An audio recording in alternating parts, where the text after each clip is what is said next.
Welcome to the 2022 PUBG Mobile Global Championship. This year, we'll witness the world's best teams fight for their share of the $4 million prize pool across the PMGC League and final stages. The league stage will be held in Kuala Lumpur, Malaysia, with an all-new format consisting of 3 parts: groups, survival, and last chance. The group stage will kick off on November 10th all the way to the 27th. And we'll split our 48 teams into 3 groups. The top 3 from each group will advance directly to the finals, and the bottom 5 will be eliminated. The survival stage will take place from November 30th to December 2nd. The remaining teams from the group stage will battle to stay out of the bottom 8 spots to advance to the last chance, held on December 3rd and 4th, where the remaining 16 survivors will compete for the last 4 spots in the finals. The PMGC Grand Finals will be held from January 6th to 8th in Jakarta, Indonesia, where the 13 league finalists will compete with 3 special invite teams for the 2022 PMGC Championship Trophy and be crowned as the best PUBG Mobile team in the world.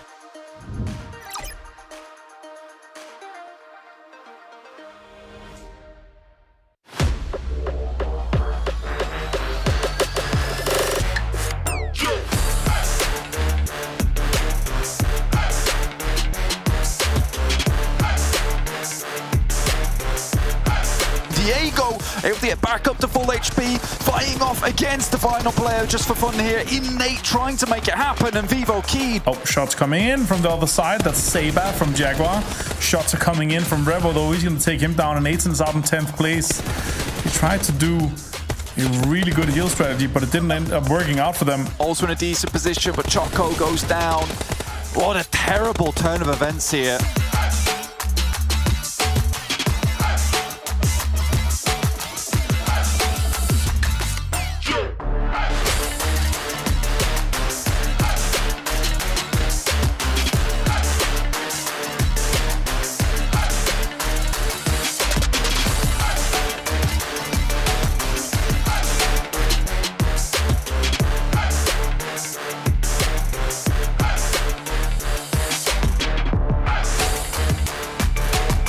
Eliminations, it will be 4th place for them, but Spec immediately on the case. The guys from Extreme Players weren't expecting this kind of damage, but they are pushing it back, but there it is. Tensor.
Welcome, ladies and gentlemen, from all around the world, as you are currently watching the 2022 PUBG Mobile Global Championship League. My name is Contra, your host for the entirety of this evening, as we're having all the matches here played live from Kuala Lumpur, Malaysia, where we have gathered the best PUBG Mobile team in the world to compete. And back in day one, we've already seen Influence Kemen dominate the group as they are currently the #1 team. But there are many great teams that are hoping to take over for the start of day two. Let's see if anything changes for the rest of the day. And before we hit into our game, let's also talk to some of these players that's getting ready to enter the battlefield. And let's start off here with Titan Gaming. Hello everybody, my nickname Axer, I'm from Titan Gaming team. Of course, it's been a great honor to be able to interview you overall. And I really want to ask you where your team currently holds third place from Group Grid after day one. Are you happy with your team's performance from yesterday? Хотел бы начать интервью с вами. И сейчас у вас третье место в группе Red. Довольны ли вы результатом на сегодня? Конечно, я очень доволен, потому что обычно мы начинаем играть с третьей-четвертой игры, а сегодня мы начали с первой. Yes, sure. We are very happy. Usually we start playing with the third or fourth game, but today we started right away with the first. And that's, of course, really great news for our team. And I really want to ask you another question here where your team did struggle in the very first match yesterday, but you guys were able to bounce back up very quickly in match 2 and kept your momentum going for the rest of the day after winning the chicken dinner. What helped your team step up so quickly after? Насколько мы знаем, вчера вы не на самой удачной ноте начали первую игру, но смогли быстро мобилизоваться и выйти на более высокий уровень. Что вам помогло в первую очередь? Мы всегда настроены на все игры, и даже хоть при поражении мы сразу забываем об этом и начинаем все с чистого листа. Новая игра, новые возможности. Well, our key is that we are able to start every game from a blank page and we get over it and recover very quickly. All right. And of course, with day 2 that's about to start really soon, which team do you see as the biggest opponent in this group? And in your opinion, could you tell us why? Ну, мы с вами приступили к второму дню наших официальных матчей. Какую из команд вы видите в соперниках и почему? На данном турнире все команды для нас являются соперниками, потому что все очень сильные, нельзя недооценивать никого. Well, at this stage we can surely say that all teams are very strong opponents and we should not underestimate any of them. All right. And I'm admiring the team spirit overall, and you guys have also been preparing very long for this. So also, could you tell us about your mindset going into day 2? Which placement do you see your team taking after today's matches? Я действительно восхищаюсь вашим настроем сегодня. И какой у вас прогноз? На какое место вы рассчитываете сегодня? Наш прогноз на то, что мы будем также держаться в топ-3. Для нас самое главное пройти на гранд-финал. So we do see ourselves in top 3 today, and of course we'd like to see ourselves in top 3 in the grand final.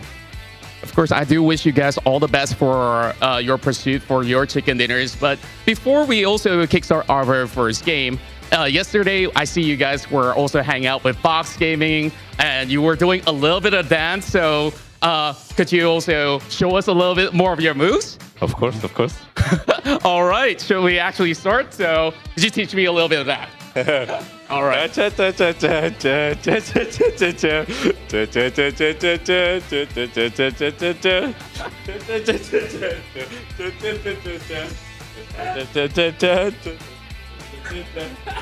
All right, that's a great chicken dinner dance overall. I hope to see you guys celebrate with more of that. Thank you. Of course, I hope for the best for the team, and I wish you guys all the best. Thank you.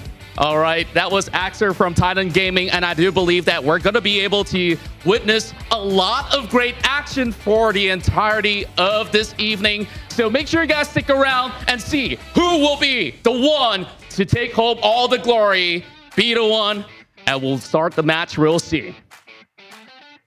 Goodbye.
If that man comes up to you at a club and starts dancing with your girl, what do? Probably just let him have her, because that was some sick moves coming from Axer and Contra as well. Welcome back here to the desk here of the PUBG Mobile Global Championship 2022 league stage as we're into Group Red. We've already had 1 day out of 4 play already conclude, which means day 2. It's time for teams to step up here. You cannot afford to be at the bottom of the rankings, and if you want to have a chance to make it directly into the finals, well, you know what you got to do. You got to be top 3. And to help you get top 3, we have our excellent analyst here who's been able to predict our teams to watch almost perfectly. Sandstorm and Maxman falling back into his normal Maxman ways of getting his predictions wrong. How you doing, Max? Yeah, on brand is what I can say right now with my wrong predictions, unfortunately. But I will not predict LGD today as my team to watch, so hopefully they can redeem themselves a little bit more. But as you said, it's the time for the teams at the bottom to finally have a good day, because if you want to be top 3, you can't have 2 bad days, so you need to be able to see teams at the bottom actually step up. Yeah, and Influence Chem and Sandstorm, you talked about him yesterday quite a bit. You were a big proponent of this team, and well, they lived up to the hype, man. Coming out in first place overall at the end of the day was a fantastic sight to see for Federal and his team. Yeah, definitely. I mean, the guys managed to secure top 4 in 5 out of the 6 games that they participated in. The one problem that they had was in that Sunhawk, just a little bit of a late rotation. They were caught off guard. They were too busy, I guess, third-partying outside of the zone. But I want to see them change that up, because if they can master Sandhawk as well, there's no stopping this team in the PMGC. Yep, and if you guys missed out on any of the action yesterday, make sure you guys are following all these social media channels here for PUBG Mobile Esports, because that's the easiest way to get your news and what's going on here within PMGC. Max, you follow them, right? Yes, and I saw actually a bunch of good memes, actually. A lot of memes making fun actually of Infinity, unfortunately not doing too well, struggling to start off on the good foot apparently, but it's day 2, okay? They're going to redeem themselves, it's fine, but yes. My team, man, why you gotta do me like that? I didn't make the meme. Was it me? You probably did make the meme because you liked it. Big shout out to Sun Xperia 1 for an Xperia stream here. Made a collaboration with professional esports player, and the Xperia stream can get you 90 Hz in PUBG Mobile with its total cooling system and multiple ports for intensive gameplay and streaming. So big shout out to them for all the players using that sweet device, making sure to get all the chicken dinners they possibly can. And luckily for the players, not only did they get that sweet device to play on, they also get to stay in the amazing hotel of the Pullman Kuala Lumpur Bangsar, where our world is your playground. And right now this playground, well, it's going to be PUBG Mobile, and it's going to be over on Erangel Sud as we'll eventually get into our first match of the day. But gentlemen, I mean, we've seen some teams have a solid performance besides Influence Chenman. As we take a look at our schedule for today, one team in particular, as we saw there with Axer, was Titan. I never would have expected them to actually come up and be this high on the rankings right off the bat with so many big names we have here currently within our lobbies. Yeah, I mean, we've got some teams at the bottom that we expected to be at the top, and some teams at the top that we did not expect to start off so well here in this first day of play for Group Red. And really, I mean, Sandstorm, I don't like it because it's your first time on the English side of PMGC and you're already doing better predictions than me. I don't appreciate that, but it has to be said, really, that also Nigma Galaxy has been just stepping up, and really because we saw the circles yesterday not been all over the place, we have some better circle shifts, teams can adapt a lot more, and it's a lot more rewarding of just overall good macro rotations. And Nigma, with their central play style position around every single one of these battlegrounds, have been just getting so many good points every single time. So, man, so far Nigma's playstyle has been working great in this tournament. Yeah, they've been managing to get themselves in the center of the circle time and time again. The only time that they've been having issues is when the zone actually closes in on them in Pochinki, in Erangel. That seems to be the time where they have a couple of problems. They take the compound west of Pochinki, then they start having problems rotating into the next zones after that, but maybe they'll be able to change it up this time around. But you did mention Infinity, Maxman, and I do want to touch on something, and of course this is for you as well, Jason. When it comes to Infinity, looking at their performances this time around compared to last PMGC, just to give you an idea, 30 out of the 69 games that they played in last PMGC, in League Play and Super Weekend, 30 out of those 69 were a top 4 finish. That is 43% of their games in the top 3 throughout the entirety of the tournament. That is an insane stat to have for one team. That's why I said they were the kings of consistency, but we're just not seeing it this time around in this year's PMGC. I gotta get some new analysts here. We totally skipped over like a bajillion graphics as we saw the format the entire event. Remember, it's top 3 get out of the group into the main event. Bottom 4 are knocked out, and the rest of them are gonna be playing in a last chance survival stage.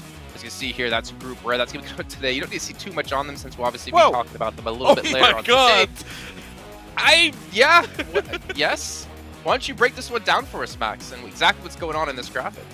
Well, Numbers! Well, no, we can see, of course, the up and down tendency, but man, Buridam had a great step up, and that's the cool thing. I think it was mentioned with Asa during that interview, the capability of these teams to be able to catch himself back up after potentially a bad result is key, and you saw that from Titan yesterday after a relatively bad start in their first game, and you saw that afterwards happen 2 games in a row for Buridam, and I think that if a team can do that on the very first day of play, we can see what they can now pull off in these next 3 days to hopefully make it top 3. So yeah, Titan and Buridam has been able to really redeem himself after potentially a bad game or 2. Yeah, I mean, they managed to get themselves 2 top 2s with 10 eliminations in them. I think one was the Erangel. It was our 4th game and our 5th game as well. In Myanmar, they managed to get another 2nd place with 10 elims. So their consistency is there. They just need to kind of polish off, get those final touches in, get that chicken dinner so they can start competing for those top 3 spots that will get them to the finals of the PMGC. Yeah, I mean, that's what it's all about, right? And obviously qualifying right now gives you a little bit of extra time to not have to worry about if we're going to qualify or not, right? If you qualify in week 1 here in Group Red, well, you have an extra 2-3 weeks of time. And you have obviously 2-3 weeks of less stress, or maybe more stress, depending, I guess, on how you look at it when it comes to the finals. But it gives you time to prepare, gives you time to sit back, watch the other groups, really hammer home what they're doing and try to learn off of that. I think that's one advantage here of starting off the day. Let's do a little quick recap, actually. If you missed on all the action yesterday, luckily we got you covered, but you better stop missing all the action. Just going to take a quick little recap of what all went down on day 1.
This just disappoints me. Influence Chemin just sitting there like, another win, not a big deal. But when you see, was it Titan win? They're just up out of their chairs and probably practicing their dance moves here. As we're taking a look at our overalls, and right now, again, as you mentioned before, if we ended off things right here, Titan, Nigma, and Influence would all be going to the PMGC Finals. And then the teams currently in red here in 4th through 11th would be going on to the last chance survival stage. But as we see down the list, Bigatron, I will say this, quite surprised to see them in 5th, to be honest. I haven't really rated them that high. I want to say for the last like 1 or 2 years, unfortunately, and not that I hate them or anything. I love the team, but they haven't really replicated that performance, that like back-to-back World Championship caliber team that we saw them become a few years back. Yeah, but as we said, right, the position you want to be in is being in top 3. Right now, they're in 5th position without a chicken dinner. We still need to see a little bit more, because if they go through the survival stage, I have no idea how that's going to potentially go down, but we want to see a little bit more. But you're right, Jason. It is more than what I initially expected from PTR. You're a lot of the time. But it is more than what we expected, I would say, after what we saw in PMWI. And this is looking great, but right now the 2 teams we have to talk about, and I know, Sandstorm, you're happy about these 2 teams being up here. It is Influence and also Nima Galaxy, and really these 2 teams, it hasn't even really looked forced yesterday. It just seemed like a normal playstyle that works well, especially with these new circle shift settings, and they're currently the 2 teams that got the most out of these circle changes. Yeah, they really did. And like we mentioned before, the only issue that Influence Chairman had was in Sandhawk, and the map that was the chicken dinner for Enigma Galaxy, was also the Sandhawk. So maybe that might give them a way into starting to take that #1 spot. But seeing the best 2 teams here, Federal and Lil Boy, Federal was just an absolute beast in yesterday's games. Look at that, 3.3 average eliminations, constantly getting points for his team, constantly just bombarding everyone that he sees. And this is what I want to see from Influence Chairman. Yeah, I mean, that's the stare down that Federal's giving, that you say to every team, like, you're not winning this chicken dinner. You're not getting into finals. This is going to be our win. And honestly, the pace they're going, it is amazing, but it's good to see. Again, one storyline we've been kind of following throughout the year is, well, you can't just have one star player. You have to have multiple star players in a team, at least 2 that are typically like that duo to depend on that can carry you through these games. And we're starting to see teams to have those 3, even 4 actual star players on the roster once they nail down that synergy. But you can see matches coming up today exactly like yesterday. We're having triple Erangel, double Miramar, and 1 Sandhawk, which is Maxman's favorite map, if I'm not mistaken. But yeah, sure, close enough. Okay. If there's one map that's going to be changed in the rotation, Well, Max, for we have a surprise today. Guess what we're doing with Sandhawk? Oh, what are we doing? We're going to be playing it. Oh, okay. Nice. You thought there was a surprise, didn't you? Yeah, I was waiting for something. But hey, 3 Erangels. Just cope, a little bit of copium over here. But Erangel, I mean, we saw Influence on Erangel. They got himself a chicken dinner on the first game, then a 4th place with 7 elims, and then the 2nd place with 13 elims. It's the map we're going to be playing the most throughout the entirety of this tournament. So Influence, once again, they're looking like they're going to be good throughout the entirety of PMGC. So I'm not scared for them right now. Well, I'm not surprised right now to see yet again Influence Chairman, Enigma Galaxy. It's like a broken record here for Sandstorm. And then he chooses LGD. So now, Max, you didn't choose LGD. He did. If LGD win here, do exceptionally well, is he the blessing? Is he the new Klar's blessing? You know what? Fair enough. It'll be the blessing if they do good, and I don't really care too much because I just want to see LGD do well. So please bless them as much as you can, Sandstorm. I'll appreciate it. I want to see them get a win. Listen, I thought you were going to say you don't care too much because you have to put up with Sandstorm for like a week or 2 and then never see him again. No, I mean, look, you got me for week 1, you got me for week 4, so you're stuck with me for a little for while. now. But yeah, for now. But look, for now, my predictions are on point, and the reason I chose Influence Chairman and Enigma Galaxy, I want to see if they're going to be able to keep it up in day 2, keep up that consistency, and still fight for that #1 spot. And the sole purpose of choosing LGD is to, you see, I want to wish back them at me. luck. I know, yes, to get back at you. If I'm being honest, it's just to get back at you. That is it. You picked my team, so I'm picking yours. That's how this works. Fair enough. Well, Max, you chose Infinity. Now, we know Infinity is a strong team when it came to last year's PMGC. I actually don't hate the pick because I feel like this is where we really get to see which teams are exceptional teams, like which ones were able to take the feedback from yesterday, from what they saw, what they experienced, and what they reviewed in VODs, and are now going to change up going into today. And we know Infinity could easily do something like that. Yeah, I mean, looking back on their plays of yesterday, especially their Wrangle games, it wasn't bad by any stretch of the imagination. They were getting themselves in good positions. The main issue is the speed at which they would execute these rotations. Sometimes they'd hold on to a 2-2 split a little bit too long, and when you do that in a rotation as good as PMGC, you lose players. So hopefully they can speed things up a bit. Well, we're going to speed things up as we're going to throw it on over to our casters to kick off the very first match here of Day 2 of Group Red. That's right, we're getting into day number 2. It is all heating up, obviously, with some great performance coming through from teams like Influence coming yesterday. And we are getting into the thick of it to see if they can carry that momentum forwards to the rest of the day's proceedings. 100%, man. I mean, they've had a fantastic day yesterday. It was really cool to see them pop off the way that they did. Obviously, that last game could have gone a lot better, in my opinion, but I think that they were just ready to send it. I feel like they could take on the world at that point in time. And with the point scoring that they've currently managed to accrue over that first day, I think they're in a really good spot. I mean, PMGC, I did not expect to see a team this far ahead at this point in time of like the first day. I thought things would be a little bit more, say, equal. I think that's probably the better way to put it. But yeah, at this point in time, we do have some clear front runners. However, this is now day 2. Teams that are much more macro oriented, much more focused on in terms of that analysis and getting those rotations corrected. You know, day 2 is a good time to strut your stuff in that case. I mean, there are a fair few teams within this lobby that you can tell are much more on that macro base. I mean, BTR, for instance, had some really good rotates, but often got caught out by some of these other rotates that are coming through from other teams at the moment, so I think maybe they could improve on some stuff today. Similarly with Mad Bulls, obviously they've shown how good they can be with 2 players taking a win win in Pachinki all on their lonesome, which was very, very cool. But this is a team that also works extremely well once they've been given time to analyze some of these games. And they have been studying hard. Look, the focus written across their faces, blank. It's great to see. I'm also inspecting those desk fan lineups as well. Some of them have 2 fans. I caught that there as well. 2 fans per player. Some of them different colours. We've had blue, we've had pink. It seems to be quite a little competition going on for the desk fans. Look at that. Sorry, what? I'm just looking at the desk fans. What are we talking about here? Players. Why are we talking about players. desk fans? Okay. Hey, it's important to keep you cool, and that's exactly what they're going to be trying to do with these fans, right? They're going to be trying to go into today, get a reset if you didn't do super well, try and use that mentality from yesterday if you were on fire a little bit to try and carry it in. Okay. I mean, I like that we would talk about macros and we were like, those desk fans, extremely important at the end of the day. I say what I see. That's what I'm here for. Yeah, no, you're basically a 7-year-old. It's fine. Heading over to Erangel at the moment, we're going to go straight into this map. We're looking at a plane path coming over the top of Stalbert down towards Quarry here, towards Primos. So fairly decent plane path for a lot of these players. That eastern side of the map will be open, as so will down towards Gatka side. And a lot of teams do drop towards this central area of the map, including Mad Bull's Box Game. You had a few scuffles in this area too, being able to hold on to Rozok for quite some time. DRS, a lot of fans for this team. I mean, it's a long-standing team. They've got some very cool players in there. We saw Delta able to do some cool stuff over on Sandhawk yesterday. Not quite able to bring up some massive games, but certainly still in with the running. Yeah, I mean, the DRS, they've had a 2nd place game with 3 eliminations, a 4th place game with 4 eliminations as well. In general, they haven't been loud, but they have been trying to eke their way through a couple of times. We've yet to see that real big performance from them. I think the highest elimination count they got was 4 in game number 2, where they finished 7th. So it really hasn't been a particularly loud game, as you say, but they are keeping themselves in that middle pack, in that survival stage bracket. Look at some other teams towards that bottom side, though, in the bottom 5 of the overalls, in which case you will be going home at the end of these 4 days in Group Red.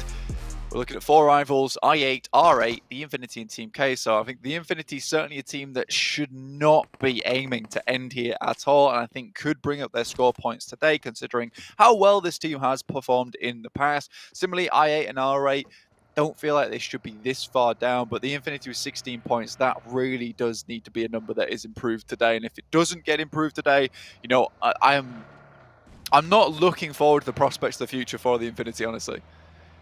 We're looking at S2G as well on our screens, and whilst you highlighted the teams that currently are in the bracket, S2G only sit 2 points ahead of that, right? Then this is, again, a team that needed to prove that they deserve to be here after their performance in the European Championship. They qualified on PMGC points, and for the time being, I've still yet to see that spark that led them to the top of those point tables overall in the PMGC. Hopefully, they will start to turn that up today.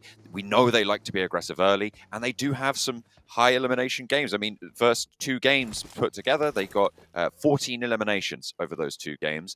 But for the rest of the day, they were just a lot more quiet. They didn't really have that same impact. So hopefully they can regain some of that strength. Yeah, the issue for a team like S2G at the moment is because these circles are getting larger towards the end game, there's much more space to be playing within. I think S2G likes to take up a lot of room within these circles when they were a lot smaller and be able to play out from there. But now, because there's so many teams backfilling them, they're taking shots at so many teams, it's a little bit harder for them to carve out their own little piece of land in these circles. So I think, it is that case of aggression is great when it brings you those elimination points, but also it's mainly used just to get you into a position that can be a winning formation, right?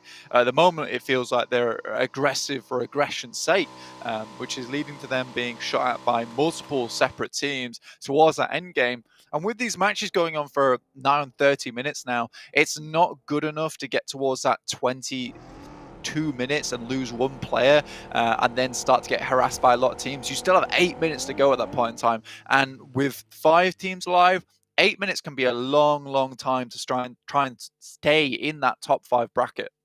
I mean, we're seeing 5 teams alive in the final circle, right? As you're talking about, which is kind of crazy in terms of that change. So you're right; those teams will need to figure it out, get on board. No super hot drops. We saw a little bit of a close call between R8 and S2G there early, but they were just grabbing those vehicles, investing that time to get that mobility. With the circle heading northwest, though, they're both in the next phase. I'm looking at Box right now on the south side. Blank, they're camping on the western bridge.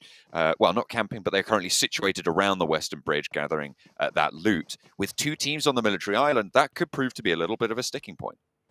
Yeah, and I mean, it's difficult either way, IA or DRS go, right? I think for DRS, there may be a potential that they're able to pick up a vehicle in terms of a boat and head towards the mainland, maybe dropping towards the yellows on that western coast. But neither side is really open, and they'd have to wait for quite some time before they head up towards this initial circle. Titans over towards Milter and Farm. They'll be holding in the lighthouse. And you've also got Box towards the actual gas station itself, which gives you some great sight lines as teams trying to exit from that western bridge. So I think for DRS and I8, it might be a little while before they can start thinking about heading towards the circle, waiting for potentially Box or Titans themselves to move. The Infinity might backfill onto Titans, in which case, there's another team there now on the eastern bridge.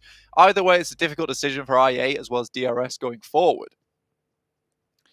Over to the Mad Bulls on their southwest side.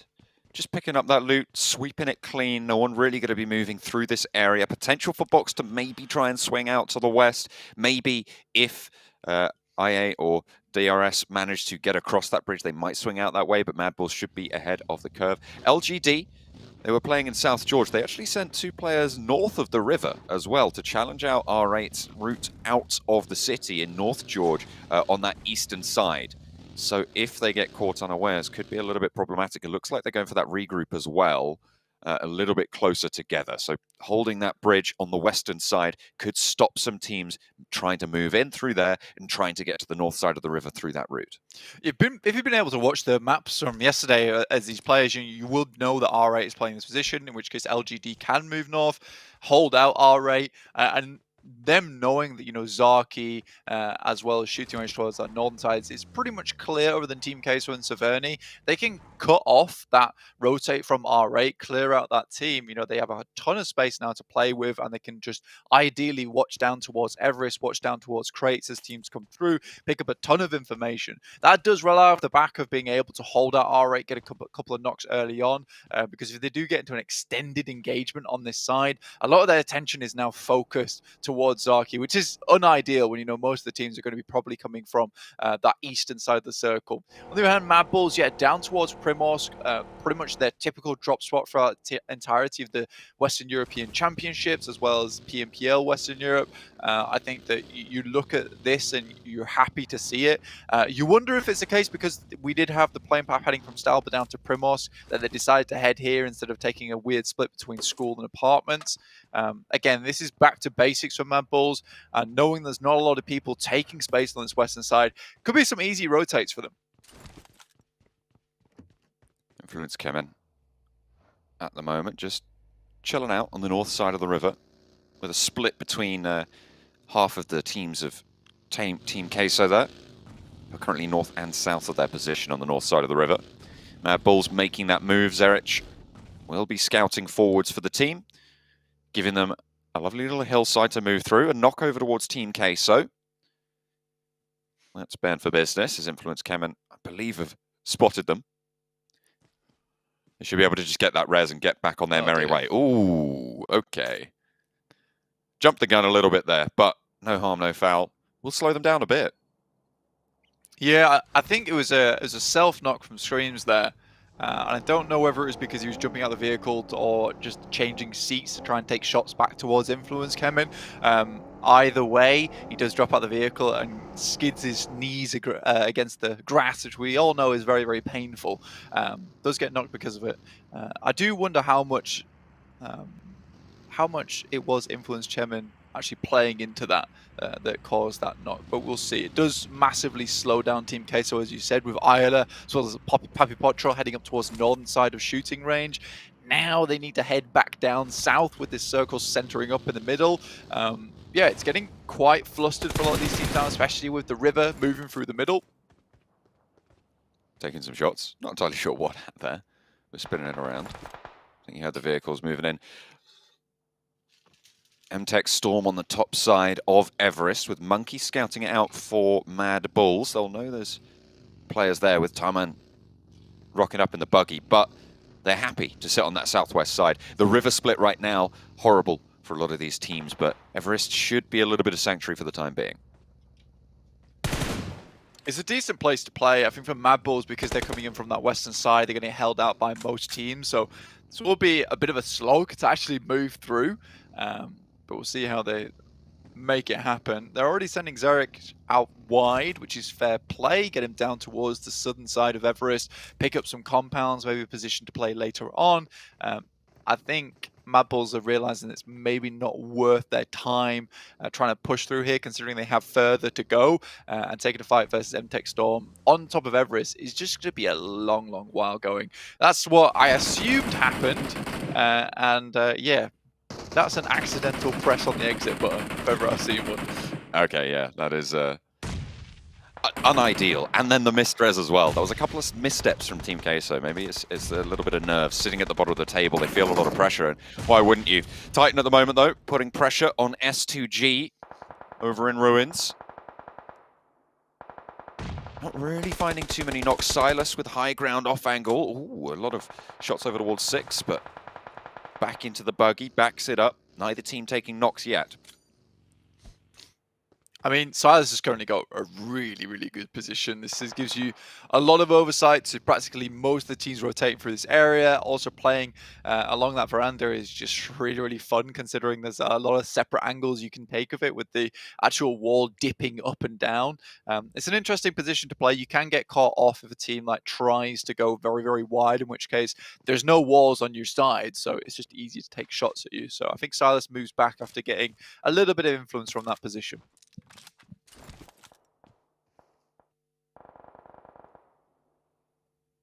Buradam moving in on the north side, to the north side of influence, Kemen.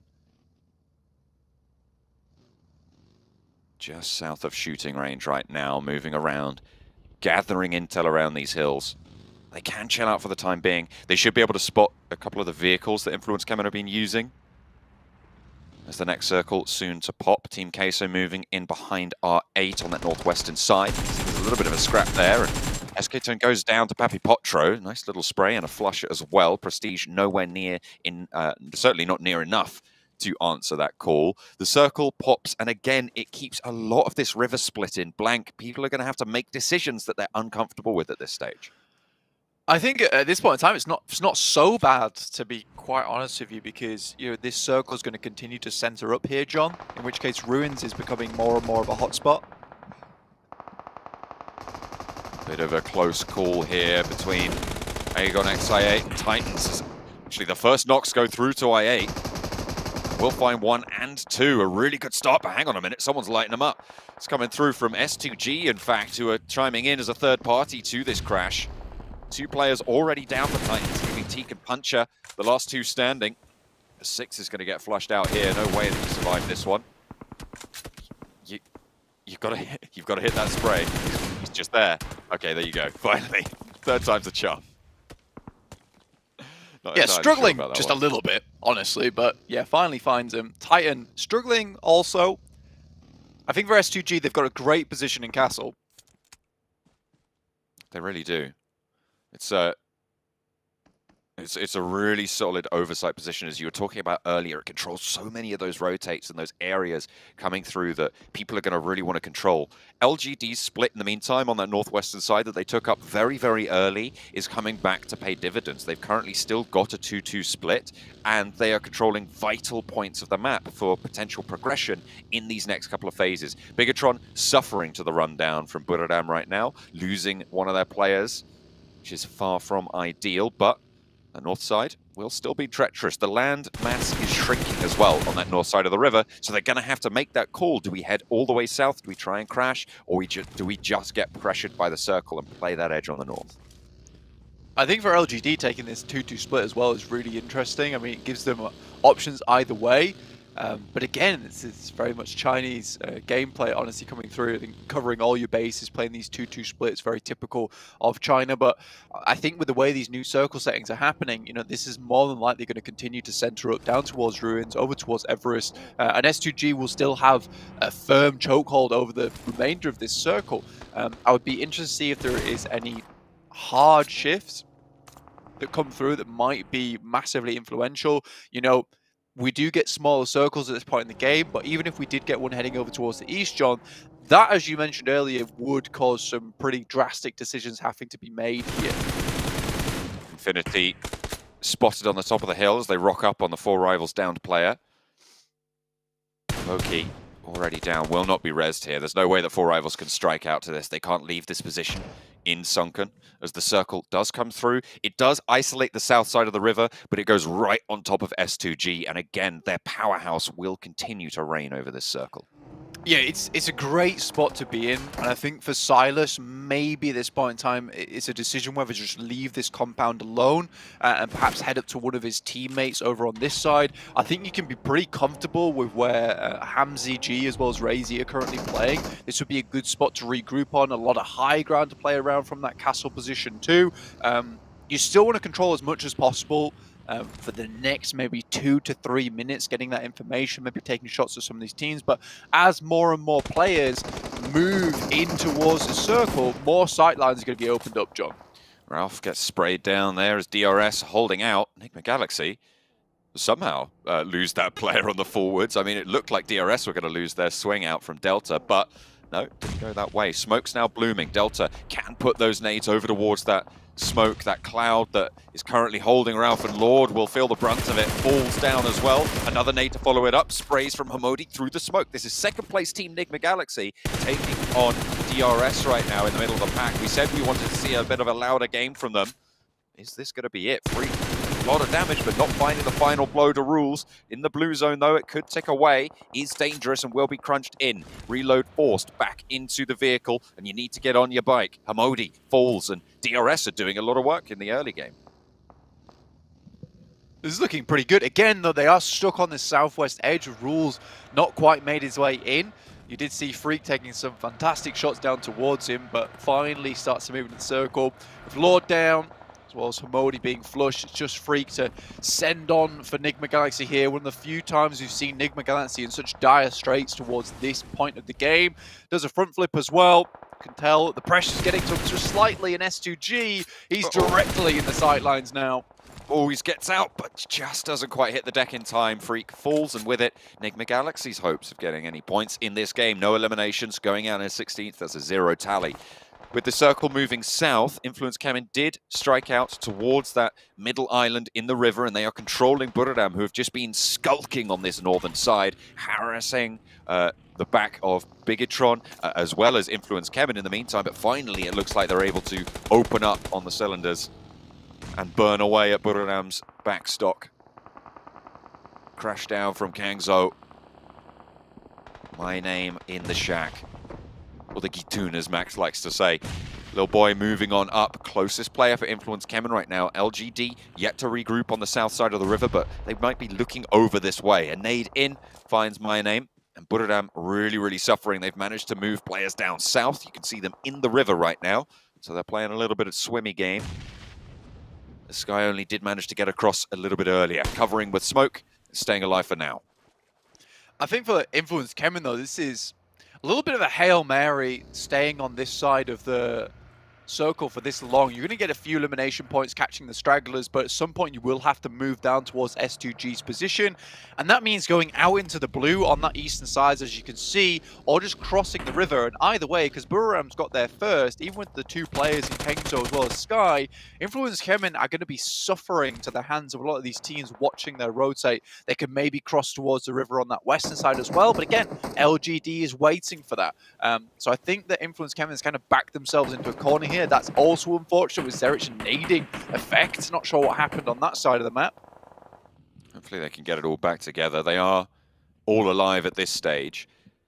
We have seen when the Ruins team's attention is turned southwards, you can kind of push up that coastline underneath the castle. It's got a lot of cover if you're not being looked at, right? From that specific area. You can get up there, and once you're there, you can put nades up top. But it is really a luck of the draw on the timing on that rotation. So if LGD have to move in early, Influence Kevin might have that opening. Crash coming through from DRS on towards Box's position. They've already taken down Break on the top floor, but Delta is low. They're looking to put more nades and more damage on in around the side. A nade cooked from Bensu.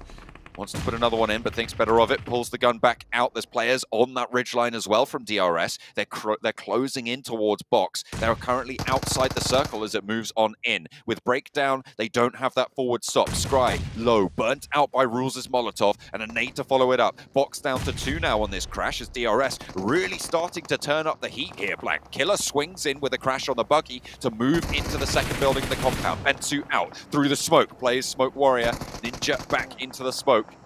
And away he goes. Killer down first for DRS. Trisme and Bensu, the duo for Box, looking to hold it on out as Delta crashes on forwards now. Wants to put pressure on, will be able to flood in through the door and will find the ankle. Sweep the leg, and with it, the second player falls. A nice 1-2 by DRS, white Box. A pretty damn good push as well. I think Bensu was really the only one from Box actually able to do anything in that situation. The rest of Box just kind of allowed DRS to get as far up as they did with some good grenades sent through the windows to delay any kind of rotates, any shots coming through from the windows themselves. Overall, a nice play from DRS. It did hamper them. They did suffer for it. But now, because they've got the majority of that space down towards the southwest side, it's happy days for them. Influence Kevin, on the other hand, actually made it across the water somehow, some way, and have eliminated at least one of the Buriram players. I think there might be one more left. No, there isn't. They're completely out. So this is an unbelievable, almost impossible push made happen by Influence Kevin. And they still have all 4 players alive. This should not be possible. With LGD moving away into this engagement, they were given that opening, right? Mad Bulls now, only with Zerich left as LGD are putting the pain down. Out in the open field, Zerich really not in a position to get a teammate back here, so it is going to be solo play. DRS might be looking at a sweep. Look at that scout out from Rules, just isolating some of the ground. They know they're right on the edge and will have to move, so they're getting some of those springboard positions for themselves. Still the raid boss of S2G sit atop the ruins. Is the next circle about to come through? More than likely going to see this move slightly away from ruins, but in fact we do get a shift up towards that northwest side, in which case Kelsey and Silas have a really good position to hold on to. And because they were so dominant in their hold there and so many teams were crashing against one another, it's allowed them to hold this 2-2 split for a long time with a lot of control as well. So you might even see them just hold on to this for even longer with the amount of open ground around this position. S2G could play this one all the way out, and this is what you want to see. I am worried if this is going to be an S2G special, in which case, you know, they get a big game at the start of the day and then slowly fall off throughout. But if that's what it takes to get them into those positions, to get in towards that survival stage, I don't mind it so much. It's going to be a little bit squeaky going into the grand finals if they can make it. But again, this is all a little bit too early to tell.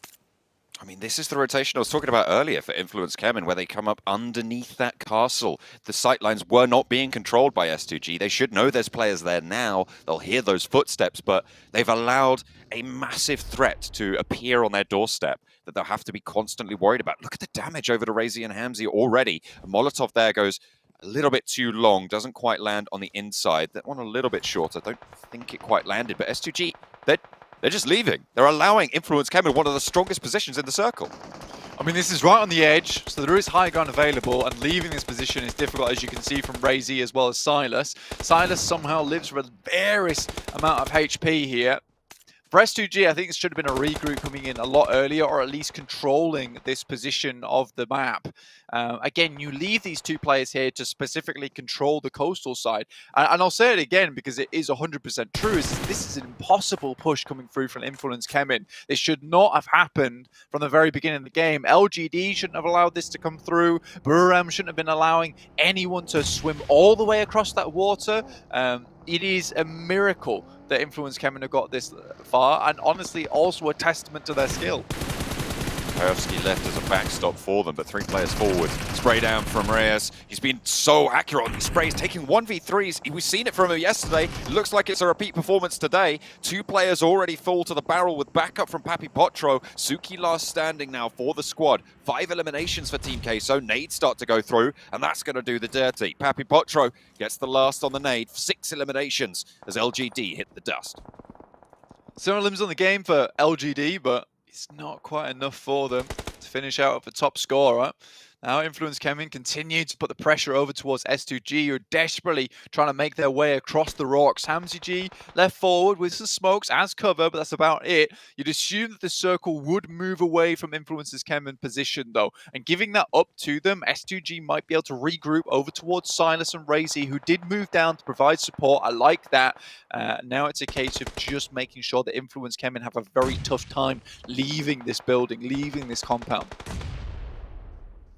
Chizzy holding out against the Infinity as forward position for MTech Storm. Logan Low, drop shot is there, but does get traded out. Forward position from Tizzy, isolated. MTech Storm left with just the one at the back as as the Infinity are going to be holding out for now. All of them are alive, but they're right on the edge of the circle. The circle centers on towards S2G, and DRS are pushing in from the south. Yeah, and more importantly, it moves away from the castle. So in this case, Influence Kevin will have to leave. And you wonder how many smokes they've had to use to get to this position in the first place, and how many more they'll have to use to get out of it. But S2G, I think they know where their sight lines need to be pointed at, where the barrels need to be sent, which is over towards Influence Kevin's position as they move down out of the castle. If they can eliminate that threat, everything becomes so much easier, because everything around this position is kind of spotty cover, and a lot of open ground for S2G to play around with. Got some nice sightlines, as you say, Razy. Lighting them up, letting them know this is our town. A lot of bullets being put down range there by Kelsey, but only suppressing fire over towards Aegon AI. Oh, there you go, Aegon I8. Silas sightlines up to DRS, who are pushing in from that southwest side. They've had a louder game than they've had so far in this entire tournament, Blank, and that's exactly what we said we wanted to see. Doing pretty well of it. It's not been extremely easy for them as well, having to push through teams like Box from inside their compound and getting a successful push on that. S2G's trying to keep. Oh, goodness me, Delta with a triple. So saying S2G's trying to keep 2 players watching over towards Influence Kevin's position, but they've allowed them to move a little far forward. 10 eliminations found for DRS. Fantastic game from them. Top 6 as well, already guaranteed, with Aegon XIA almost certainly going down very soon. Newsy falling with Mela, the last for the Infinity. There is a real big chance of laddering up quite significantly if they can stay alive. They are currently on the edge of the circle. They can regroup as long as those smokes last. They will be able to stop those sightlines, and Influence Kemen will have to push in, maybe drawing some attention away. But the nades, oh no, they've left one on the underneath. Those nades are huge. Oh, one player goes down fully, and there's 2 knocks on the back as well. Killer now last standing. Another one maybe putting the final nail in the coffin. That is a massive pickup for Aegon XI8. Killer gets an answer, but that could be disaster. Striking for DRS on the south side. The Infinity really struggling, hobbling along this game, but still get 4 players back up and running and fairly healthy at this point as well. S2G only 4 eliminations on this game with a really strong position, just haven't been able to get many shots down towards any teams, with DRS just picking up eliminations all over the place. And sure, there's only 1 player still alive, but still putting in the work, finding a shot over towards Team Queso here. Influence came in using this half Coliseum wall to actually keep themselves somewhat safe from the guys from S2G. Very good rotations coming through for Influence Kevin, and I would not be surprised to see another victory at Influence Kevin with the way they've been playing during this match.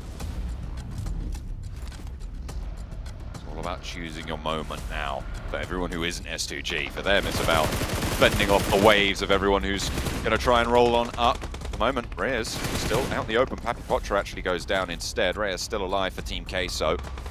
As Papi Potro leaves him alone. The Infinity being spotted. DRS. The difficulty now for Killer is to descend. Reyes down. 4 teams remain. S2G a little bit on edge at the moment. consistently missing these sprays, which honestly for S2G shouldn't be that hard. Influence came in, certainly have to get rid of the Infinity in front of them. You've got a fair bit of cover, and again, this is what I'm talking about. It's spotty cover. You can move up in between it, get those defilades going for yourself. HamZG supporting a little bit, giving somewhat of some safety and help over towards Influence Kemen guys. Killer still going for DRS. A really good game for him to consistently be here without being spotted either. That rock is so tempting in front of Killer, but as soon as you move there, they know you're there. That's a nade, that's 2 nades, you're gone. So it's a really difficult position for DRS's Lone Ranger to be in. Silas continuing to suppress the Infinity. Federal down behind the rock. Within nade range of S2G, Killer does finally fall there. Could not make that push. 3 teams remain. Last circle here now.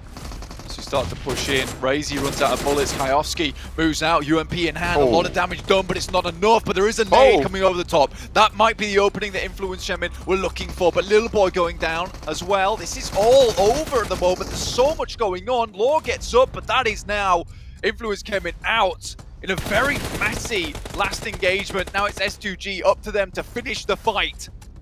They're trying to hold out on the top, and with the damage that was done to them, with Silas falling, that was the point that was looking out towards the Infinity. They've capitalized on this opportunity, and the circle will shrink to the outside of this church blank. They're going to have to leave. The Infinity in the foothills laying barbed traps for them as they want to step forwards. Look at that, trying to heal in the backside, but it looks like they might be fairly low on meds. I think they've got 1 or 2 still in the back pocket. Kelsey, the eagle eye from the top, playing on the eaves, trying to gargoyle and rain down from above onto the Infinity.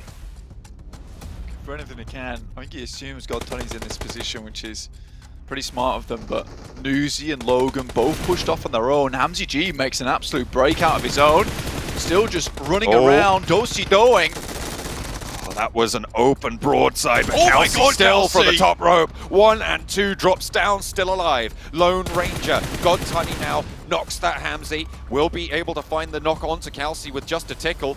Will lob the Molotov over, forces the fight close. Silas might feel the burn here, and underarm as well. Silas pushing forwards, wants to jump over, get that first knock. Kelsey low, but will find the knock, and the third goes through. S2G hold it out from the church. From the ruins, they dominated the battleground, and they will be able to find the chicken dinner. You can tell these lads are relieved as well at the end of that game. Not a huge celebration, but certainly all eyes are on Kelsey right now. What an unreal finish.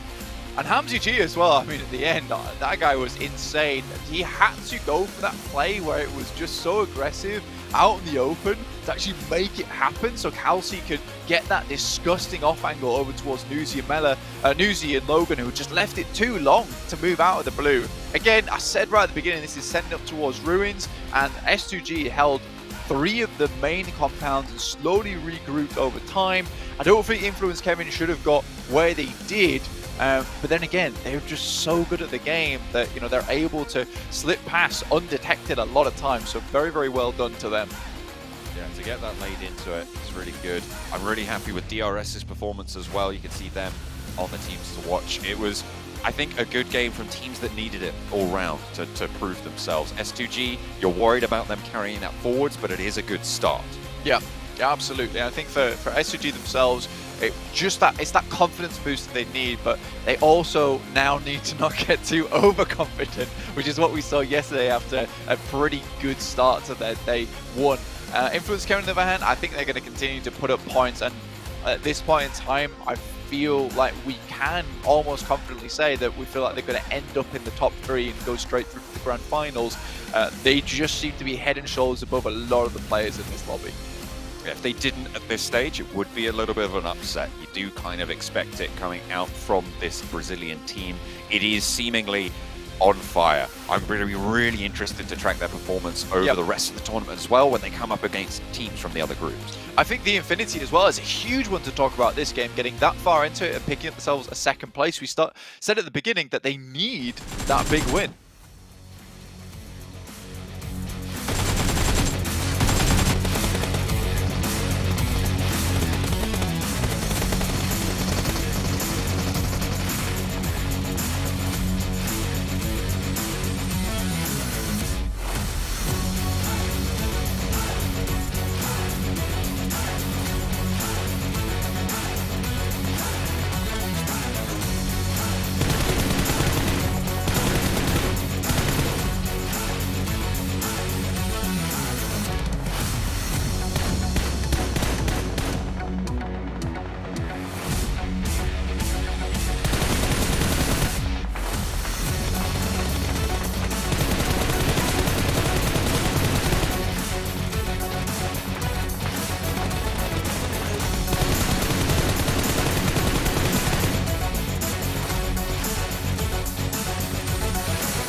A good day here for some of the teams that desperately need to start picking up points. S2G locking down 26 for themselves, Infinity locking down 22, and even DRS, who wasn't even looking terrible yesterday, get themselves 20. A fantastic match, actually, honestly, with the way things finished off. Max over towards Ruins, towards the cast position as well. S2G was holding.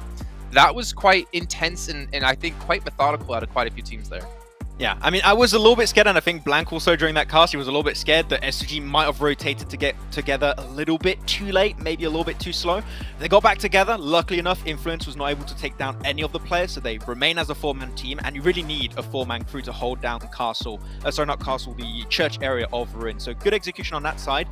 And man, really, Calcigan on the rooftop play at the end was really what allowed him to get a good scope of that fight versus Infinity to close it off. And man, that push from Calci in particular, Sandstorm, really just locked things down for S2G. Yeah, it really was. And also him holding the high ground, or rather getting on the roof of the church in the very last seconds, that definitely helped him make sure that the team got the revives down, gave them enough time just to make sure that they secured that chicken dinner in a very much needed time as well.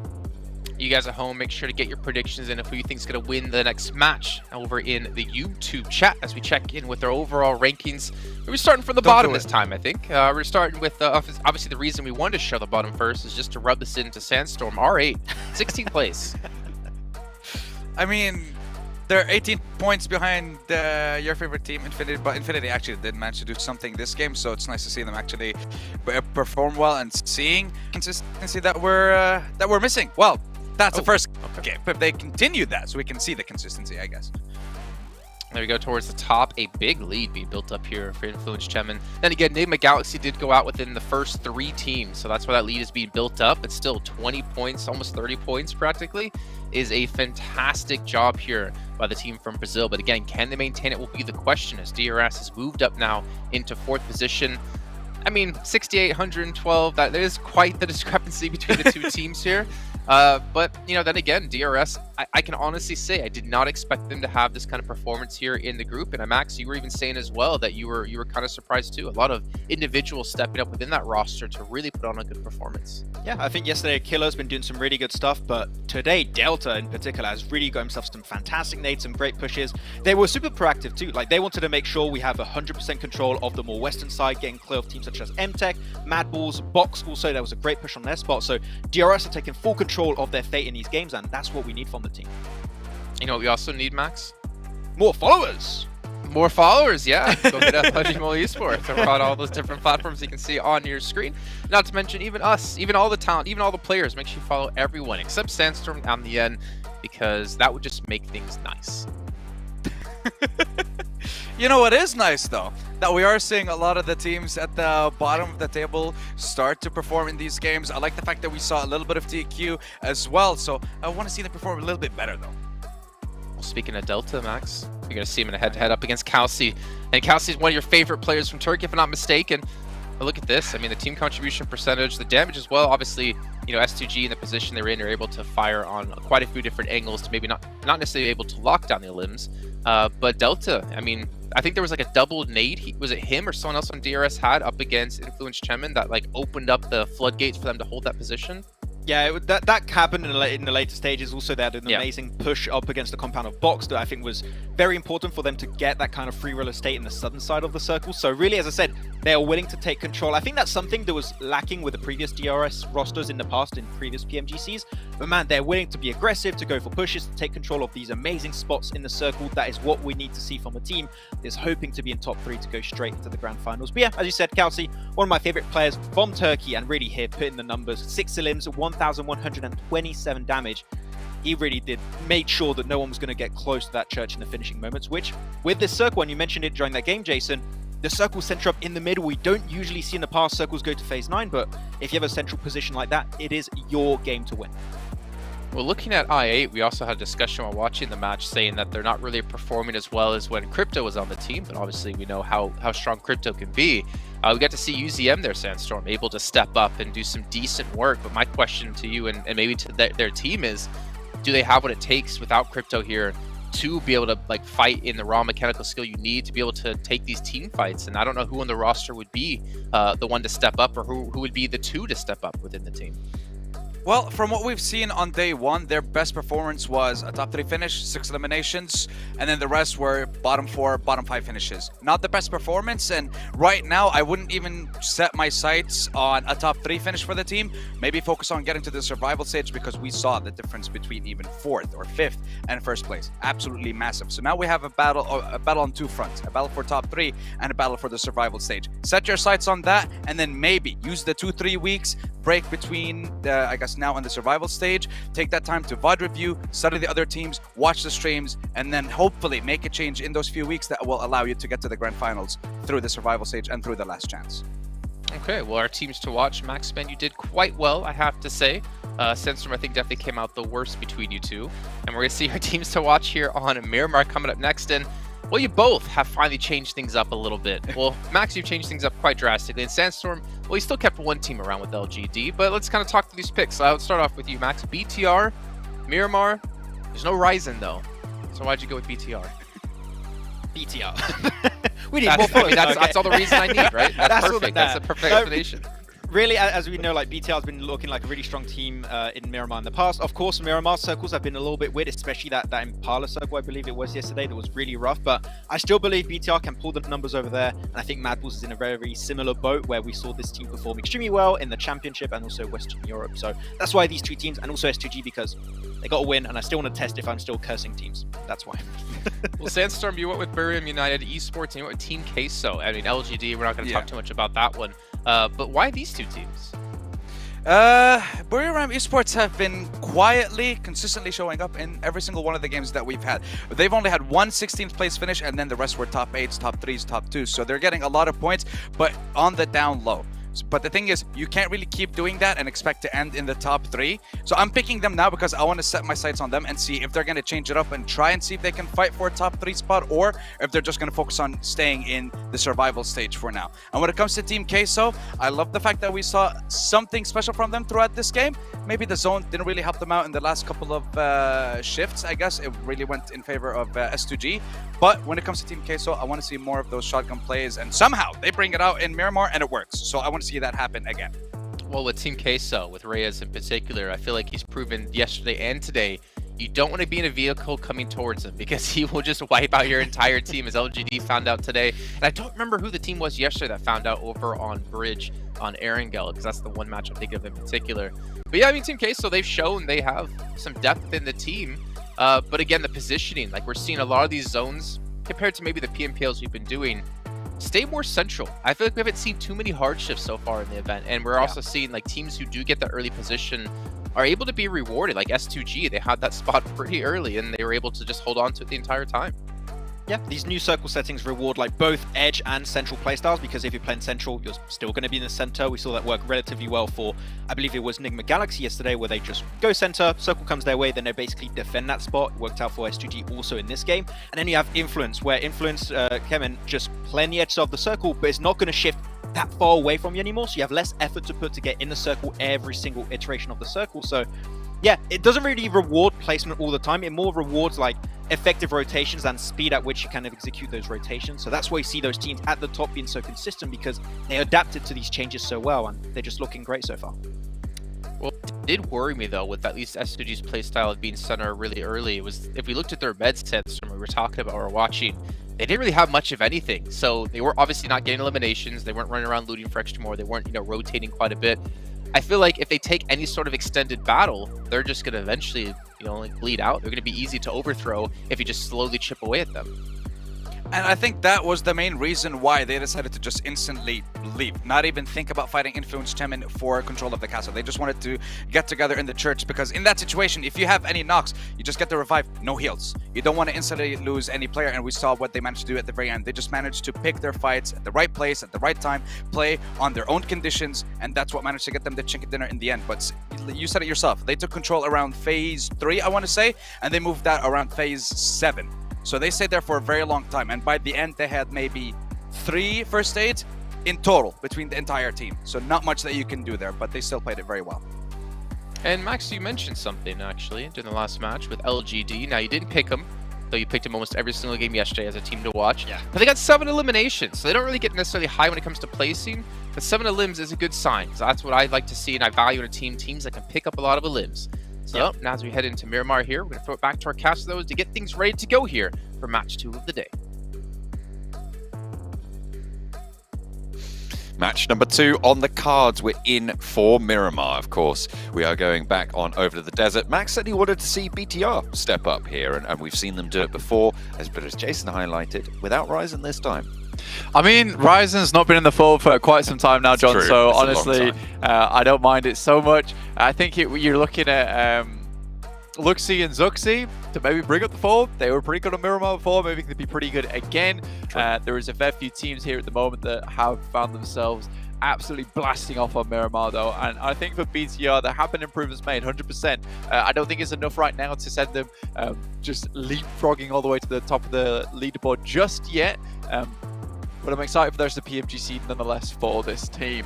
LGD looked pretty good on Miramar yesterday, been able to pick up that high ground position and play from there, effectively holding out 2 teams at the same time with just 3 players, which was impressive in of itself.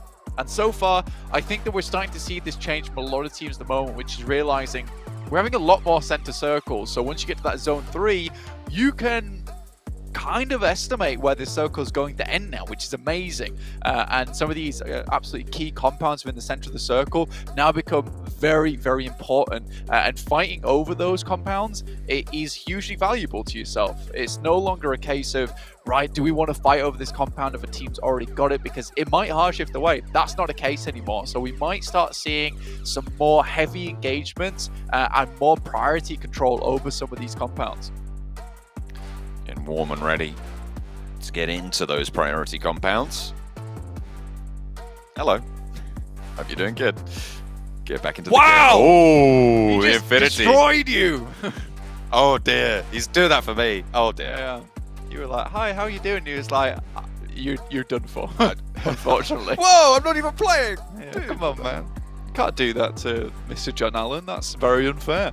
But yeah, either way, looking at a lot of these teams at the moment getting ready to head in towards these matches. Team Queso having a bit of a better game last match as well, which was good for them. Something they desperately needed. And before I was cut off by the highlights, because those are very important, I can talk about it now at least, is, you know, we did see the Infinity able to get themselves a large game, the last one getting a 2nd place, and we were talking about how, you know, they needed that big game coming into day 2, considering how far they were down on the overall leaderboard. So taking a quick look at where they're currently set, they're able to send themselves up into 12th place. Not quite safe as of yet, but only 2 points behind 10th and 1 point behind 11th, so the stability. Mad Bulls scarily now on the edge.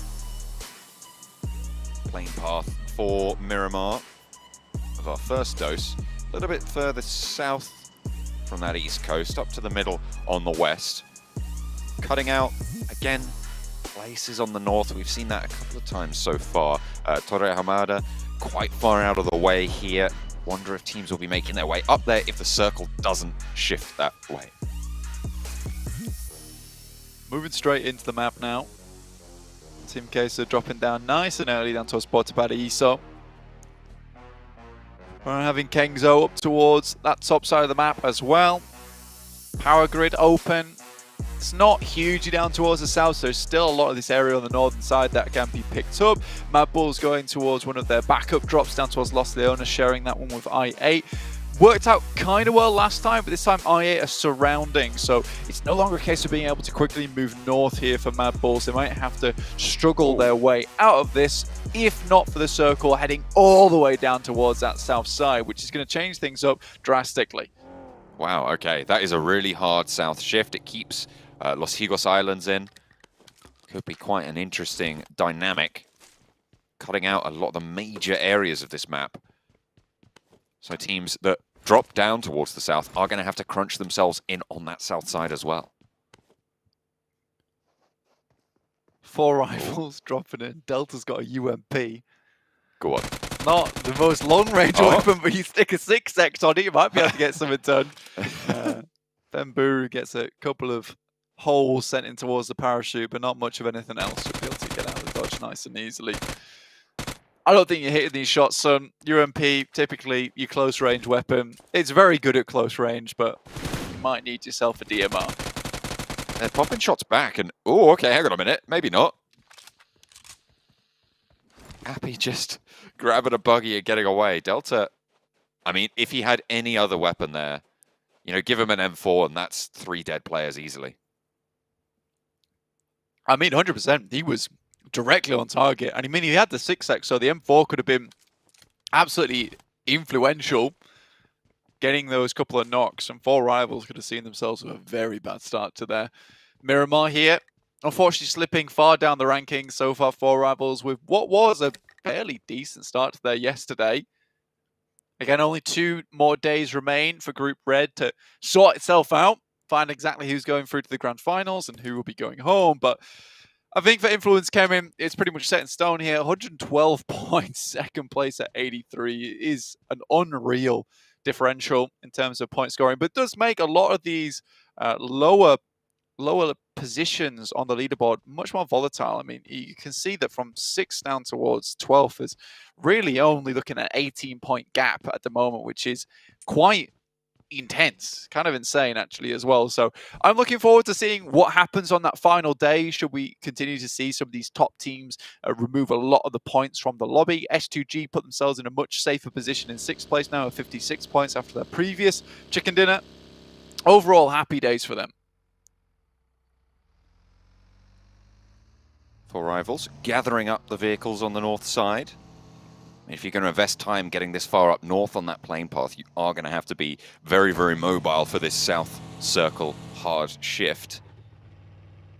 So they'll be looting up for the meantime after they've escaped the purview of the 6x UMP.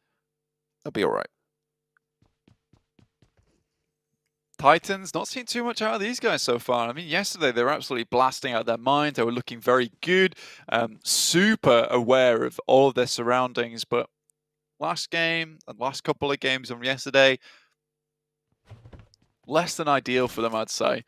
So maybe need to pull up their socks just a little bit. Again, they are far ahead and away of a lot of other teams, but I do think this is a team with a lot of potential to keep performing, to keep scoring on those big matches. We just haven't quite seen as of yet. With this circle, though, I mean, I talked about key priority compounds, but with it down towards the western side of Los Leones, depending where the 2nd and 3rd zone go, which have like probably the most variability at this point in the game, you know, you could see a finish where you're down towards the south side of Chumacera, where you're picking up again some of those massive high ground mountain positions over even towards La Triera, or we head over towards Los Leones and we have ourselves a very funky little urban finish, which, you know, I don't think a lot of these players will be looking forward to. So right now, teams should be both investing in vehicles as well as smokes, because smokes for Los Leones are so important for crossing those roads late game. They really are vital. Really can't go without them. Top of the hill, MTech Storm, Team Queso. A little bit further down, this is on the south coast. Ayala, the furthest forwards on that rotation, as the rest of Team Queso are caterpillaring back up to regroup. Close towards most of the team from MTech Storm there. With this hard shift as it is, they will be playing on their south side high ground. Zurich nabs himself a party bus there, but could quite easily be taken out the back of it. Monkey's moving up as well. Everyone's got a party bus on the side of Mad Bulls, apparently. Trying to pick themselves up some heavy ordnance in terms of the vehicles themselves. So very nice and safe. But Reyes, got this 1-2 punch going on from either side. Bit of a crossfire going on. Screams also setting himself up in a decent position. And no compound available. So Mad Bulls do the only thing they can do, which is to isolate one of these players. Effect going down, though, is bad news. And Ayala has the auto shotty. Oh, goodness me. Does get taken down in response. Skillses moves through. They can look for these reses with Team Queso setting up such a wide crossfire. It does mean that they do have the opportunity to pick both of these players back up. Effect, though, under fire from MTech Storm, who have looked over this way. They've turned their attention out after the shots start to pop off. Team Queso's position is known. So is Mad Bulls on the south coast. Mad Bulls, by the way, a team now in 11th place. Very uncomfortably close towards that elimination bracket from the team that was the beacon of consistency over in the European Championship. This is a slip. Absolutely, John. I mean, it's a huge turn of events for Mad Bulls. I don't think they're used to being this far down in the rankings either. Looking at them, though, realistically, I think that's a great position to take on the map, and a quick split-second decision to immediately head towards Isla. It's kind of unfortunate there is like basically 3 teams over in that area looking down towards them. Yep. But because they're able to regroup, that is one of those key compounds around this area of the map. Has a lot of good sight lines over towards so many rotational paths, and difficult to crash if you have 4 players within those 2 spots available. A bit more difficult to hold on to if you're just Isla on your own, but again, overall, a pretty good hold from Team Queso that just goes slightly awry because the players are not there to support. Yeah, a little bit too far apart maybe, or... You're right, there just wasn't quite the backup to support Ayala's position, which is unfortunate, but they still stay alive with 3, so they've still got a fair shout into this one. Quite a few teams yet to make that south migration. Enigma Galaxy, Freak still on foot, up towards the north in El Pozo. Wow, okay, that is another south shift blank, all the way over towards LGD. Yeah, I mean, this could even be heading down towards Los Higos, and realistically, with this one starting to now center up just a little bit, you're going to start to see a lot of these teams maybe thinking about heading down towards Los Higos, maybe holding out there for a long while to give yourself some extra support. Mad Bulls, don't think twice about this one and try and get ahead of the pack here, seeing Budoram also trying to rotate through. Obviously, Mad Bulls are able to pick themselves up a lot of vehicles early on, also loot the entirety of these compounds. Effect left slightly high and dry. I wonder if that buggy had one of the vehicle's wheels shot out, in which case it's kind of a null point for him. Okay, so spot Budoram, but it is traded off. Papi Potro, again, isolated from the rest of the team. Will be difficult to get him back up. They'll have to invest quite a lot of time and effort into getting that position back. But the saving grace is that they get that knock back over towards Budoram, who again are going to have to head out west. Do they commit the time to going for this flush? Mad Bulls moved only slightly forward, finding them a position inside this singular compound. Now versus DRS, who historically today had really good impact into this one. Zerich has a nade that he might be tossing up topward side, but there's too many players here, and it's very unlikely Mad Bulls will be able to bring Zerich back into the fold. Skills is trying to hold that position, but huge amount of impact this high ground is having for DRS at the moment. IA also looking down towards this spot. It's going to be difficult. Delta in such a pivotal position for the team as well. It looks a bit exposed, but the cover afforded by the bonnet of the pickup, really important.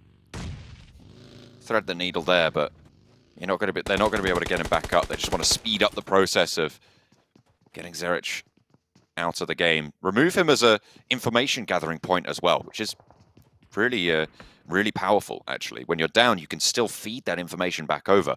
So finally getting that elimination will prevent them from scouting at any of those rotations. A nice knock on the long range from Skills is onto Rules. A really tough game overall. It's getting even tougher as well, just purely because of these central circles, in which case you're seeing much less edge play now. So many more teams clumping up towards singular destinations. So you're seeing I8 also over here, DRS looking down towards Mad Bulls. And yes, they have the compound, but they also have one of the lowest grounds in the lobby on this eastern side. They're able to find at least one player and take out that sneaky player from DRS that was trying to wrap himself round. So Mad Bulls up to 3 and with a little bit more breathing room to work with. Yeah, Gianti gets found in the foothills. Tripped up a little bit there. Unfortunate, DRS down to 3. It centers again with a lot of water in this circle blank, and it's Miramar, so I don't usually get to say that for this map, but it seems like that's the way it's going to go. Keeping the Los Higos island in still, but the majority is on the mainland. There'll be interesting decisions being made by teams like Budoram, like Titans, who are currently still on a wild 2-2 split, by the way. I mean, for Budoram, it has been just really difficult for them in the first place. Trying to move through Team Queso, getting knocked along the way, trying to send shots backwards towards them to keep them at bay. And now moving down towards Los Higos side, like you were saying, towards Titans. Who are, yeah, you're right. is pretty crazy. They've got 2 players down here, then also 2 guys up towards Via Demar. Like, I am slightly confused. Flabbergasted. I think the only explanation I can kind of think about is that if you play this area, you're so used to playing split for quite a while that you don't even really have that sort of instinct to regroup early on the south side. And maybe they just got caught with everybody else moving in. Absolutely.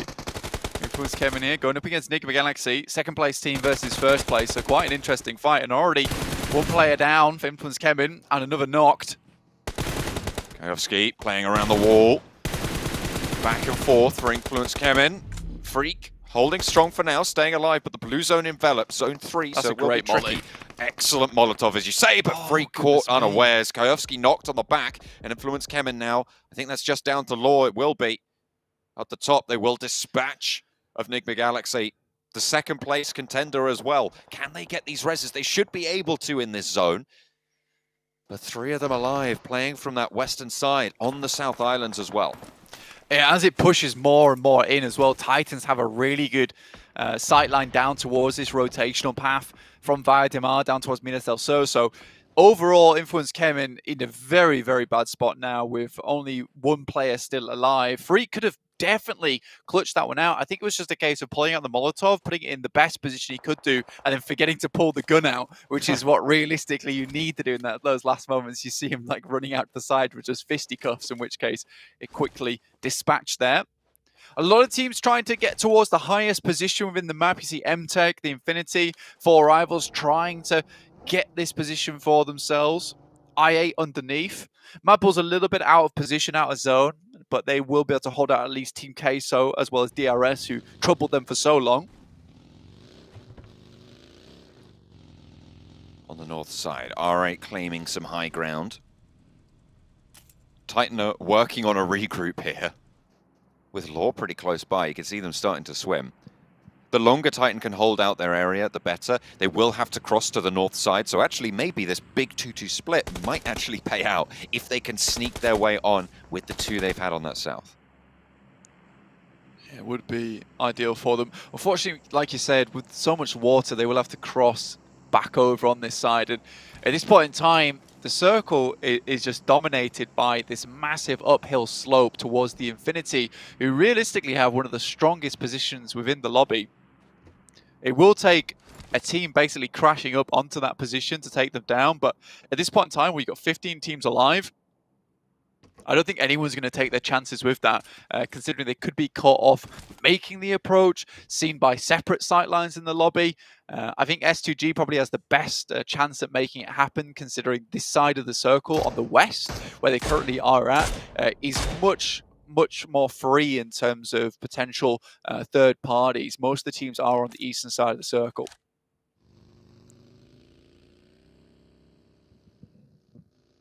They'll have to contend with the holdout, but you're right, there's a little bit less around them to add to the melee. Buradam, they went south early. They went over to the South Islands after losing Sky only a little bit earlier. But now they're stuck in the same position as Titan. And they'll start the swim. Kangzo staying land-based to allow Tiger and My Name to go early. And we'll be watching for those positions from Titan to try and move them, or stop them from moving, rather. But they've got that outpost, and they're playing 2 separate games right now still. Law eliminated. Does that self-knock? That is not good. Influence Kevin down and out early. It's uncharacteristic, but there you go. Still very clear ahead of everybody else on the tables. Yeah, I mean, to be honest with you, that was kind of the dream matchup for us as audience members, watching Enigma Galaxy go toe-to-toe with Influence Kevin on that side of the map. But both teams found themselves stuck between a rock and a hard place on that side of the map, with them struggling to get into the circle, it enveloping, being only 1 rotational path downwards, in which case they both got tangled up with one another. They're silenced, though, with a double spray.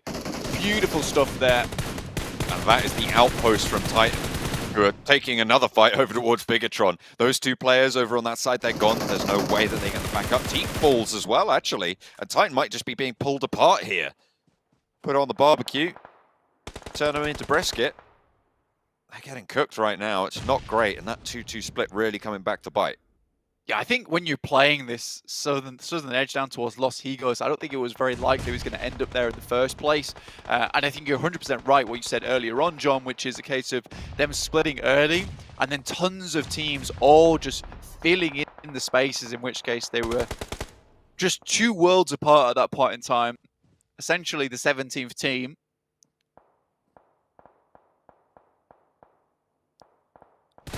Four rivals trapped in a crater. The nades will funnel their way down. R8 taking shots their way as the roll starts to go, and it won't be gathering any moss. This hill, as you said, the main feature of this circle. Really, really important to maintain these high ground positions. Oh no. That's how he died. That is just a big miscalculation coming through from Law to leave Influence coming out of the game. He did die on top of the water, though. Yeah, but it's like 3 inches of water. Like, I feel kind of sorry for him. Well, I mean, his body was laid on top of the water, and it's pretty hot on Miramar, so I don't think there's any ice here. So I could feel for him in a way, you know. I feel sorry for the dude. Circle again, a little bit further towards that center side. The Infinity still with a happy day ahead of them. And for Mad Bulls, Team Queso all have to move. 4 rivals also suffering to the hands of R8.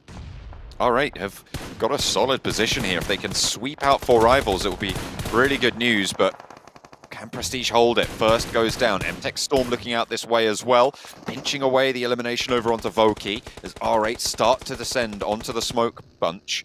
Pimbaru knocked. Pui knocked as well.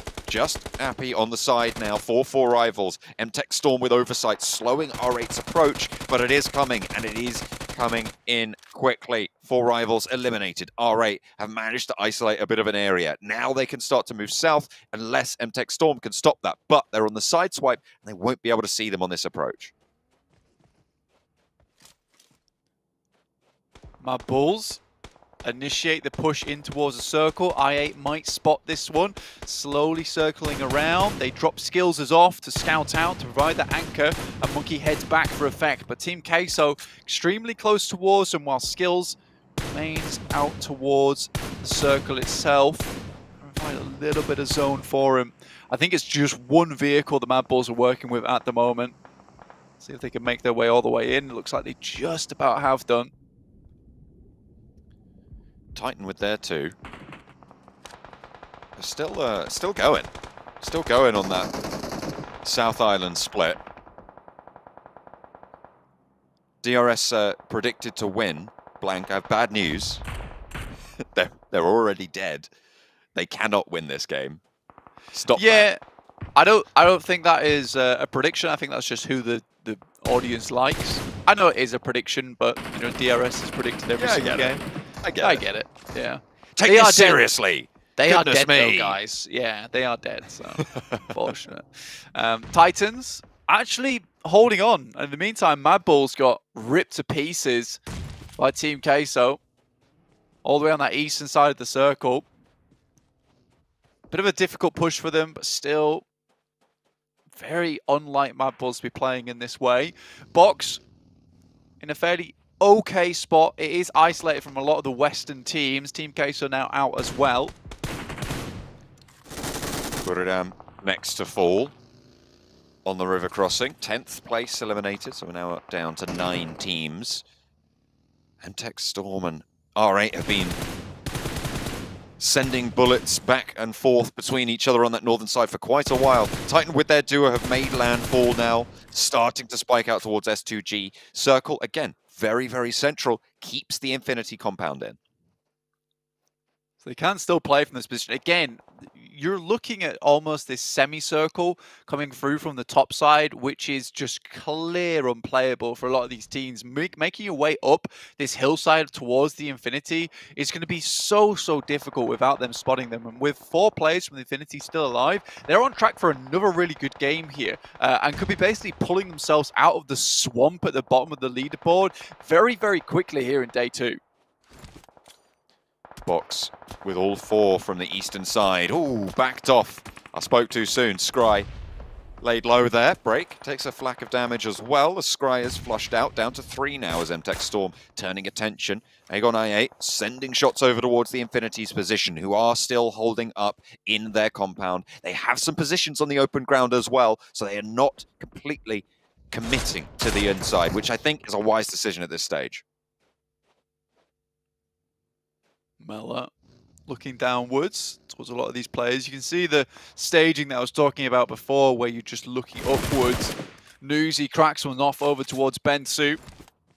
Pulls out the M4 and will finish the business on that side. R8 tries to move up, and Godtunny doesn't quite find the shots in time. Prestige is playing a dangerous game as Godtunny tries to get the job done.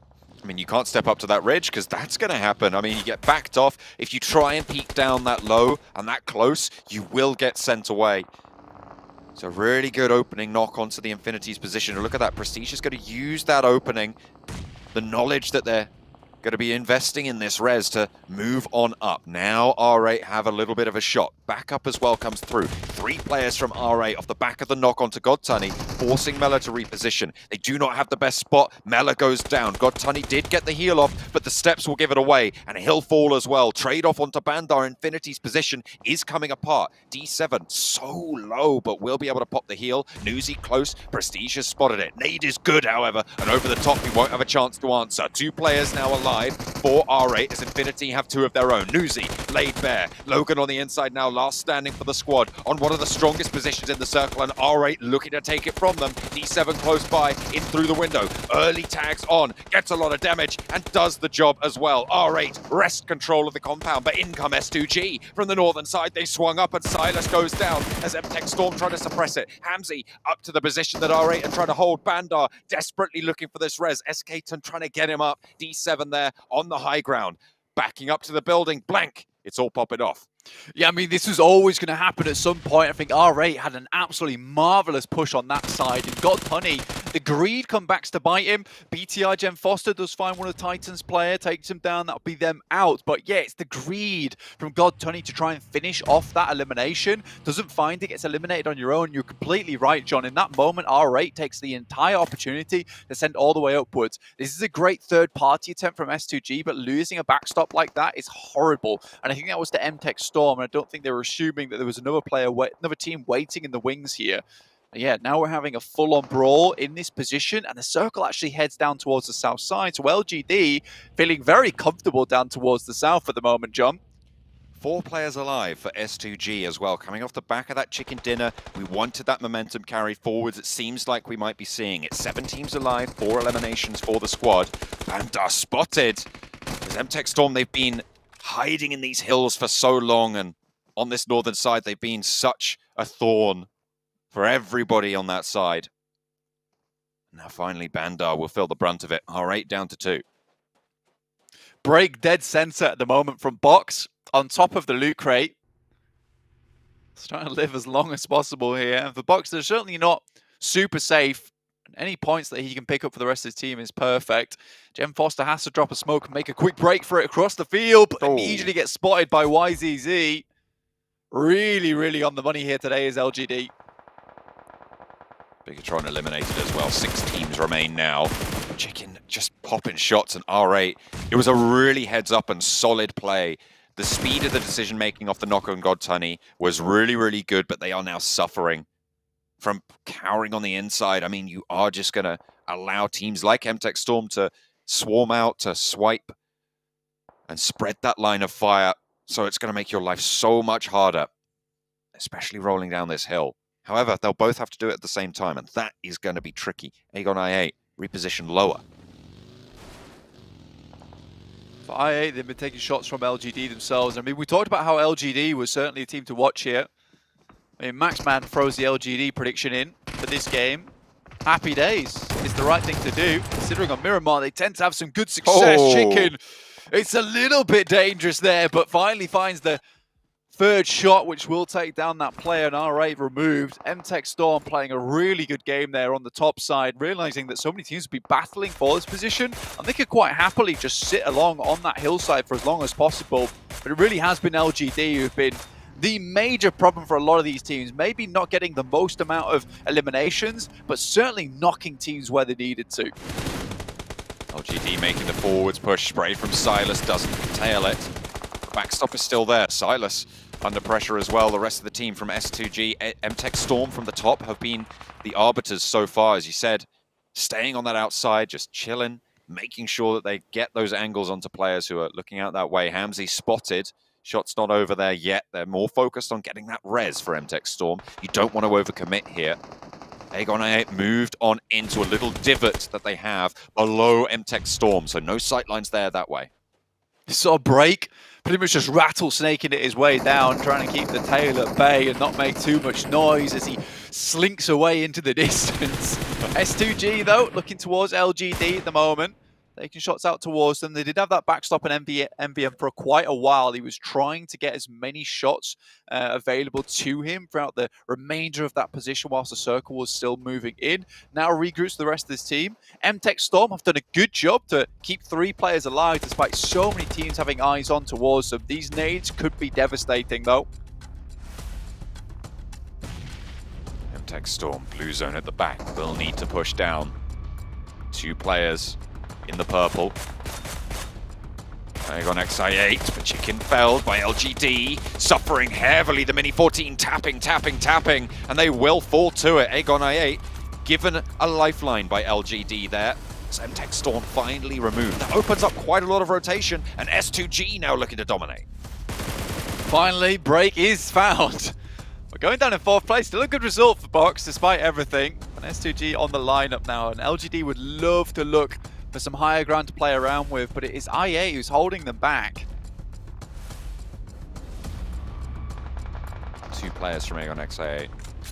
LGD, YZ takes a little bit of damage, but gets back to cover in time. Forwards push coming in from Calci. S2G coming off the chicken dinner, pops the, I think that was a flashbang high, a stun grenade coming through. Low swing from Hamzy, finds an opening knock. MPS though lines him up for 1 and 2. It's not good enough to take down the team, but it slows things down. And now I8 can move on through. 2 players versus the 2. Are they going to commit for these reses? I don't think they're in position just yet. Silas moves back. Calci on the forwards hold. And things slow down again. Another flashbang over the top. Calci, the clutch maestro from that last game, looking to do it again here. It's on the line for him, and he took down the 2 players from LGD and now hopes to curtail the 2 players from IA who are trying to ruin the back-to-back here at PMGC.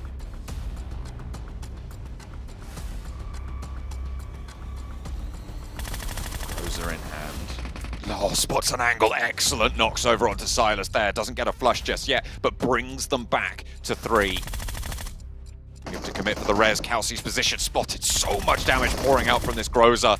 Has a hell of a bite to it. Calci falls down for it. The spray is good. Looks for more bullets down range, but gets backed off. Does stay alive, and there's the sideswipe. The crossfire is there, but a slur of HP now. Looking for the first aid. 3 players alive and kicking for S2G. The back-to-back is good, and they stay strong. What a way to kick off day 2 from S2G when they needed to prove it.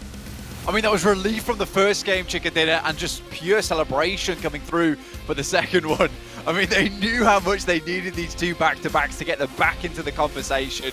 Happy days for S2G here. Really well played as well. I mean, the push up towards the Infinities compound, realizing that MTech Storm is up there as well after R8 takes that, and immediately moving back down towards that south side. Really, really well played coming through from S2G to make this game work in their favor. LGD similarly with a really, really fantastic little hold on the south side.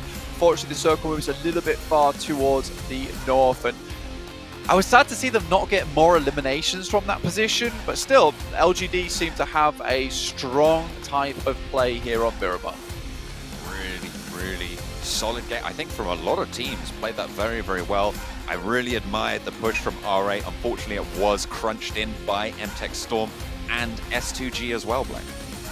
Yeah, absolutely. It was great news to see a lot of these teams that we were seeing failing yesterday be able to bring up the pace, but S2G with the chicken dinner. With that, send it back to the desk.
You know, Maxman said something smart before we came back on air here, talking about how we mentioned that you have to go big here if you're one of the teams outside of, well, let's just say like 11th place if you wanted to either get into the next stage of the event or if you want to get into the finals. And S2G, with back-to-back wins, starting out the day in 11th place, have been able to do just that. 25 points coming in for this match is a fantastic showing here out of this team from Turkey that we were getting a little bit concerned for.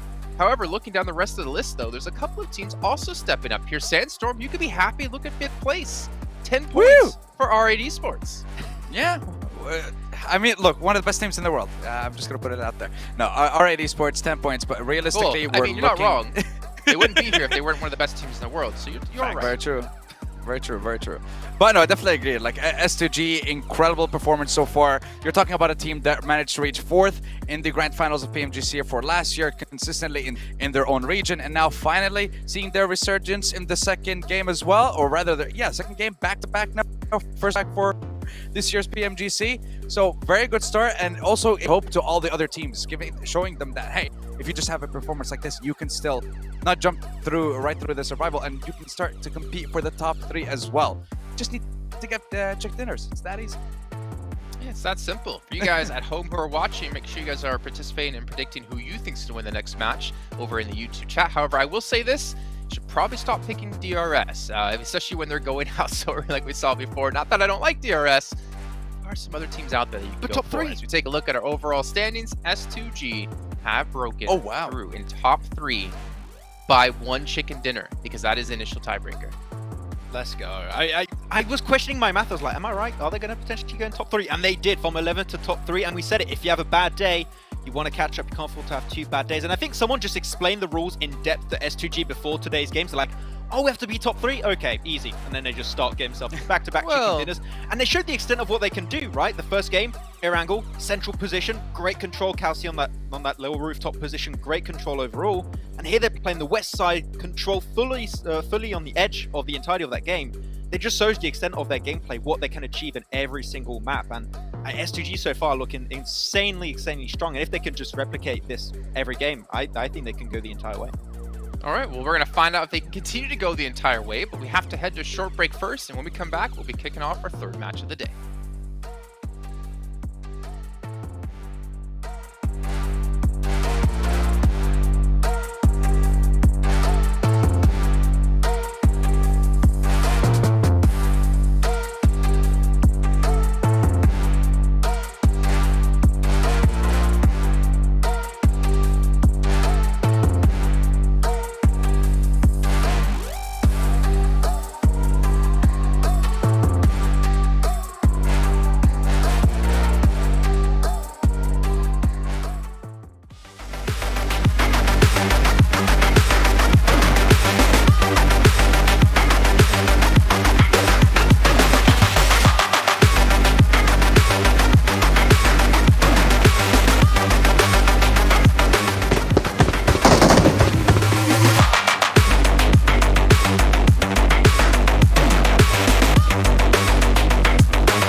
All right, the 3rd match is going to be coming up shortly here, which is going to be extremely exciting because if I'm not mistaken, Max, it's going to be on Sandhawk, your favorite map of all time. It doesn't even come close to Vikendi for you. Well, I don't like those words. That does not sound nice to me.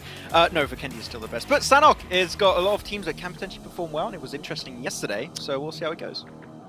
I think for me, what's interesting, though, is the fact that you can't heal in the blue anymore, right? That's the interesting thing, and I'm curious to see how teams continue to adapt to that so they can't really rely on that kind of strategy, which worked in the past. But you know what we're going to rely on, Max?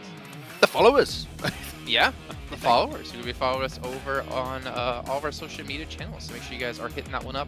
Make sure you guys are also following and subscribing here to the YouTube channel as well, or wherever you might be watching. But gentlemen, we're going to just not until I mention Sony again, one of our lovely sponsors here, the Sony Xperia 1.4 and the Xperia Stream, made in collaboration with professional esports players. You can play PUBG Mobile in 90 Hz with the Xperia Stream with its total cooling system and its multiple ports for some intensive gameplay, not to mention some streaming. But gentlemen, Sandhawk coming up soon. We're going to take a look at our top performers, though, on Sandhawk, I'm hearing. We'll see if that's actually true or not, because it will be interesting to see with only one match played who was able to excel it first time. And we see Enigma Galaxy, 15.7 limbs, 1300 damage, was pretty good, pretty decent. Yeah. That to me is honestly pretty surprising for the side of Enigma Galaxy, considering the fact that in previous tournaments they've always relied on playing with the heal stress. So now switching it up, going to the first Sandhawk, getting that chicken dinner, getting eliminations as well, is a pretty darn good start for them. And then looking towards the other teams, don't forget DRS, they had one player left, managing to get that second place spot, so sealing a lot of points in that one game, helping them out when it comes to the overall rankings. Right. And Sandstorm. Titans, still a very threatening team. We have to say, though, okay, that the circle did go the way of Nigma, okay? They dropped Same, circle was just north of Same, okay? Now the question is, I want to see how they can deal with a circle that goes away from Same. If it's a northwest No, it's just going to be Same again. Is it? You read the script? Okay, Yeah, I read the script. I wrote the script, actually. Well, okay, your point makes sense. I like it. So that's why we've been having crazy zones. Like since game one in day one, we have been zones on the very edge of the map. It's ridiculous. Jason, why are you doing this to the players? I just like to let's just make it as complicated as possible, and let me just mess with people as much as possible. Not nice. That's why. No, don't do that. But yes, hopefully they can adapt to circle that doesn't go their way. And BTR, I want to see BTR. I put BTR as one of my teams to watch this time around because they had actually a decent circle rotation, and they're one of the teams that dropped towards the trifecta of the rivers, and of course that is one of the best positions you can drop in Sanhok every single game because you can go to every single island, and I want to see if they can make use of that spot like yesterday and hopefully get a little bit more than a 4th place and hopefully get their first chicken dinner. I still want to see a BTR win eventually. Did you predict BTR? Did you really? Yes, I did. Why would I lie? No, you didn't. No, you didn't. Oh, I didn't. But you put it. I read your prediction. I thought, okay, my bad. You put your predictions right below mine, okay? I mixed them up. But yes, you put BTR. If you were watching over on the stream. No, I did. I did. That's. No. Did you? Oh no, I didn't. That's. I'm on my Miramar predicts. Okay, I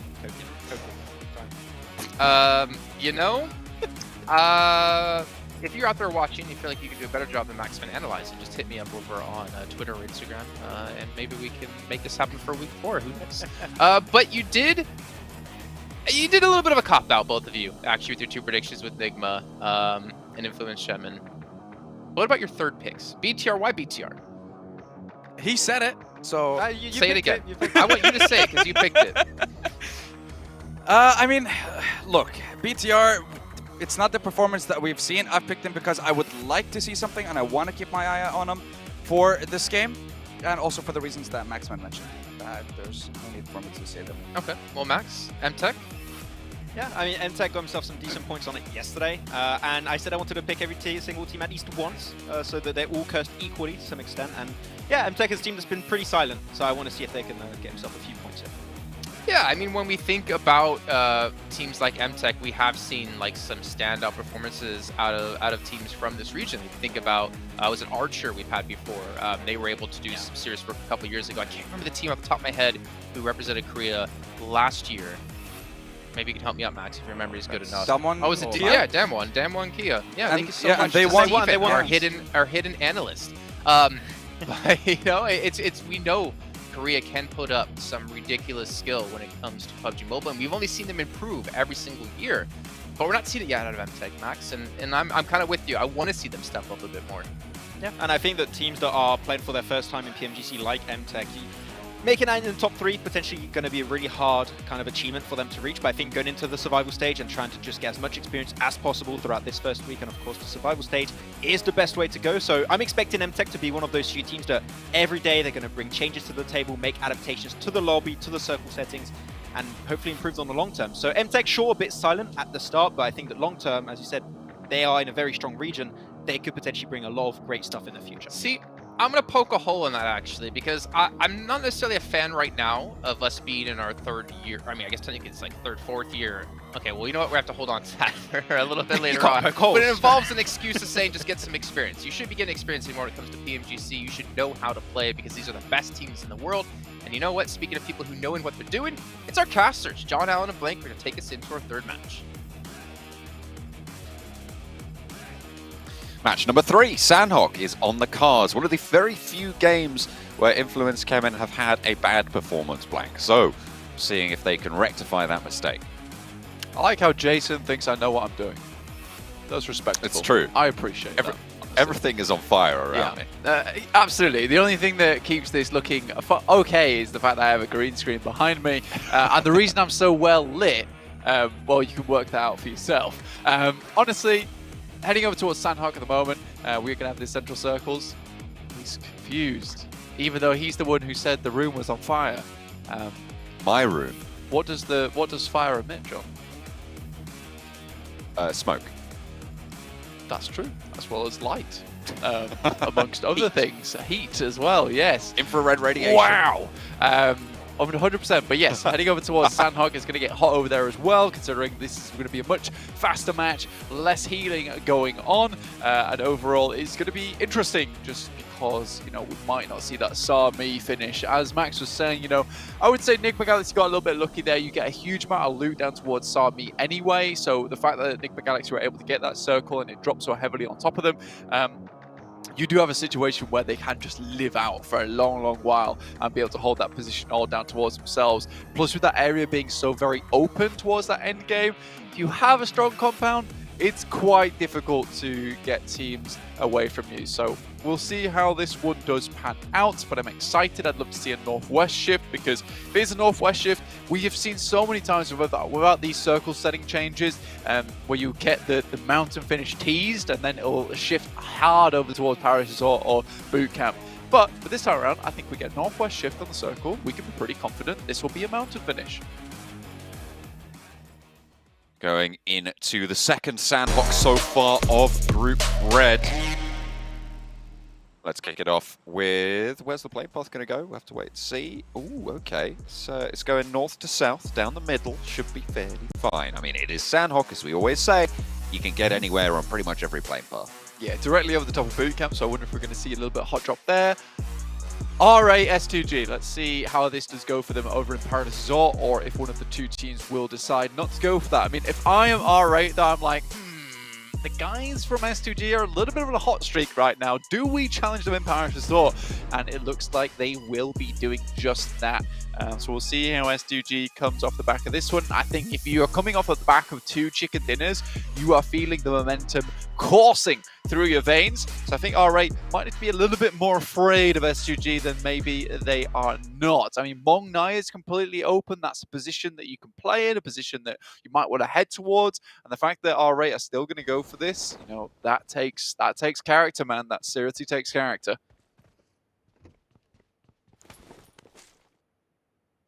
Really going to have to put up a fight in Paradise Resort. And it will be a scrap. I mean, they have taken a what? I'm laughing because look at where Obviously S2G is on the leaderboards. Their third place. Oh my goodness, they overtook. They jumped over Titan. Okay. That's with the chicken dinner tiebreak. That's that is an interesting jump up, right? We are 13th. No, we are third. We're third place now. I mean, it goes to show you how actually close these tables are and how fast it can change, right? From even, I think they started today on 11, if I'm not mistaken. They started just outside that bracket. Ooh, that's an early start to the fight against R8, and that's not even S2G doing it. It's the Infinity. I was going to kind of propose this as a possibility, but I thought, nah, never. But I was thinking, you know these two teams fight. Why not just sit around Paradise Resort and just kill them both? Yeah. You know? I mean, it was always R8 who was going to take that first knock as well, because S2G tends to play on these outskirts and these areas which are protected. So R8 was trying to get the jump on S2G, and the Infinity, like you say, have taken an interesting maneuver here. Pick up one of the eliminations, and now S2G can be happy that they have a little bit more of an advantage here in Paris Resort. Not that they know it, potentially. They should be keeping track of those team names as well as player numbers in the elimination feed, but we'll see what happens. They might just want to dip out nice and early if they can.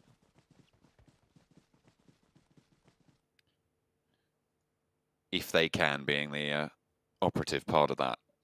Looks like MTech Storm are on the south side as well. There is the ring established around it's quite Paradise interesting Resort to break through. So Oh, you guys want to fight in there, huh? Well, we'll wait on the outskirts. We'll cheer you on, but if you try to leave, we shall cage you in, which is what seems to be happening right now. R8 tries to move down the other side after being sent back by the Infinity, only to find MTech Storm on the other end. So we're basically having the exact same. You're right. Yeah, we're having the exact same engagement that we saw over in Miramar. We are over in Sandhawk. So all 4 of these teams fighting over the same position. S2G, as they did last game, leaving.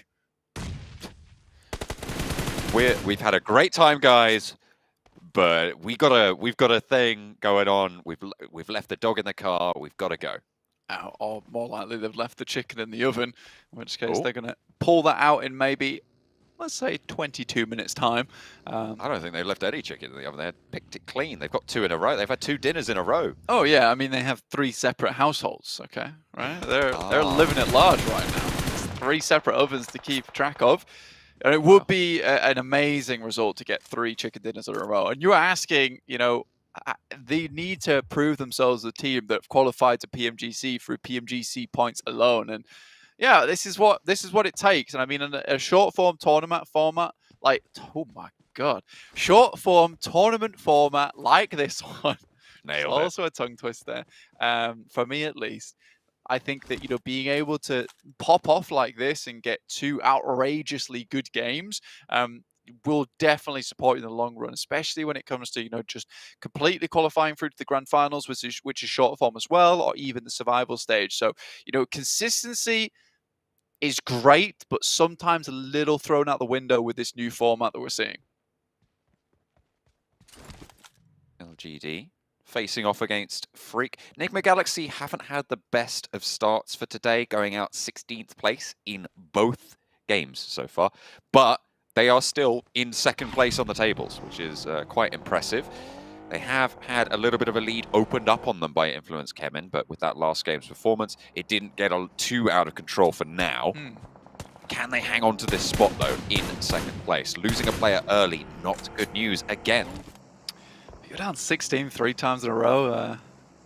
Doesn't really feel like a fluke, does it? So Enigma Galaxy struggling somewhat. BTR taking it to the guys from Team Queso. Actually finding Ayala there. In the meantime, Influence Chairman doing what they like to do best, which is just decimating Box, apparently, over towards Quarry side. Wow, okay. It's a little bit further, yeah, as you say, over towards that Quarry. Box dispatch. It's no big deal, guys. Just one of the strongest compound hold teams. Although, to be fair, I might have to rethink that after the last couple of games. We've seen Box get rolled down quite a few times. It is what they're known for, but not necessarily what they are good at right now, which is fair enough. I think that, you know, since a load of changes, you know, Loki leaving the team, I think he joined the broadcast team actually, which is really cool. It has kind of changed drastically in terms of the playstyle from Box. I don't think they're the same Titans we saw before. Still a very competent team, but not necessarily one of the teams that we would see at the top of our radar anymore. And it honestly is, again, like I say, great to see, you know, a Turkish team, you got Enigma Galaxy as well as Influence Kemen at the top. Just not many SEA teams here that we're seeing come in. I'm having a massive performance right out the gate here in Group Red. So we are going to have to see now this case of, right, SEA teams have to now catch up to some of these Western European teams or other teams in particular. So it's great to see, honestly, John, and one thing that I'm hugely excited about going forward. As you should be. I mean, it's great to see all these teams match up as well, because this is a bigger conflict of regions, right, coming through than we saw at PMWI, which is kind of the last major international cross-regional, across all the regions tournaments, which was really kind of only the top teams and invited teams as well. For sure. In that situation. It's great. I mean, I'll say this. I mean, Middle East used to be a Middle East had teams that we would just not even really have on our radar about 2 years ago. Enigma Galaxy is certainly one of the front runners from that region. Slowly but surely, just completely getting better and better every single tournament. And the Iraqi team just honestly so strong at this point in time. Yes, out 16th place twice in a row in the last 2 games, but you definitely can't discount their day one. Again, though, still remains to be seen. It would be lovely to see Enigma Galaxy go through straight to the grand finals, though, with all the effort that this team has put in through the multiple years during PUBG Mobile esports. And I think they're one of the teams that I would personally say deserves to be there. Team Queso wants some revenge on Bigatron for taking down Ayala earlier on the crossing from the northwestern island. We'll try and control them. They'll have to move through. This is a bit of a replay. Okay, this is the crash. So just 2 knocks immediately lit up. That is... I mean, that is...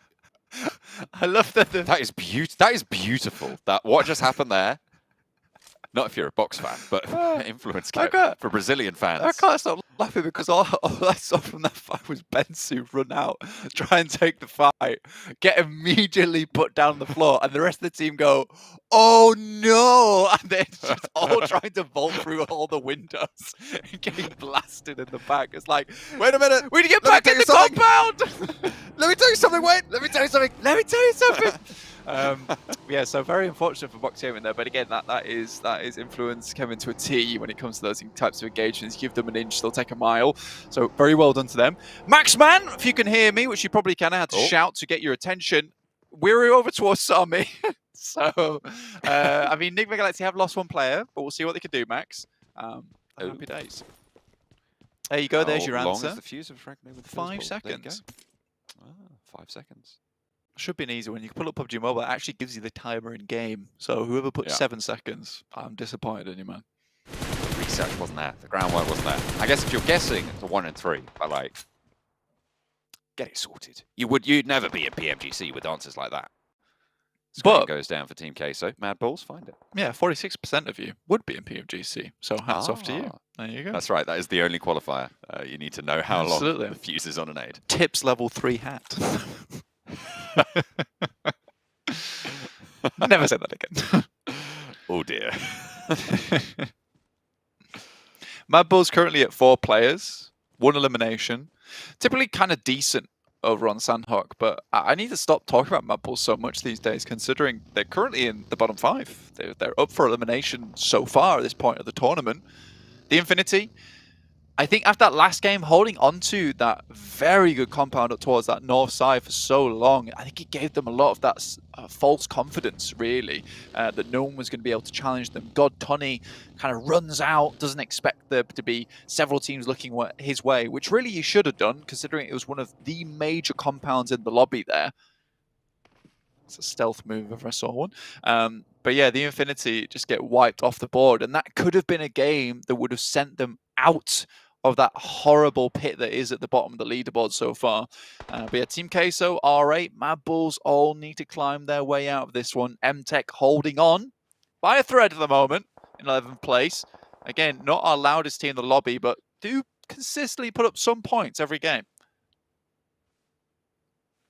Is it enough, though? Is some points enough points? I think that's the big question, especially when you've got teams with massive potential sat underneath you on those tables. I mean, specifically, I'm thinking about Mad Bulls as the region that we covered, but I mean, even teams like Team Queso, right? They have got that oomph there somewhere. It just hasn't been shown just yet. And speaking of, I guess that's going to take the oomph out of this game for them as LGD, who did in fact rise from one of those spots earlier on yesterday.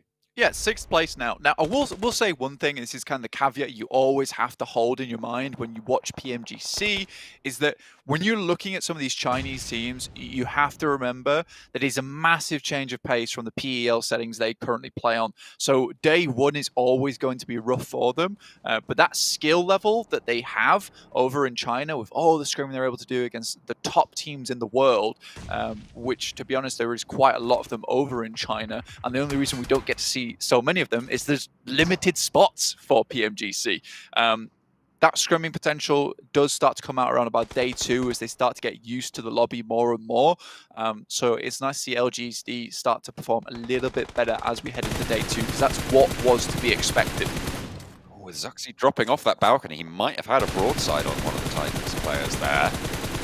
Good spray up towards Puncher from the window from Jem Foster. Finds a second as well onto Teak. 6 taking a lot of damage, and Bigatron doing a lot of work against 4th place Titan.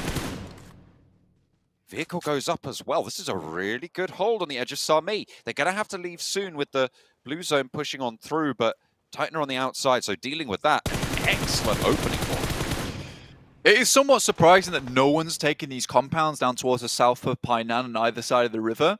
Mad Bull's currently holding a 4-man split right now to the north of Camp Charlie. But yeah, there is a fair few compounds that are just completely open. And you wonder, because of these circles, that teams are worried that there's already teams there that have moved in early. But because we're seeing this much more central type play, a lot of teams are scared to head off that edge side because they assume teams are already there who are here earlier on. So you will see some of these teams start to try and scout out, find these positions on the map that might be still open and available to them. We'll see what happens as we get further into this match. DRS right now looking to move through LGD, already finding one of their players in CC down towards that south side. MVM, YZZ and Suki looking to regroup, put a band-aid on this. DRS is still out in the blue. M24 shot over towards Titan as well, and that's them out with a dirty little headshot coming through from Nigma. That is not ideal, bad for business. Titan going down again. I mean, we have seen a little bit of a floundering coming through from both Nigma Galaxy and Titan today. We haven't really seen that punch that we come to expect from them. I mean, I said Nigma Galaxy out in 16th both games in a row. Titan out in 8th both games in a row as well so far. And this one is going to drop that down even further.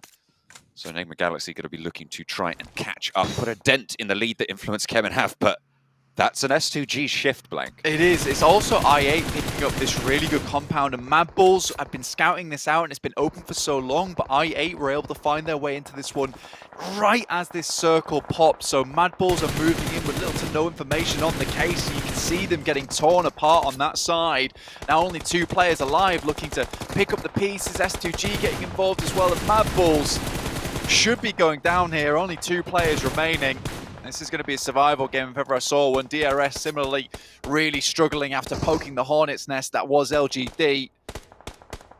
Influence Kemen doing a lot of work on that northeastern side. They've yet to cross the river though, which is where the majority of those teams are going to be facing. Still locked in that fight with the remainder of 4 rivals, although they have been torn apart. Something awful. Igon XIA will be taking shots over this way. Appy does have the DBS, so you do have to be a little bit worried about taking those close fights, but there's only 1 player there. Kajowski yet to get rezzed. So Federal struggling to find that opening to get in, but shouldn't take too long. Yeah, it's somewhat of a late rotate coming through from Mad Bulls. Influence came in, you can see them here. Still dealing with the guys from 4 rivals, but S2G, I8, like you were saying, all having sight lines down towards them. That's Lord going down for Nigma Galaxy, and they're out in 11th place, which gives them little to no points on the game. They'll have to pick up 1 elimination at least. That's about it. Now Influence came in looking to finish off the final players. Happy has the DBS, but it's not enough. Wasn't even able to land a shot there, I don't think. Influence Kemen. Kajowski actually taken very low after the res again. Will be able to stay alive for now. And the circle is okay for them at this stage, but crossing will be brutal if they have to make that choice, if they have to make that rotation on the next circle. Infinity, good old position for themselves. Again, this is going to be a case of not being too greedy on some of these pushes, not being too greedy on some of these knocks, as that's what came back to bite them on that last game. This time around, though, with so much open area, Newsy holding this outpost, they will be gathering a lot of information, so should have a better idea of the lay of the land. We're still waiting for this next circle. S2G looking to take this very, very far today, and Influence came in almost a little bit afraid at this point in time as S2G continues to rocket up the leaderboard. If there's a team that can make a river crossing blank, we saw it in that first Erangel as well. It's Influence Kemen. They make those impossible plays somehow. See if they can do it again here if they have to. Circle shift comes through. Does give them a little bit of grace, but difficult certainly. LGD suffering. BTR currently 3 players. Happy days to BTR. I also got a follow from Luxy the other day. Hope he was happy. Very nice. Cheers, bro. I appreciate you, man. We had good times over in PMWI. Would you like to keep flexing it, or? I'll keep flexing it. I chat with Luxy. It's no big deal to me. Do you? Oh, okay, yeah. He's actually a cool guy. Anyway, BTR 3 players still going strong. I think Jen Foster, though, definitely the dude that I need to get next on the Instagram radar. This guy has been very impressive throughout the entirety of PMGC so far. And I mean, it's nice to see. I mean, Luxie and Zuxi, 2 very strong players. Misery, that new addition, looks pretty good as well. But Jen Foster, you know, this guy was not the mainstay. He wasn't the dude that you thought to yourself, oh, he's going to be making the big plays. He felt more like a fill-in towards the start of the year, but he's really come into his own as we get through a lot of these tournaments, and it's great to see that he has developed into such a good player, and that comes from the backing of a lot of the coaching staff, the analysis staff through from BTR, and you'd imagine they have a really good foundational base around them. Unfortunately, Zuxi gets caught out in the open, trying to make his way in. Shots over towards both of them, getting lit up. You did. You really did there. Both of them fall. Please, Jen Foster. Picking up quite a nice bunch there. Jen Foster, as you say, last standing for BTR on that southwestern side. Next circle soon to come through. S2G are right now in Pioneer Blank. They're on the northern side. Yeah. Nothing really to do other than just look out the way they've got, and they get at the edge of the circle again. Influence Kemen, though, keep a slice.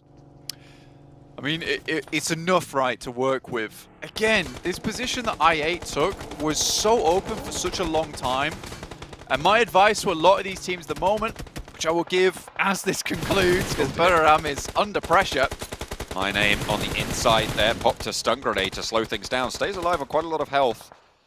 2 players on the outside for Butteram as well. Sky only peppering the Infinity as they try and move up, but the bullets just aren't landing. The vehicle goes up, a nade in through the window. That's going to hurt, but actually seems to have sailed wide. The burn is good, though. That will back them off the windowsill. Unfortunately, though, one of the players goes down. One of the teammates is out. Aegon XIA will be taking shots over towards the Infinity as well, as the edge of the circle really starts to heat up. Blank is all popping off on the shack. God, Tony looking to get some more nades for his window. The Infinity have restabilized.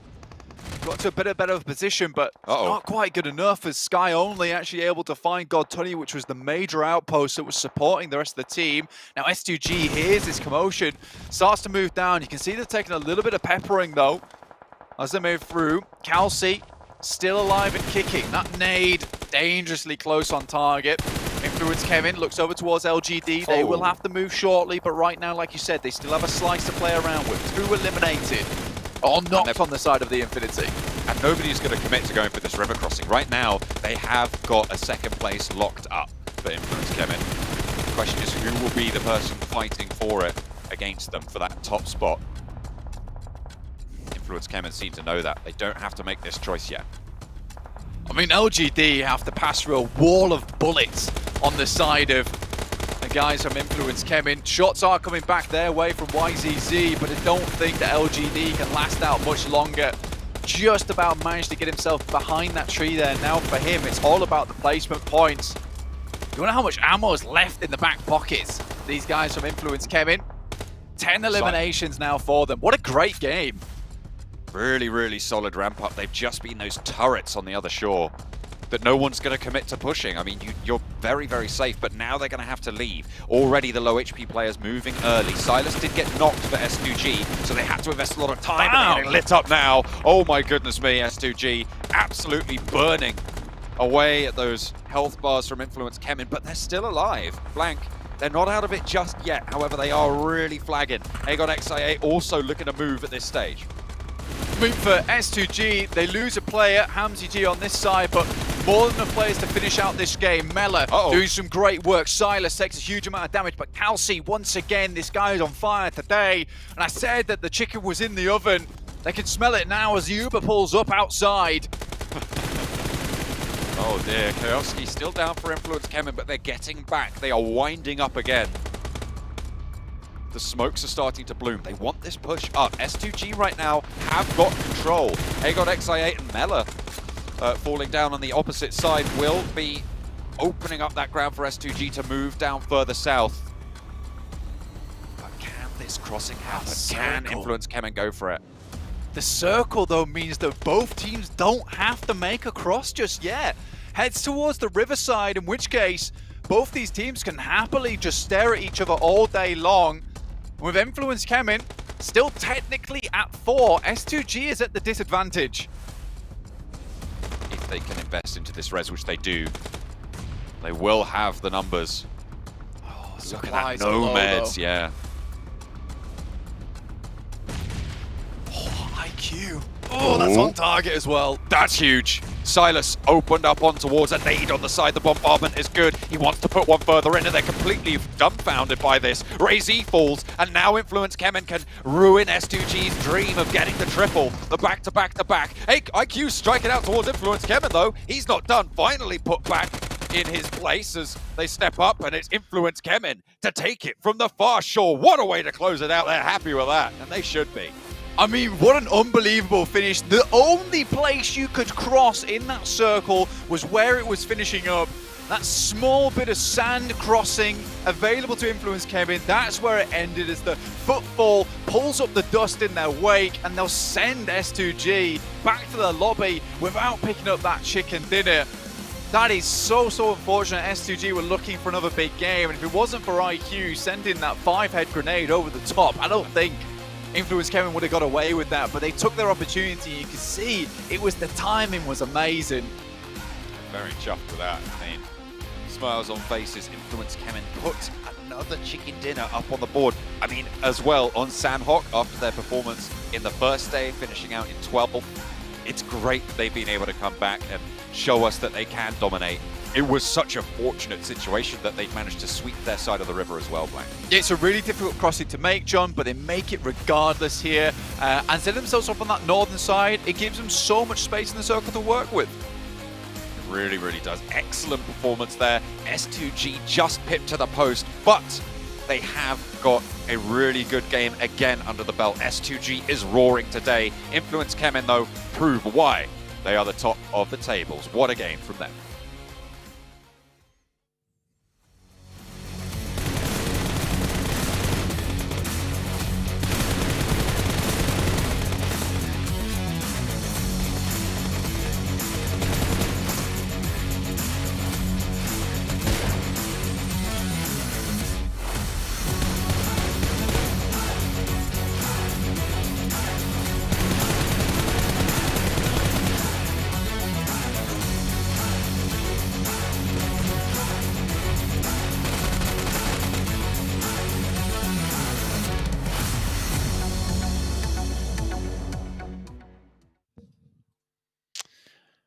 I don't know what's going on in this game. I feel like it's like a glitch in the matrix. S2G able to do some serious work here. 19 points for themselves. Influence Kemen, 28 points. Max man.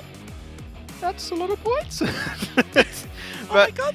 The edge playstyle is so good. Once again, with these circle settings that have been changed specifically for this PMGC, edge playstyle is great because you're never going to have the circle shift super far away from you. You're never going to have to make your way through 10,000 teams. And especially, Sandstorm, the decisiveness that I'm pretty sure we saw during the championship, the decisiveness of we have one shot to take the chicken dinner. We have one opportunity, even though we have to cross the river, we can full send it, fully commit against S2G and the last player of IA. Man, and the team play, the shot calling, whoever's doing the shot calling on their side is just so quick on this feet, and it's been working flawlessly so far. Yeah, definitely. I mean, go ahead, Sandstorm. Oh no, I was just gonna say it was that IA player that gave Influence Kemen the key that they needed to get into the zone, get into the position to give them that chicken dinner as well. And we were talking about it. We were so close to a back-to-back-to-back chicken dinner, but IA unfortunately unfortunately for S2G, but fortunately for them, they still managed to get a top 3. So very well played and a very good start for them in the second day of the competition. It means we have a battle at the top right between two teams, but we still obviously are focused on the top 3.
Max, man, I don't know what to say to you anymore, to be honest. I feel like I've been so mean to you for so long, but you know what? I feel like because I've been so mean to you, I'm going to treat you.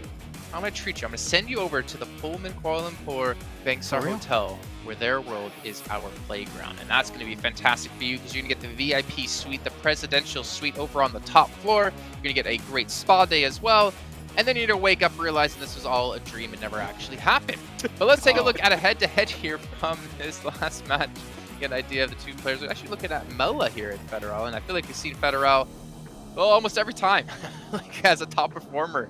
And I don't know when he's going to stop, but you know what? I don't know if I want to see him stop. I don't think he he is will. At the Pullman right now. He's living the dream, clearly. But yeah, I mean, so far Federal has been up there. The thing is, and we mentioned this many times, right, Sandstorm, normally you want to have a team-wide effort when it comes to a team being on top and being hyper-consistent, such has been the case for Influence Chairman. The entire team is performing. They're just doing so well, and it's worked out for them in the regional tournament, in the championships, and here again. Like, I don't know what can stop them now. That's the thing. Like, when you're looking at Influence Chemen, this is a team that has multiple players coming up with a lot of eliminations. You're talking about Lil Boy and Federal consistently being in the top 3, top 4 when it comes to MVPs for the tournament so far. And the fact is, you're talking about the MVP for not only Brazil, but you're talking about the MVP for Americas twice in a row. This guy doesn't stop. He's just an elimination machine for this organization. And we're seeing it time and time again. This might be their 4th or their 5th game where they managed to get double-digit eliminations. That is not something to snuff at. It's an incredible performance, and they're going to keep it going for the next few days as well. Well, that's the game plan for them at least. And if they keep this performance up, they're going to have a nice little break until the finals kicking off in January. They still need to continue to perform, and I don't think we're going to see them really stop performing at this rate. Like, I kind of question the first day of play. I was like, they're not gonna, this is like got to be a fluke, right? But for them to go into day 2, maintain this kind of level, gives me high hopes for the team, actually. And to see a new Brazilian powerhouse team like we had the old Lukes originally is going to be something I'm excited for. But we have Eringa coming up next, and I'm also excited for that, gentlemen, as we did have S2G take the first one of the day, and that was honestly a very cool finish, I'd say, as we saw. I was Kelsey on the high ground, eventually able to push things down and close things out for their first chicken dinner of the event. I mean, also during the interview, they said, right, they're scared of one team. It's Infinity Rage. And if a team was called Infinity Rage, I would also be scared, potentially. That's a very spooky name to go up against. But yeah, a few teams that we're looking at right now. And I picked DRS because they get picked all the time. So like, you know what, we'll just go for it for the sake of it. But DRS have been... the crowd. Exactly. I want to be the good guy here. But DRS have been able to get himself some good results in 1-1. Delta in particular, we talked about him in the first game. He's really been able to get some really daunting impact on the teams around them. So I want to see if they can keep pushing themselves further and hopefully get their first chicken dinner. It will happen eventually, I hope, but I still want to see it happen. That's the same case for the side of RA and why I picked them. One last time. It's never going to happen. One last. Never. Well, listen, a man can dream, okay? A man can dream. I picked them one more time, one more chance I'm going to give them. If we don't see something right now, then their target should be survivable. Top 3 is just a dream at this point.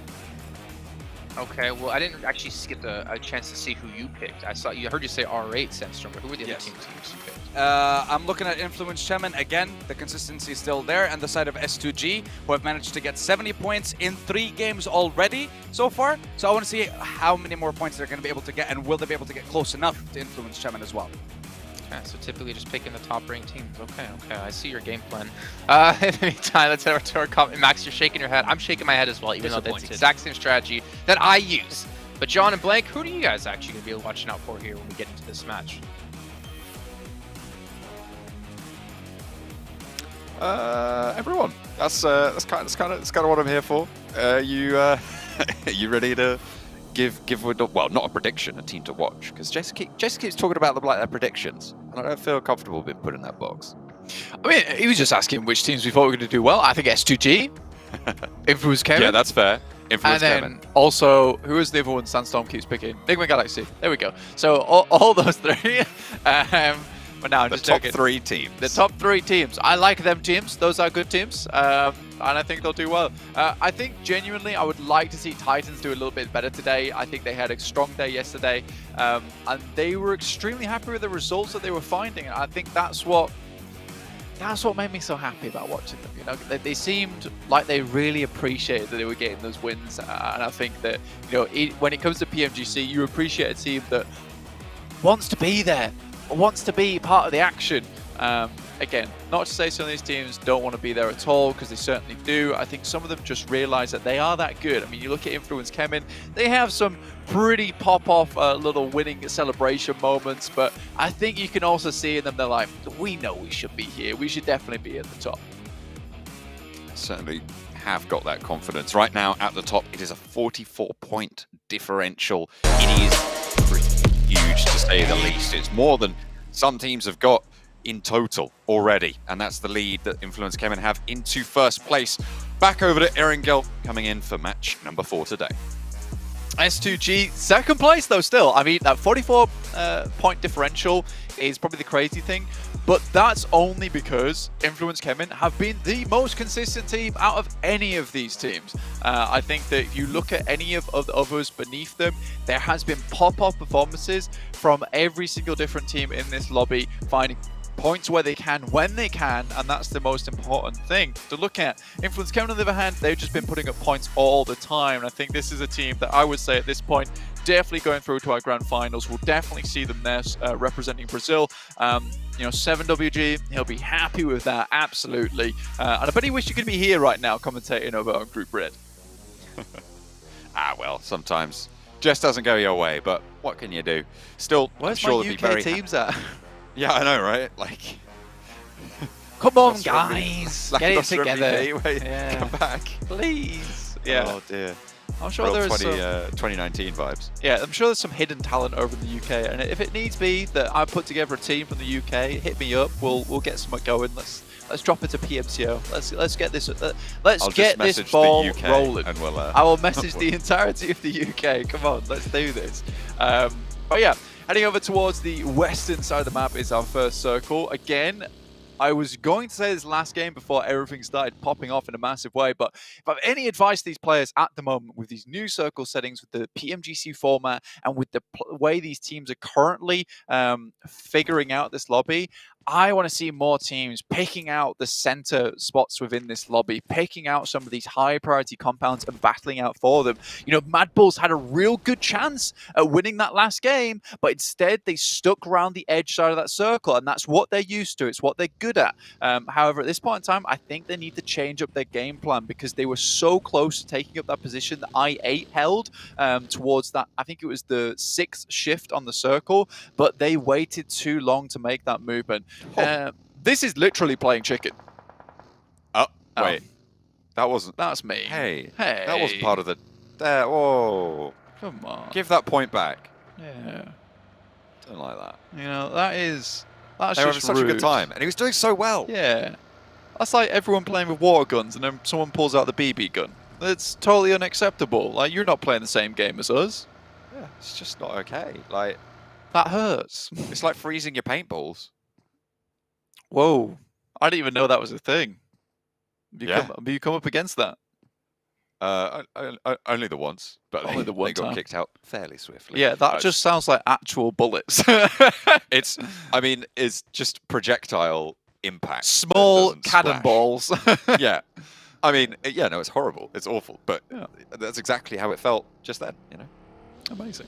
Anyway, I think there was plans to do paintballing at PMGC one time. Yeah, I think. I can't remember properly, but I'm not sure if that happened or not. I think there was a championships where we saw one of the teams go do paintballing. I think it was one of the Brazilian teams, if I'm not mistaken.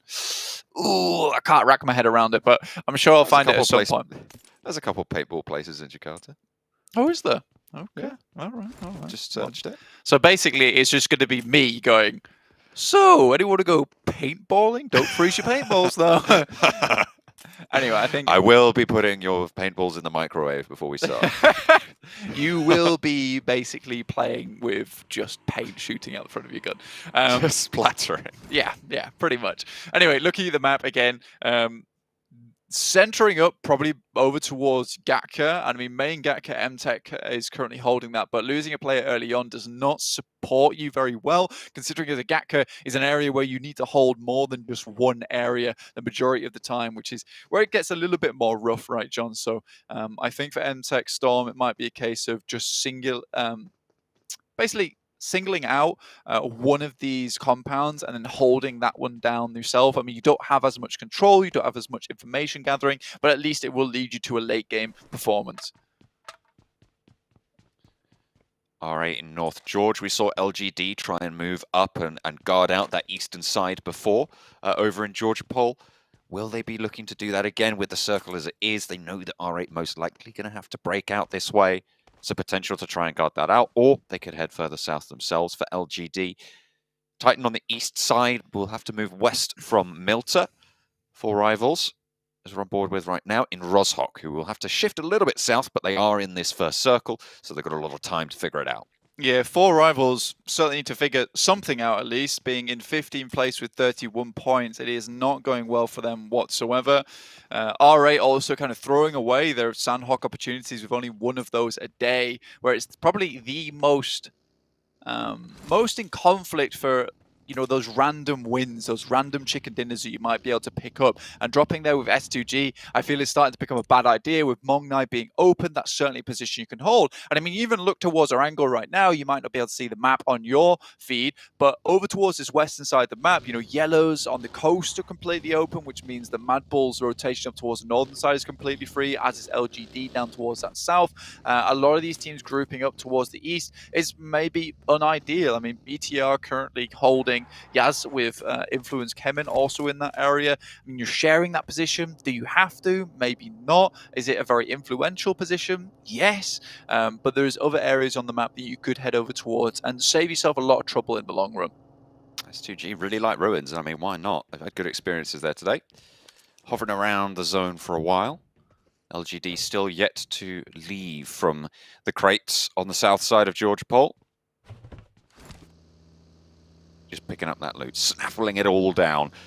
The Infinity on the east side moving into the circle past Potato Hill. They're trying to seemingly get a little bit more central, potentially post up in the hills just to the east of Pachinki.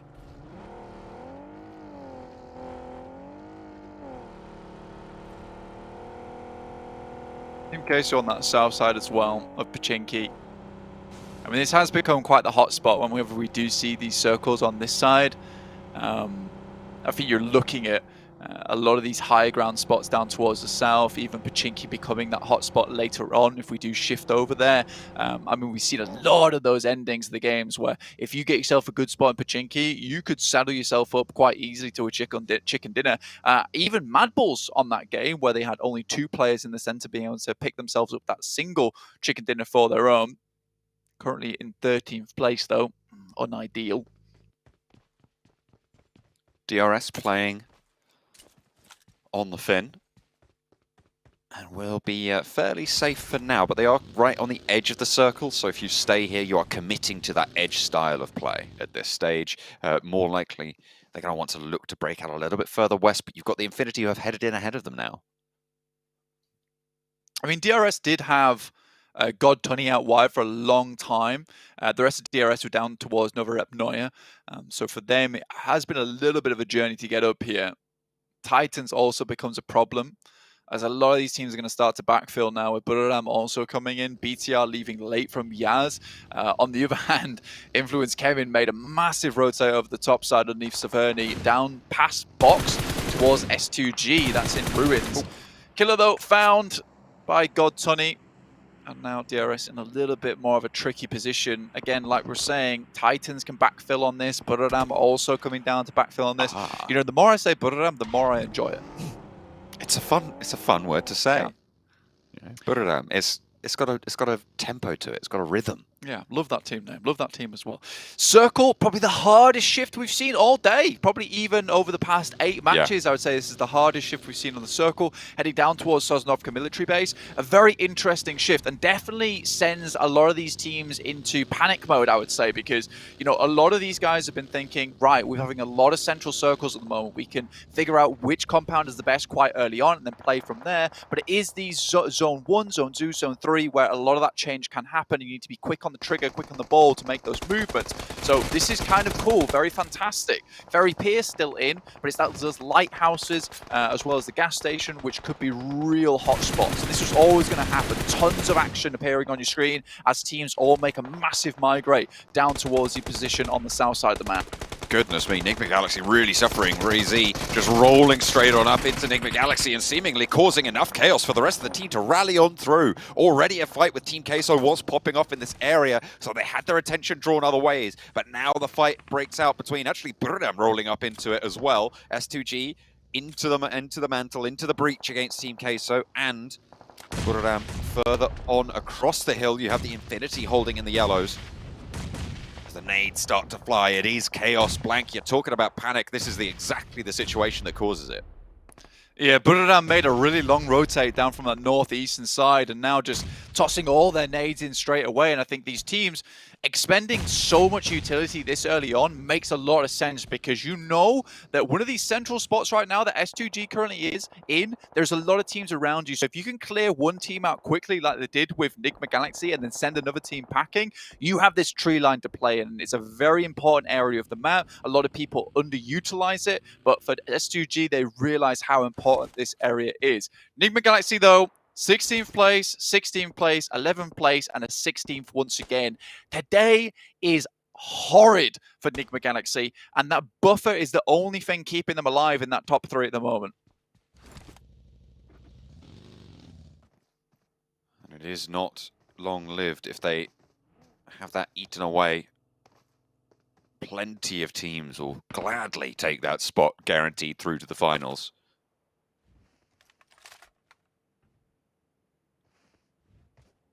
But it is a matter of achieving that. Nigma Galaxy still with a lot of leeway to go. But another 16th place finish, you're right. It's not the standard that they need to be at right now.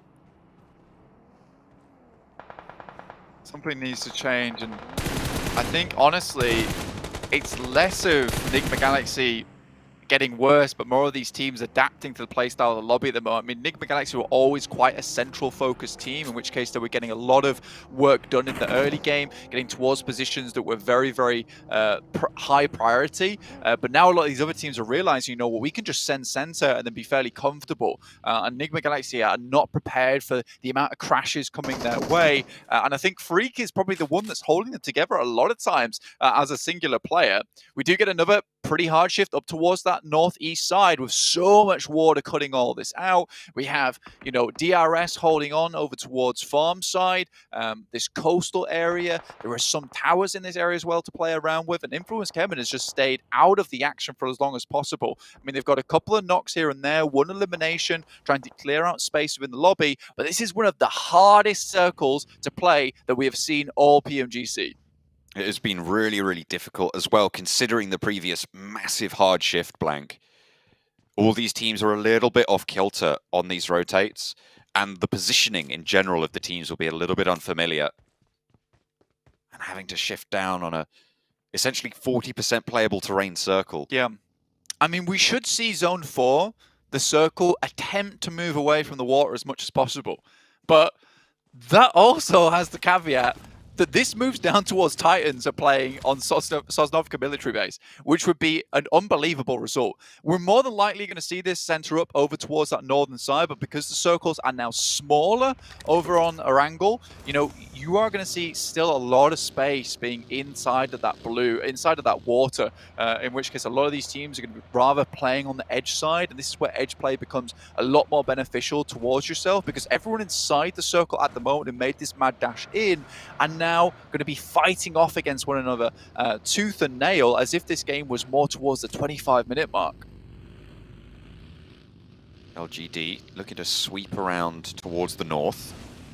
They will be in the queue behind R8, who seemingly should be aware of this. Bandart hops out the vehicle. A little bit spread right now. If a big crash comes through onto one of these locations, R8 do just lose a player. But this reposition coming through from R8 looks to be good to set up for a little bit of a scrap now. Behind the shack, taking up position. CCC wants to put those nades over. Suki as well needs to push in. They need to move away from this circle. SK Ton looks to put the bullets down. Prestige as well, posted up atop the hill. D7 not quite getting the knock onto CCC, will be allowed to skirt away. But now the fun starts. They have to kick it into gear for the fight, pushing on through. And speaking of, Mad Bulls moving up to the compound with Box. Box have not had great success in holding on to these things right now, and Mad Bulls are going to make sure that that continues. A nade through from Bensu looks good, but they are going to be trading it 1-for-1 on the flushes right now. Break falls down, Bensu in for the challenge, taken low, but nade in hand could turn it all around in a split second. Skillses seems to have been able to dodge it into the bathroom, out through the window. Tree looking for cover, will not be able to find it as Effect handles his one, and Box yet again getting put back on the back foot. Bensu pops the heel, but 3 Mad Bulls on the inside. It's going to be a lot to handle. I mean, this is one of the first engagements we've seen Mad Bulls being able to take toe-to-toe a 4v4, and they look pretty strong, as we would expect them to be. Skills is going for the pre-fire, Bensu struggling, and Effect sends the grenade from the back, and that should finish them off there with Box Gaming now out. Mad Bulls pick themselves up 4 eliminations for their troubles, but they still have further to go through the Infinity, as well as S2G up towards that northern side. With a circle shift like that as well, it is now becoming more and more about BTR, as well as Buradam, who have managed to find themselves some beautiful spots over towards the coast. They've been hunkered down there for quite a while, Blank. I mean, they kind of just sent in there and hoped, and it's paid off this time around. The Infinity, I think the bottom of the cliffs are safer, and they might just be right about that. S2G on the western side will have a coastline. S2G played a beautiful game today, honestly. It has been crazy, the performance they've been able to put up. And again, a lot of that comes down towards patience, picking up big zones, and then not taking too many fights. We see more of it being now that they pick up those big kill counters towards the end of the game, massive eliminations coming through at those last 5 minutes. So not trying to anger the bear that is the rest of the lobby as much anymore, taking a much more tactical approach to it, and using that pinpoint accuracy that they're so well known for as a team, with the team firing as well, to their advantage. It's really nice to see a team adapt like this from day 1 to day 2. Also, with them being so down bad yesterday as well. Yeah. I mean, they came into today in 11th place, and right now they're ahead of everybody else except for Influence Kemen. 44 points between them and the top spot, sure, but 22 points between second and third place. S2G have streaked a lead that you would not have called with that first day's performance.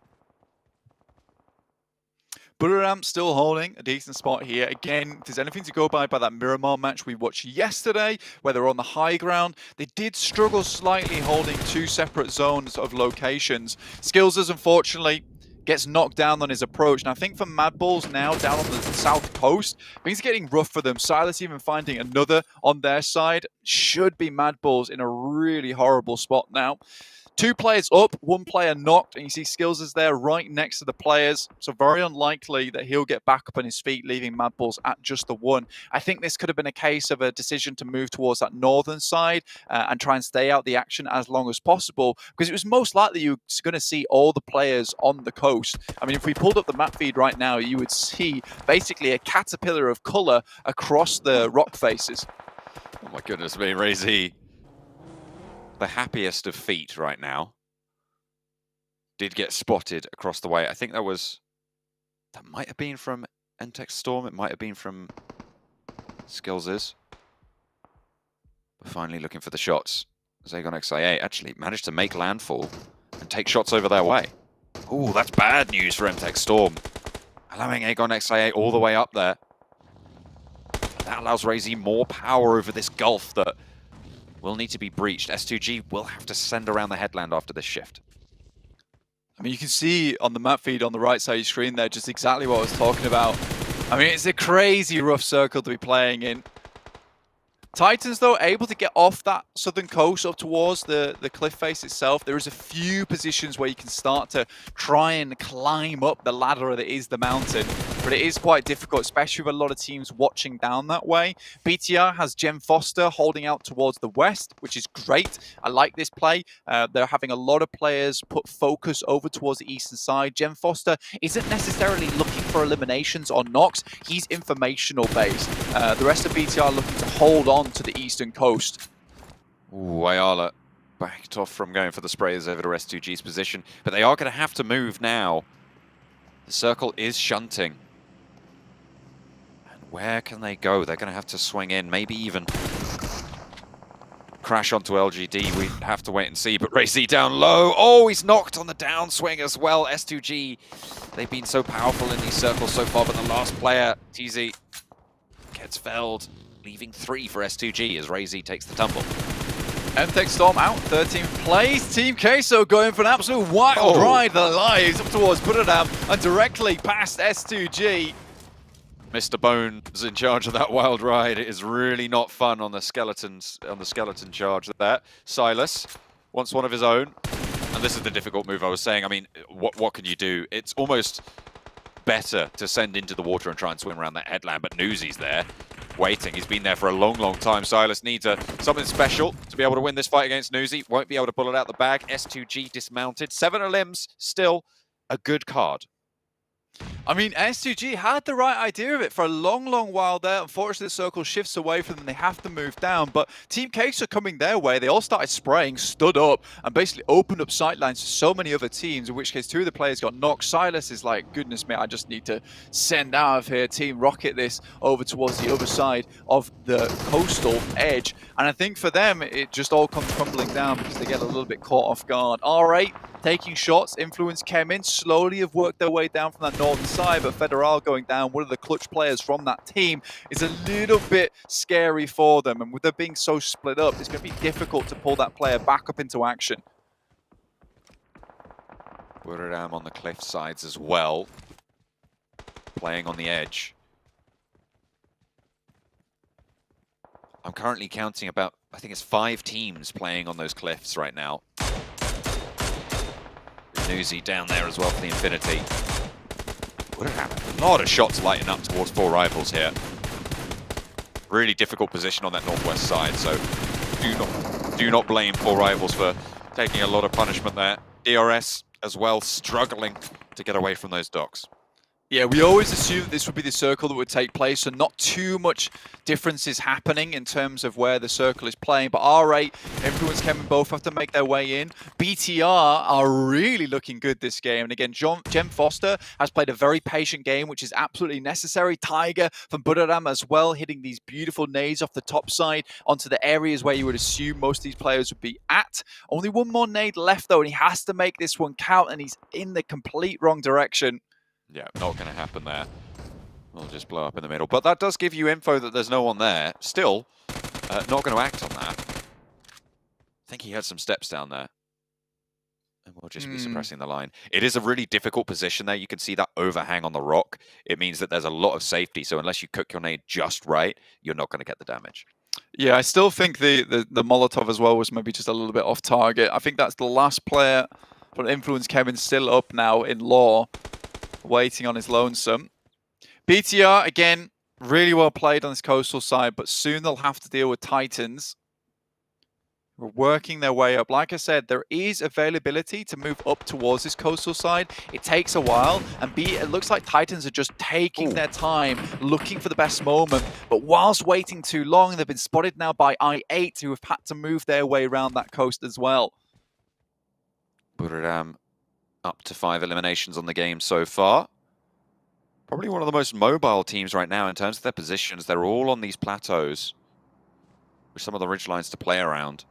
Aegon XA8 really not in that same sort of position, and we saw Titan as well playing up the vertical sheer cliff face that exists there. Bigatron potentially one of the few teams that can contest, but LGD out in the open, if they can stay alive, they're going to have a massive advantage moving into the later circles. Newsy finally dispatched.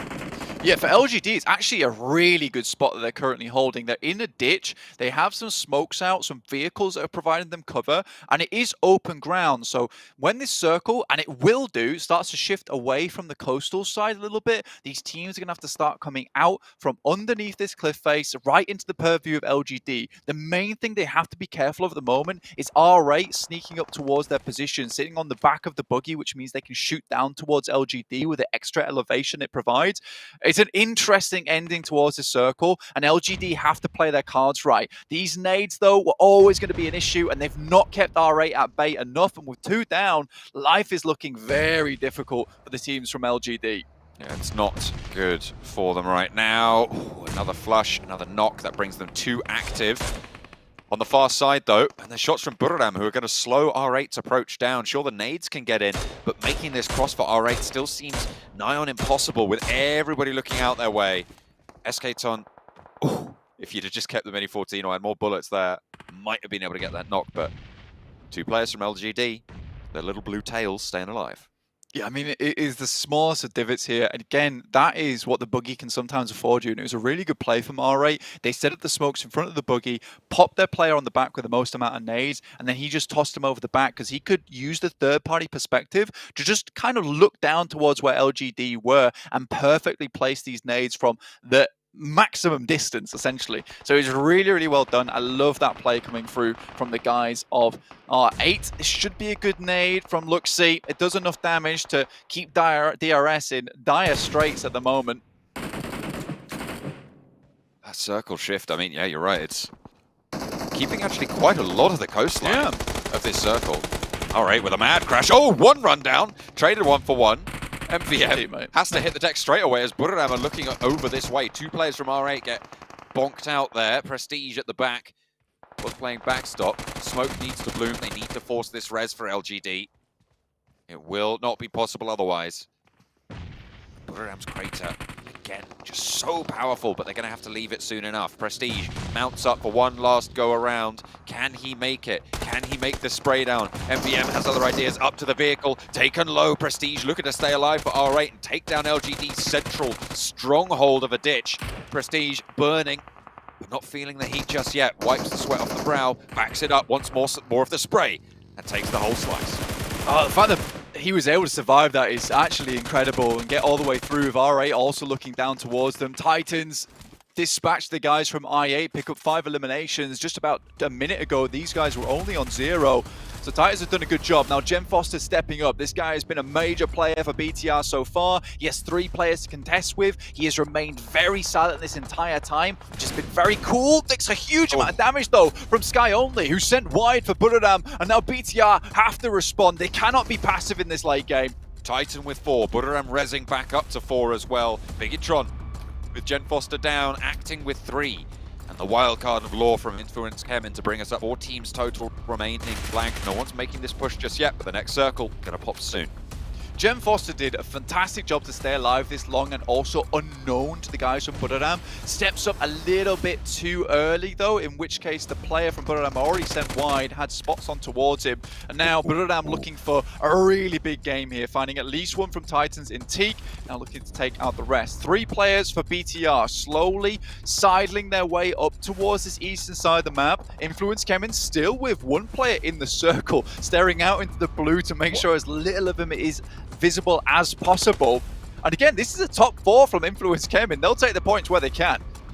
This is more coastline still in the circle. Given the way it was falling, this is kind of crazy. It still has Bigatron's coastline in there on the east side. I think Titans still have got a little bit of space to play around with as well. But they'll need to be careful about how they back off if they have to go for these engagements. Buradam really want to control this and take Titan out the equation. Kangzo got a little bit bold there, but fortunately doesn't fall for it. It was a great shot to take a look at exactly everything that's going on. Law down there, currently on the downhill, will have to move into the circle, and he'll become visible in the process, but he's lived a long time, and I'd say he's already done a great job for his team to get this many points and this far. BTR would love to translate on this game, but Buradam have played a fantastic 2-2 split throughout the majority of this. Axa also goes down, but Kengzo remains on the spray for a little bit too long, and this is an opportunity now for BTR to try and capitalize. Zuxi doesn't hit those shots, and he will go down to the play zone. Influence Kemin eliminated 4th place, 1 elim. Not the biggest points total, but still a podium, and it's good news to keep that tally going, to keep that lead extending. With S2G already down, they can just keep that buffer rolling on up, but Titan looking to put a dent in it here. Unfortunately, Buradam controlling every single move that they make. Bigatron wanting to do the same to the team in green as Titan lose 1. Sky Only right now is really the key to the victory of this game from Buradam. He has to keep BTR at bay all on his lonesome whilst Buradam deals with the remaining players from Titan. The fact that he's able to remain in that position for so long has been so good, but Luxi, who is a long-range specialist, finds at least 1 of them, but is instantly refragged there from Sky Only. Once again, this guy is putting in the work for the rest of the team. brings BTR down to 2. Zuxi looking to suppress that rotation, but it's not going to work on out. 3 players is the maximum we're seeing. Sorry, Buraram back up to 4. I didn't realize they were going to be able to get that res, but the zone is closing. It will crunch everybody in. Titan will be the first to fall. They have no way to get up here in time.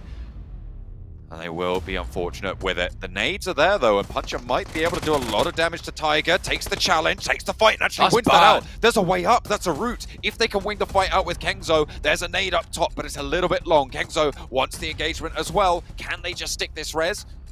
I don't know. Titan playing with Puncher there. Teak out in the zone. I could be testing everything. This is a cook. Will it be good? Up a little bit too high.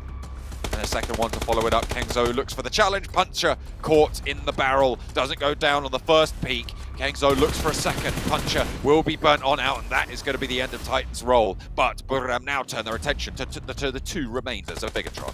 4v2 here. Sky Only completely the MVP of the entirety of this match. Finds another one over towards BTR. Just misery remains. And he will be spotted out in the open. It is going to be Buraram rolling it on down. Celebrations for the second Erangel of the day. A great performance from Buraram, playing that coastline perfectly. They controlled LGD on the north. R8 caught in the mincer. And Bigatron, the final victims.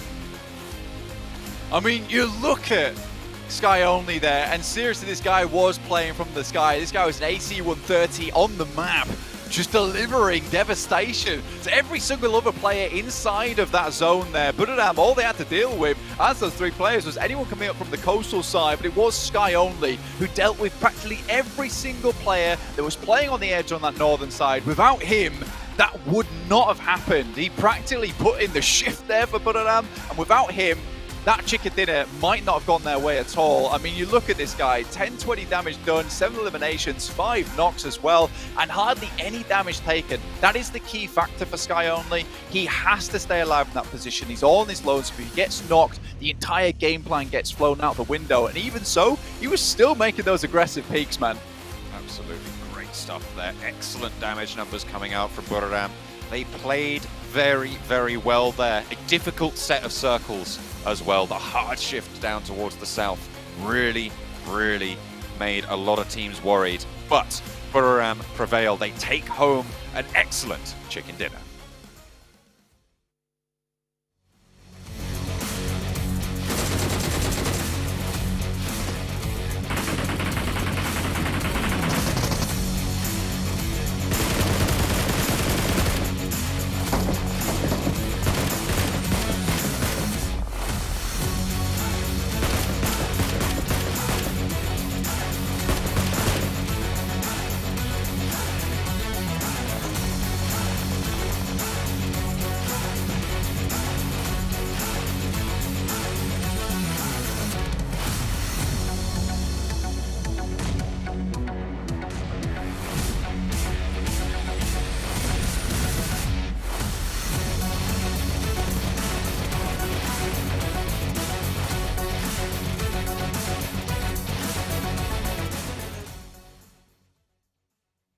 I know all the focus was on Barium United Esports on their victory. However, our focus was on that desk. Kengzo, please, man. Those desks, they have their own emotions. You know, we need to use those. I think that was the last desk we have left for all the players.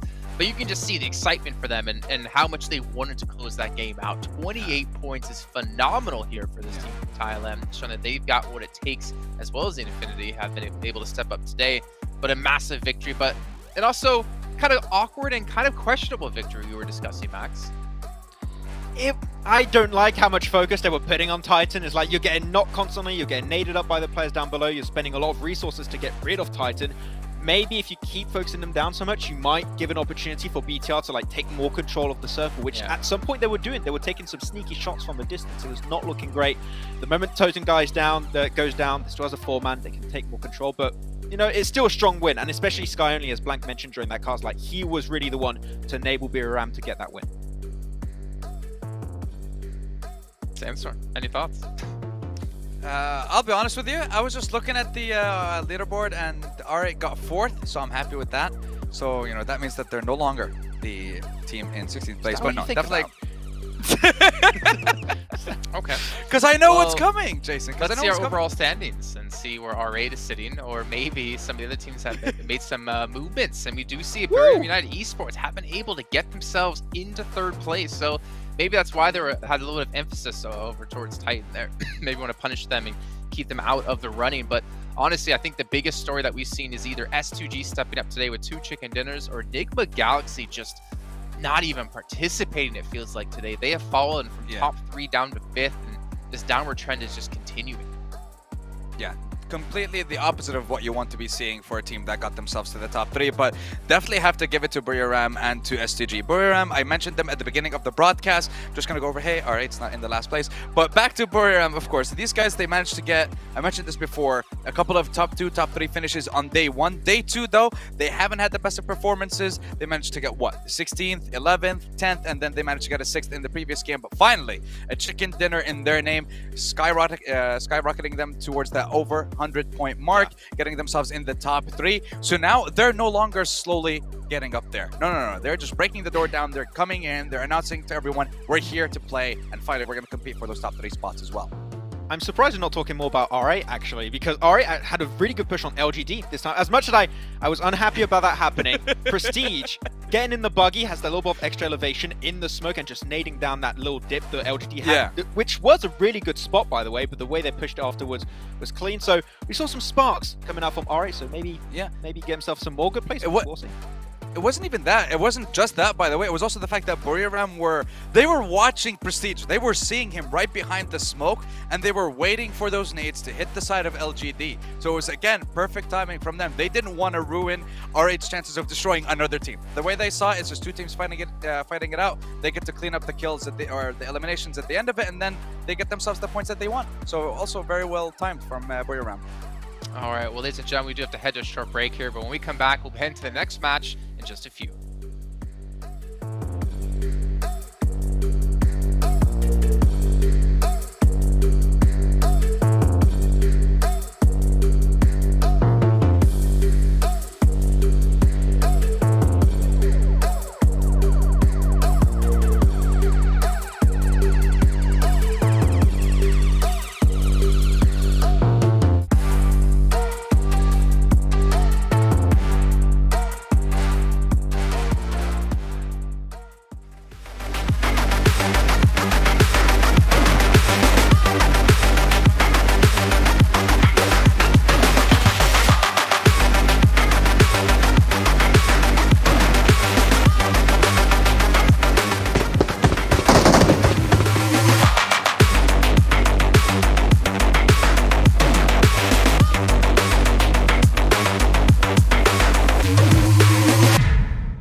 And we're back. A very quick break indeed as we're getting things underway for our 5th match of the day, which to me is quite a surprise. I feel like we've just gone through these matches extremely quickly. We've had no delays. We had everything ready to go, and we've had teams adapting their strategies. But what's the biggest surprise for you two today? I'm going to throw you like this very general, very big question. Because we have seen some new teams step up, some other teams fall, but what's the biggest surprise, either positive or negative? I would say the positive is the fact that Influence Chairman has been able to remain consistent after their incredible performances of yesterday. That was the big question mark we had after yesterday's games. Like, okay, that's a great way to kick off your PMGC adventure. Can you follow that up with even better results? And they've been consistent, got himself another chicken dinner today. That's the surprise that came out of this event so far, and I'm hyped to see if it can continue for the next 2 days. What about you, Sandstorm? Personally, like I'm He's still gonna follow going us to on talk socials. about. Yeah, well, not you. I'm just going to follow it with Jason, of course. And also I want to find out what the script is for the next couple of games. But I'm going to stick to the negative side, and I'm still going to talk about R8 and the fact that I'm not sure what is going on with the team, what issues are they going through, but this is not the performance whatsoever that we're used to. We saw what they were able to do a couple times before in tournaments like the PMPLB and SA, and of course PMGC even getting top 9, top 10 in the league stage. Now they're still stuck in the bottom side. We're not seeing them anywhere close to where they were, and I don't know. I need to see something. I need to see it now from them. Otherwise, bye. You seem quite tilted about R8. Maybe it's just Well, maybe it's just because you care about them so much. Obviously, like if we cover regions in particular, like for instance, Max and I think we're really pulling for Mad Bulls, but we haven't seen them be able to really rise to the occasion. Kind of get attached to some teams, and it's unfortunate when they can't step up here when we get into the big event of the year. But we did see Bigatron step up at least with a great finish in second place, but it's still not enough for them to breach top 3. We have to do a quick little head-to-head here between the top 2 players. And honestly, as you mentioned before, Sky only 36% team contribution, but the elims, the damage, the control, the throwables, use Max. He's definitely the MVP here in this last one. I want to rename him from Sky Only to Off Angles Only, because yesterday and today, that all this guy has been doing is getting the off angles, setting up his team for success, and then you just send Kengzo and he's going to eliminate teams and destroy desks apparently. So he's just going to do the entirety of that work. But yeah, Buridam, as I said, Destroyer. Actually, that's a cool title. You should definitely try and like patent that one. But but you know what? I want to see if they can continue this kind of launch forward. First day was kind of like a feeler day. It worked out great, and here they can actually close off wins. And a team that we did not know, right, Sandstorm, able to actually perform. So I'm impressed. Yeah. And looking at this map, seeing how many times when we're looking at Titans dropping towards Los Ligos, dropping toward Valle del Mar, we've seen one zone. Thanks, Jason. Listen, tell us. What is the script for the last game? We need to know. We've seen so many zones with so much water in them. It's not fair for the players. It's good for us, but it's not good for the players. Please. Well, like the zones, you need to stop being so thirsty, okay, Sandstorm? Okay. I'm not going to spoil any script whatsoever. You're just going to have to wait and see what's going to happen. But one thing I will tell you is, I know who's going to win the next match. Oh! We have a Jason prediction in this game. Oh, Infinity. I mean, according to the audience, and now me, which obviously means they're going to do it, it's DRS. Team from Nepal. When are they Shout not out to all my predicted? Nepal viewers here. I love it. DRS Jay Kaplan, by the way, or in his Twitter as well. Okay. DRS eliminated and No. 46%. No. They're going to win. They're going to win, and then I'm going to have like 10,000 people follow me on Instagram, and I'm going to become a DRS fanboy account. That's what's going to happen. I kind of want to jump in on anyways. the hype train because this is not fair. I want to go into DRS as well. They're definitely gonna be one of my teams for this game, even though the predictions might not show it. They're behind. I mean, I have been honestly quite happy and surprised at how well they've been doing so far in this event. But again, they still need to do a little bit more here to continue to progress. But as a quick little recap of this last match, ooh, this is interesting. Time in blue. Okay, we haven't had that before as a stat when we've been doing some of the PMPL shows. We see R8 2 minutes and 14 seconds and using 62 throwables, but 70 Barbarian United Esports. That's a lot to throw out. Yeah. If I have one recommendation right out, if I can see on this, is it would be cool to see R8 have a secondary drop location, because they always want to go for Northern George Bolt. Even in this case, when the plane path really didn't make sense for them to go in that spot, that could potentially help them. But hey, we've seen it for S2G so far. Playing Central works great, and Buridam and BTR did it instantly, right, Sandstorm? So yeah, can't go against a playstyle that works. And then Titan are like, please let us in, and they would not let it in. you can't climb up that quick. Yeah, and you kind of called it when you said that they're gonna shift right to BTR, right to Brew, and that's exactly what it did. And again, like I'm gonna agree with you with the fact that Brew were still fighting for too long with Titans, but also the fact that Titans fought the other team that did, I guess, swim over from the military island. They managed to take out I8. Yeah, they just managed to get 4 of the freest eliminations that we have seen in the tournament so far without anyone fighting them. And here again, you saw BTR had so much control over the zone, and Brew were able to walk what in about and their just take spread? that chicken dinner away. I mean, they were quite spread, right? They had like one person towards the southwest, they had 2 grouped up towards the cliffside, they had 1 towards the southeast. Like, do you think that was a spread that was acceptable to have right now, or is that just kind of a misplay out of BTR side? I think it was great because Buridam was so focused on Titan in particular that just offers you to have a lot of scope of information on what Buridam were doing at the time. But that's the thing, that's why Sky Only's position was so important. He was keeping that split in check. If he was not there, I think that Buridam just, like, unfortunately get absolutely destroyed, get wrecked in that spot. But the fact that he was also having that off angle was making sure that BTR could not take full control, and that was the key part of that game that made it that Buridam could get the win. Yeah, and I think you also had 2 players of the BTR lineup. They were also focusing on the last player from Influence Chemin, Law, towards the northern side. So they didn't have their full focus on Buridam while they were fighting Titan as well. So they were trying to take care of their flank, make sure that they're safe, and then focus on the end game. But Buridam in that meantime wiped out Titan, got the eliminations, and then one by one just knocked out the BTR players. Well, I mean, the end, the victory obviously go the way of their United Esports. What about Titan? I mean, at least for them, they get a decent. They've been extremely quiet today as well. And taking a look at watch, none of you having Titan, but both of you having R8. That's Okay, I lied. Last time I said I'll pick them one more time. So I'm going to pick them 2 more times. One for this game and one for the 6th game. And then day 3, day 4, I'm not picking R8 because at that point it's just out of my hands and it might be out of their hands as well. I promise. okay. Max, Team Queso, Box, R8. Do you want answers? I don't know why.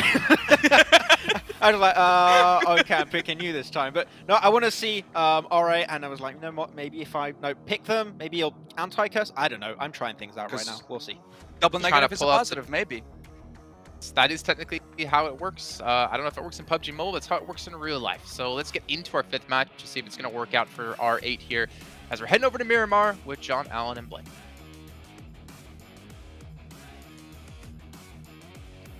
Oh, sorry. I was just picking my what I was going to have for dinner. Sorry. We're getting into the final. Well, not the final game. We're getting into the 5th game of the day here, Blank. Yeah. As we are getting underway with another Miramar.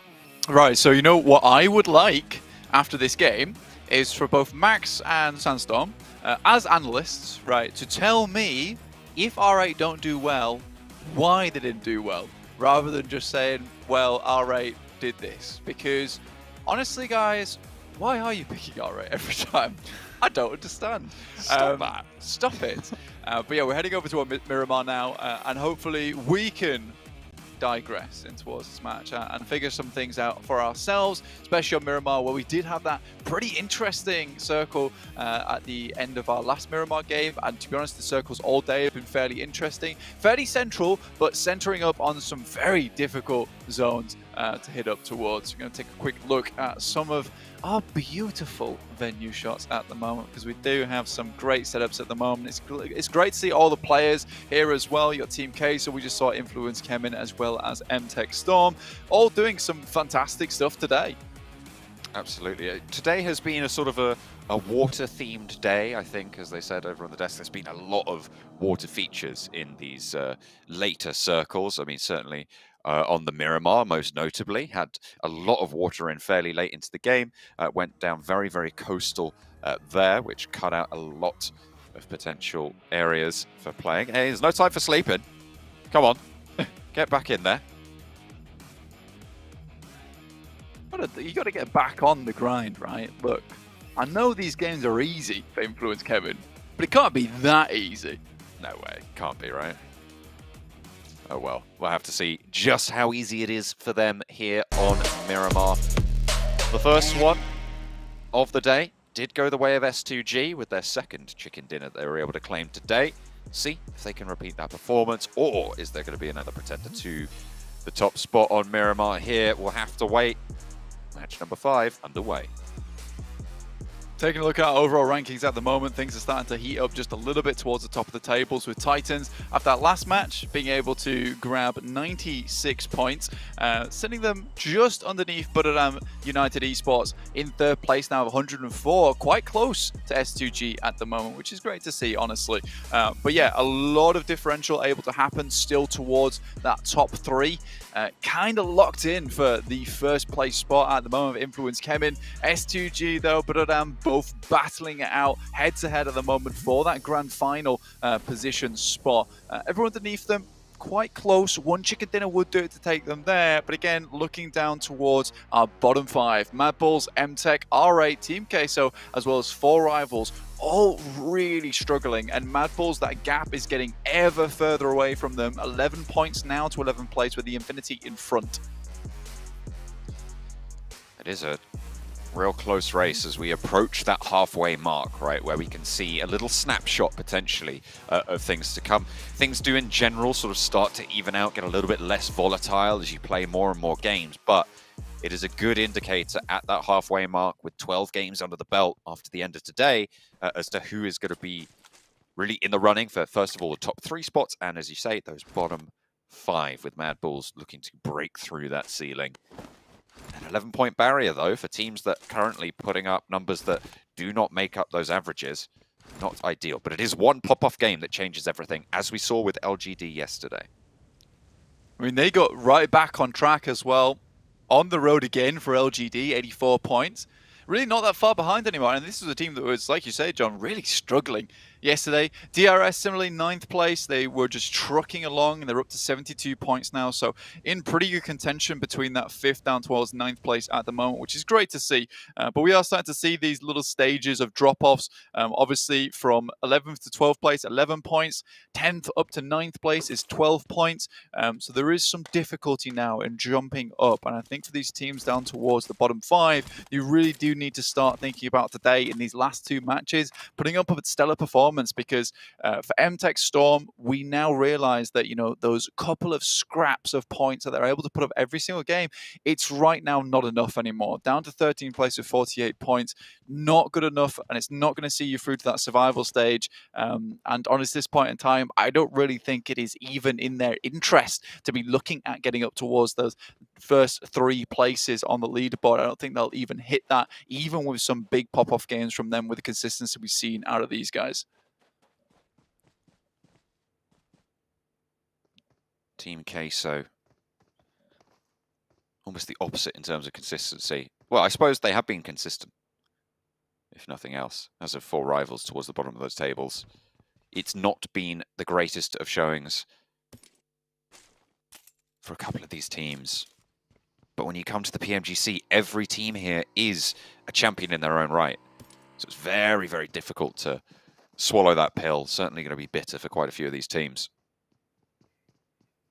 Influence came in towards that eastern side, super safe right now, John. LGD above them in El Azahar, a team that would like to continue to put up those points. Pretty much getting a lot of their points through from Miramar as well. To do very well in that last game. They were kind of left out in the cold. LGD is a good team at identifying where those limited spaces in the circle are, which are away from a lot of other teams, and picking up on that. I think that's a really cool trait to have as a team, specifically when you do have a lot of these more central circles. Find those positions on the map where no one really wants to play them, but they are still sort of playable, is an interesting gameplay style. But again, it seems to be working. They don't seem to be getting the most amount of points in the world, but they're certainly getting themselves up towards those top placings every single game. At the end of the day, to get through to the survival stage, or even sneak your way into one of those 2nd or 3rd places at the moment, that's more enough to do it. I think, again, we'll say this, John, is that 1st place, very much inaccessible, unless we start to see a performance dip from Influence Kevin. I don't think we're going to see that, though. Hasn't really shown itself just yet. Even in the engagements that they've lost, it's always been a circumstantial situation. And in general, I think they've made correct plays. Sometimes it's, you know, a little bit of a pop-off. Maybe it's getting caught a little bit on a rotation. But the decisions that they're making, I think, are solid pretty much every time. I'd have to go back fully and look at all of their rotations across all of their games, but it feels like I haven't seen them put a foot wrong yet. Yeah, I mean, they're another team that kind of plays similarly to LGD, which is identifying where those rotations are free and then trying to work their way down that way. Definitely for Influence coming from Yaz, it was more difficult for them on that last game where they had to send downwards through so many different teams that already sent in. BTR was on the left side of Yaz, so they had a much easier approach down towards that coastal side. So instead, they try and stick out on the edges of the circle and try and play that as long as possible. But again, you see that in that last game where, yes, they didn't get the most amazing ending performance, but that is the terrifying thing about Influence Kemin, is that even with a bad game, they were still finding some good performances regardless, which is great to see.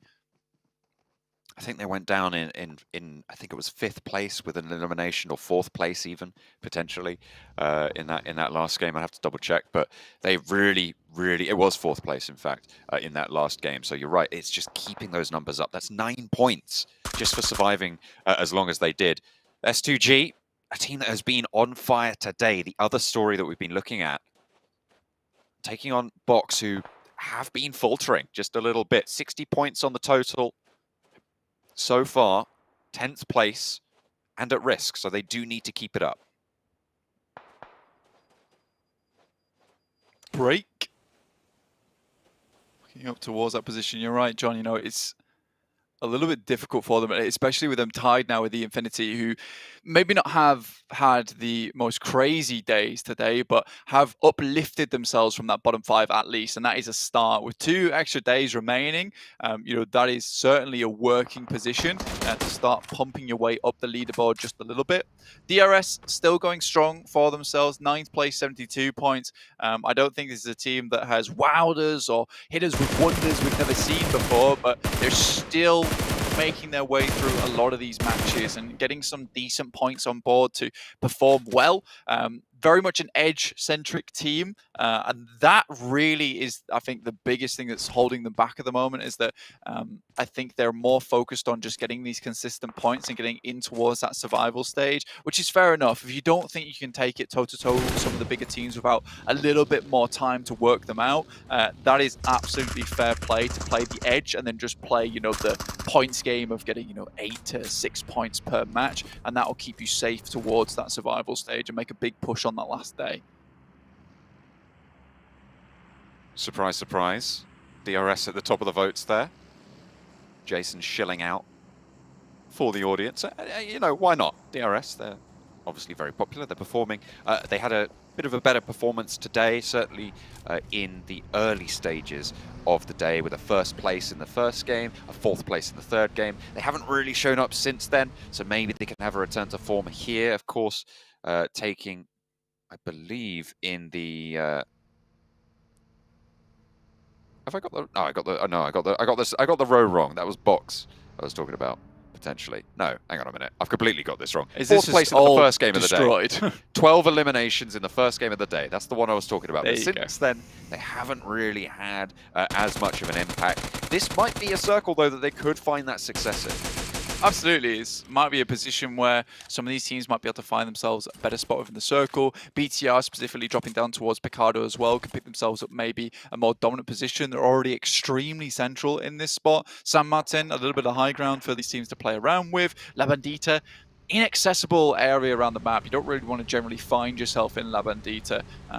Again, this is a weird place to finish in terms of a circle because you do have some treacherous terrain throughout this one. I mean, throughout most of PUBG Mobile, everyone will tell you that this crossing that a lot of these teams are making their way down from the south of water treatment is kind of Death Valley. If you get teams set up on either side, if you find yourself down towards one of these kind of not great compounds underneath San Martin, you're most likely going to get taken shots at by absolutely everyone. So anyone that's getting in right now is getting some saving grace that not every team is set up, but teams like Titans, the Infinity, Nigma Galaxy, S2G that haven't already found their way into this circle should suffer quite heavily. Hopefully they'll be able to weather that storm, certainly for Titan to get back into that top 3 spot, because that is where they have been bumped from with Buriram's performance in the last game, taking home that chicken dinner, of course, knocking them out of that guaranteed qualification spot. So they'll definitely be hungry to get back up there. They have got a little bit of a lead against Nigma Galaxy, who were, remember, ahead of them at the start of the day in 2nd place. But they've slipped down all the way to 5th place. For now, S2G and Buriram, the new top 3 additions alongside Influence Kemen. Yeah, I mean, you really would not expect LGD to be so close to Nigma Galaxy at this stage in the tournament, especially how they played yesterday. I mean, this is what you would 100% call a disastrous day, a catastrophic day for Nigma Galaxy with the early finishes that they've had throughout the majority of these matches. It is not really what you want to see. And how consistently they've gone down in 16th place is very, very worrying. And this is not a case of, they're having an unlucky day. This is just some bad gameplay overall. And I don't know what has changed from yesterday to today, other than the fact that some of these other teams in the lobby have started to figure out how they want to play macro-wise. 3 16th places and 1 11th place in 4 games. That is not a 2nd place team's performance, and slipping down is justified. Absolutely, they shouldn't be in the top 3 if this is how they can bring about a day. But as you say, these lobby changes are coming through thick and fast. People are investing a lot of time and analysis into this, so perhaps they've been solved, downloaded, and tomorrow might be a new day for them. This is yet again another bad spot Ralph gets lined up on and sprayed away. Nigma Galaxy suffering under the purview of S2G, who have been roaring out today. Split a little bit. There is an answer. Lord whips one back up. Silas bent down, but should be picked back up by Hamzy. And the res can come through on the side of Nigma Galaxy also. Titans out in the blue at the moment. A little bit of a tough rotate for them going forward. And I mean, we talked about this earlier where, you know, they would struggle to get through considering they're one of the later teams to enter through into the lobby. But with the Infinity on the south side of Picardo, that might have caused some problems if it wasn't for that, the fact that they are now already moving in towards that circle itself. LGD, again, looking for those zones, those bits of ingress where a lot of teams aren't already hiding out, so they're coming back from the behind of La Bandita, skirting around on the edges there to give themselves a little bit of cover to play around with. But yes, 16 teams, 64 players at 12 minutes into the game, sort of unheard of. And a lot of this is due with so many ditches, so many compounds, so many defilés to play around with in these areas that teams are struggling to find areas where they're not getting shot at. But this is an engagement and a half. Box Gaming getting redemption against Mad Balls after their previous defeat to them. Can they hold a building this time around? Blank Box Gaming sat up inside. All four of them are alive, and the first push completely dismantled in the face of Mad Bulls. And a very split remainder of the team means that it's likely Mad Bulls will be playing on with two. Effect still up close on the hillside. You can see the other player skills is for Mad Bulls on the south side of the road. As an engagement pops up as well between LGD and MTech Storm. Effect is knocked, and that came through from four rivals. Nades back on over to the LGD ridgeline as we hop over to the southeast side of the circle. Suki will be lining up for it. Tizzy, oh, I thought the car was going to save him from the nade from his teammate. But no, does get flushed away. MTech Storm bumped to 3. MTech Storm able to weather that just a little bit from LGD, which is great news for them. But again, LGD, this is always what they're going to try and do, try and push through a team like MTech Storm on the other side of La Bandita, whilst under the cover of those ridge sides. Looks like they're going to set up at long distance, got an SLR over on Suki, going to try and send some shots through those windows over towards MTech. I mean, if they can find themselves a position up towards that north side with YZZ, that would be excellent news for them. At the meantime, Suki, CCC just holding down MTech, relaying that information back to the guys from MVM. Next circle, very central. DRS happy with this one. They do have some ridge sides to play around with outside of Junkyard. Yes, it's a bit of a ditch towards the middle there, but again, DRS can play with this, and anyone that wants to get a little bit too close, they can take shots towards. Buradam also on for another good game with this strong position towards the center. If they can carry that momentum forwards, maybe open a lead against Titan, who have had a tough time of it today, dropping out of that top 3, 96 points total. Playing on the south side, they are a little bit out on the cold for this next one as well. Box rolling up to skills as the last player from Mad Bulls. Looks for a knock, but won't even find that. Box stay on 4. North side controlled, but right next door to them, they've got 4 rivals. Who are currently all 4 players alive. However, they have not been performing super strong, and that is actually a pick over towards Buradam as well, coming through from, I think, one of the DRS players. Yeah, DRS currently a very, very strong spot at the moment over towards Junkyard. I mean, Graveyard, sorry, it's going to be very hard to get people into position to go up against the guys from DRS. They have so much high ground to mess around with. LGD, though, looking to take it over towards the guys from Influence came in, and YZZ, that final player, will be removed as he moves to the building. MVM steps up, but takes a huge amount of damage. The crashes just aren't coming in fast enough here, John. If they continually go for 1v1s, maybe they'll win one eventually. Federal does go down as Suki has a little bit of high ground. Law on the outskirts. Influence Kemen. 4 players alive with Federal knocked. Nade over the back, and that's good and long. Law right in the middle of it. And Suki's doing a little bit of damage over here. Might be able to get a flush as well. Law can't quite crawl behind the vehicle. Does manage to get away, but is bleeding out very, very fast. Lil Boy wants to move in, find the final player of LGD. Suki taken very, very low as Kayovsky has the high ground position. Law crawling out. There's a nade. It's good, but in the meantime, Law falls for it. And that means that Influence Kemen on 3. I mean, Lil Boy just about brings them back into the fold there, which is great news. Federal back up on his feet. 3 players, it's not the worst thing in the world to happen to Influence Chem. And I think the worst thing in the world to happen for them right now is the fact that they're right on the edge of this circle. And MTech Storm actually moved up and might have had a little bit of information passed back to them about this fight if they heard these shots on that side. Teams looking to get closer and closer towards Graveyard, but unwilling to cross a lot of this open ground that heads up towards that way. But DRS should be on target for a good game here. The only worry I have is that holding this position towards the center requires that you have several outposts because it's very difficult to see out all on a 360 from one singular position. So you got Delta, Giante, as well as Killer, all the way around this side of the ridge sides themselves. So difficult position to play from, but they're making it happen so far. A north sweep for R8 as they move in towards Box's position that they took away from Skillses from Mad Balls. 4 rivals do have oversight, but Scry goes down first. That's actually 2 4 rivals as well. A third party coming into play here. Scry laid on the broadside, unfortunately, gets pinged away. R8 backed off just a little bit. They're taking both teams to task here for 4 rivals on the northern side. Got a good angle on it, but the circle will move away from them next. DRS still on it, S2G on the north side. Bigatron, central. Yeah, this is great news, Bigatron. Again, we said earlier, dropping in Picardo gives them ample time to head up this way and find themselves a central spot. This becomes a little bit more difficult for DRS now because they need to start thinking about the eastern side and clearing that out. 4 rivals looking to step to the guys from Fox Gaming. Nays coming over the top will be devastating for them, but R8 already getting in there to try and pick up as many eliminations as possible. Trismay tries to send them back, but Bensu is bleeding out as we speak. He's not going to be able to get back up there. Trismay is down as well. Break, the last to fall, and the box crumples. Eliminated, 14th place, 3 elims. That's not the best. If you're in 10th place, you want to be opening a little bit more of a lead here.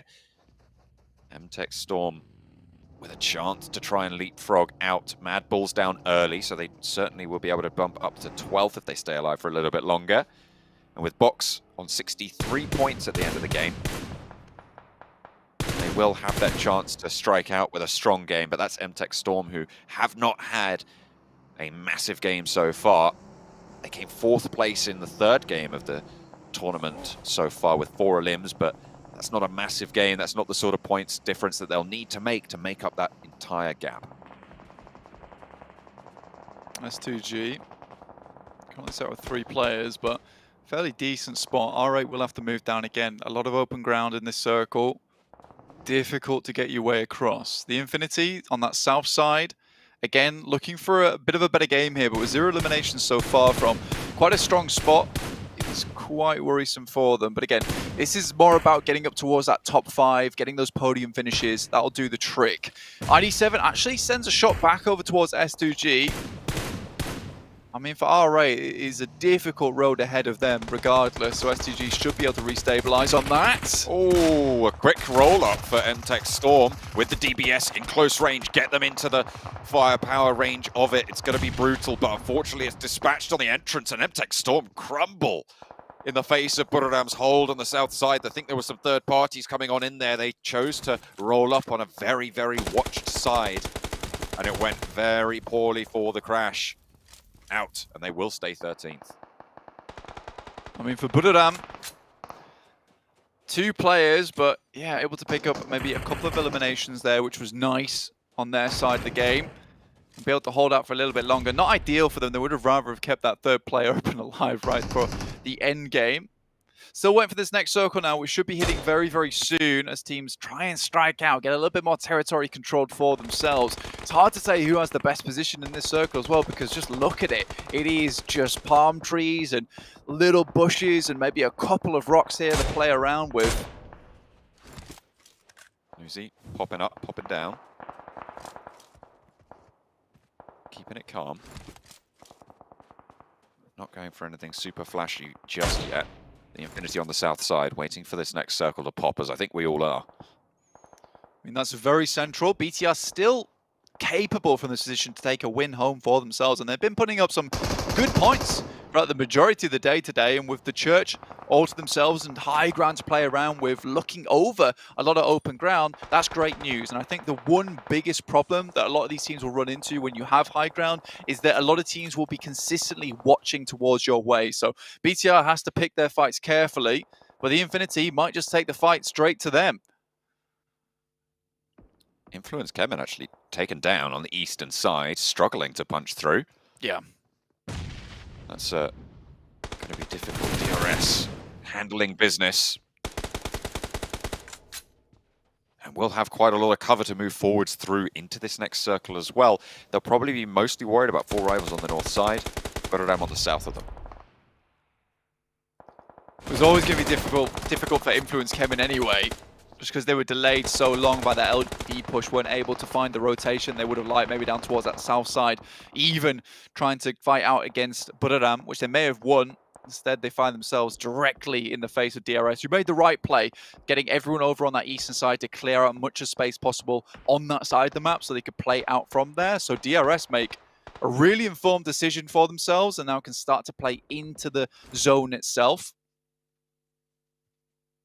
They have some height advantage over Buriram as well. So hopefully they can try and leverage that into their favor. Bigatron currently still exerting a lot of pressure, a lot of power over their area around the graveyard buildings. IQ wants to put a nade over towards the Infinity. We've seen the nades from IQ be pretty devastating over on Sandhawk, if you remember.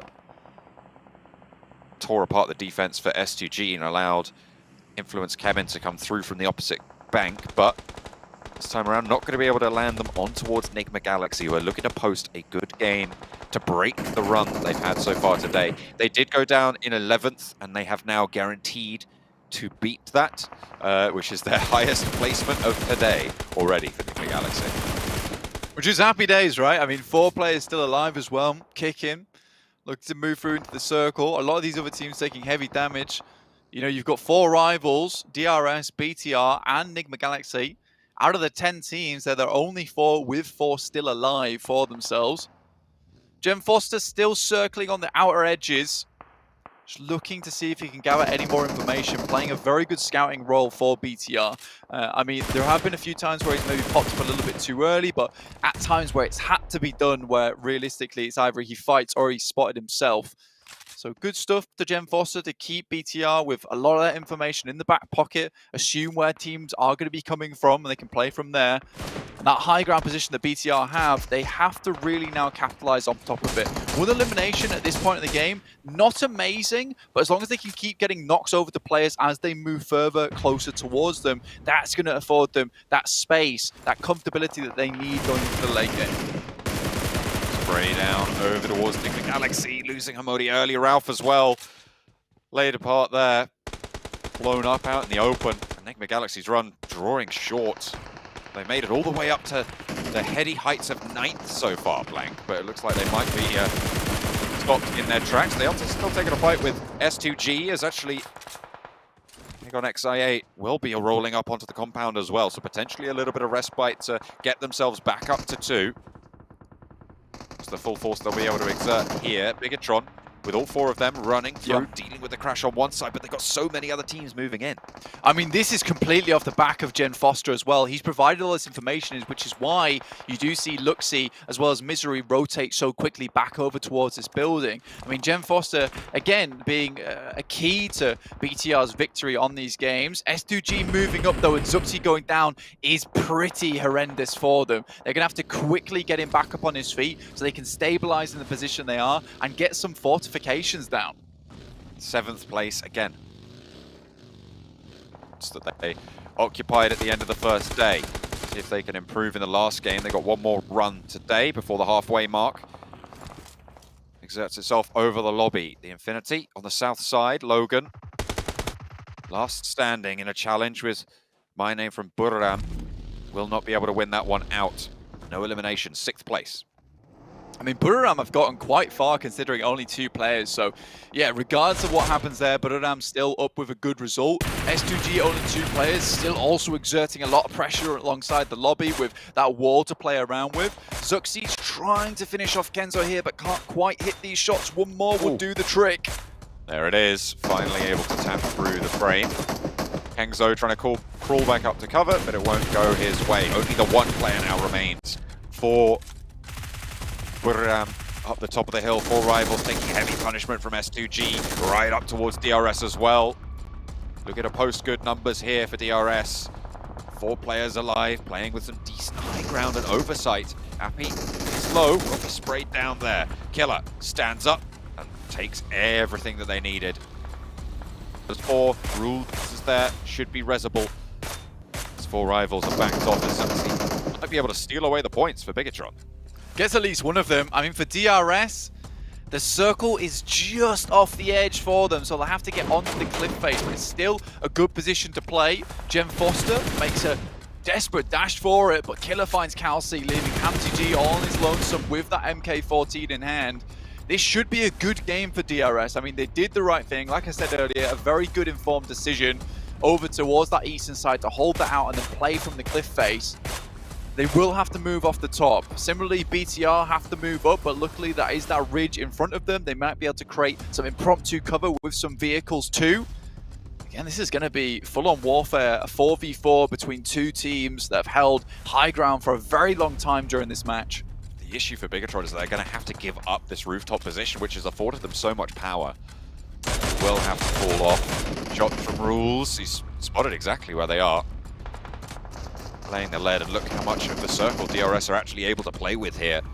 If they can take down Bigatron, that's it. That's no one else who can really step up to them. It is a battle between these 2 teams, with Jem Foster falling. They don't have that forward launch point. I think for BTR, their saving grace is that if they can get Jem Foster back up onto his feet and they can last till the next zone, which should be popping shortly, DRS have to come down this mountain, right? They'll have to leap off, and it's always difficult leaving these types of positions, which is why you're seeing DRS start to break out towards that south side, which is very, very smart. BTR can play the long game now, though. I think they have a better position with the amount of smokes and the spotty amount of cover and the amount of positions that they could play that DRS might be caught unawares. There's only one direction that DRS can go, but BTR have to be quick on the trigger to pick up that BTR win. 4v4 with the wild card of Hamzy in the mix. We've seen those wild cards be impactful in late games over on the Sandhawk. Can there be an impact found here? No big crashes, only knocks potentially be coming through in the next couple of seconds, but wide swing from Delta. Not going to find the bullets yet. They're trying to remain on here as long as possible, but for BTR, the circle is crushing them in just as much. Rules is managed to get down, which is a really big piece of information gathering potential for them. The rest of the players also starting to make their jumps. Meantime, Luxy moves up. This is a critical position to take, but already Jem Foster down. That's terrible news. Luckily, Misery gets one back. Traded off over towards Delta. They're looking for a little bit more as well, as Gianti is low. Hamzy's still in the mix of this, by the way. If both of these teams keep going at it and ignore Hamzy's position, there's potential that he could really strike out, especially if they're dwindling each other's numbers. At the moment, DRS's elimination did stick, but Bigatron managed to get the res.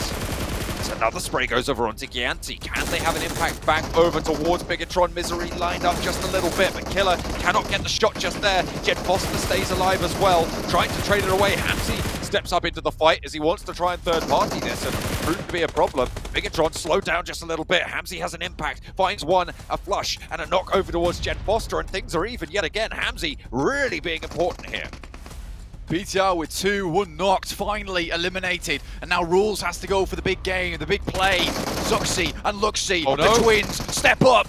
Luxy finds it finally just over the top of the ridgeline. They were able to claim it back. It went a little bit pear-shaped there, but they were able to make the salad in the end. Compare that with the chicken dinner. Bigatron eating hearty in game number 5. I mean, that was essential towards them. I mean, BTR have been looking for a chicken dinner in one of these high-ground tournaments for a very, very long time and put up a dominant win. And I would absolutely say that was that. Inside the tower, having a load of high ground for themselves to play around with, a beautiful win coming out from BTR. And I mean, Zuxi and Luxy playing fantastically. No one weak member in this either. The chain is very, very strong between all these players on the team, and they play together very, very well. I think when you look BTR as well, Jem Foster has really brought something special to the table. Yes, he might not be getting the most amount of damage, but as a guardsman at the gate, he plays very, very well for the team, actually being able to provide a lot of information back towards them, allowing to make some informed and smart rotates. And again, it was that last bit, John, that last bit of the game where they understood that DRS have to come off this mountain. If we can play this patiently, set up the smokes, we have the better chance at finding some of those initial knocks and playing off the back of it. Really, really well done. Jen Foster is just that threatening presence, right? In the Yeah. bottom there. Everybody else is just kind of terrified to step around in this sort of situation for Bigatron. 100%. And I mean, this feels like a winning combo to me. I mean, Misery plays as a very good backstop to the team. And again, it's setting up Zuxi and Luxi to be those big members of the team before, where they've kind of taken a little bit of a back step, right? It's playing in the shadows. Now they're back at the forefront, in the light, and that's what it means. And that's what it's great. And again, BTR win, it's what we were looking for. Absolutely. Can Bigatron perform on this redemption arc? Can they keep going? What a chicken dinner to be able to take here. We're looking for more. We'll see it in the next game.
Big step up here out of Bigatron and Maxman, as you were saying here in the break watching. What is it we can finally say now?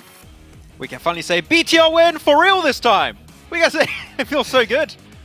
We can, yeah. I mean, 28 points. We've seen BTR have a really good step up today. Again, they got second place in the prior match before this. They get a first place here. They're starting to build up some points and build up some steam to potentially get straight through to the PMGC Finals, Sandstorm.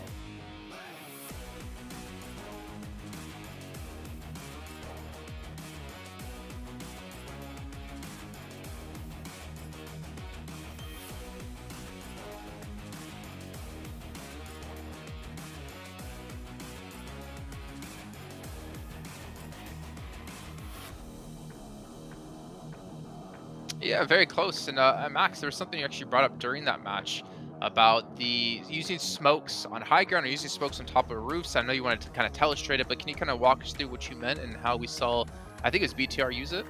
Yeah, it was BTR actually. I think it was Zuxi, if I'm not mistaken. Zuxi or Luxi. They're very similar in many ways, but one of them was playing on the rooftop position, and yeah, DRS for rivals on that cliff side. What you want to use the rooftop for is to make sure you can apply pressure on one team but not take two fights at the same time. So they just popped one smoke on the side of the roof and they could just avoid being detected and shot at by DRS while putting 100% of their focus on four rivals. And that actually became the undoing of four rivals in that position. So yeah, it's a small detail like that, but the execution on that smoke in particular was just on point for BTR. You can see here overall 3 has not moved. However, Bigatron have made some big plays. 106 points at the moment. They're 13 points behind qualifying for PMGC Finals. At least if we were to end off, well, I guess after the next match. But you can see Burium United Esports still able to hold on for now. But Enigma Galaxy continue this downward trend, Sandstorm. 6th place now. And the upside for them is they're not really too far behind getting top 3. But we were saying before, if you want to be top 3, you can't really afford to have a bad day. And this is their bad day.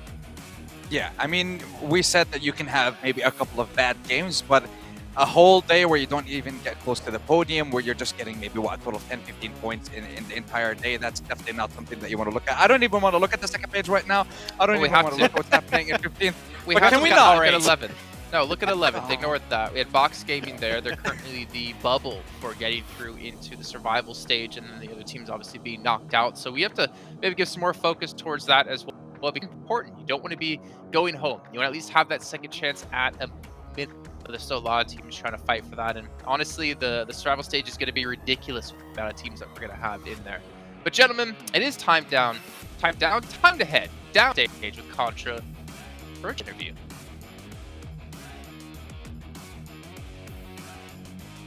Joining us here in this interview is Buram United Esports, as they've been the match winner for match 4. And of course, could you please introduce yourself to the world out there, and how do you feel about your performance for today?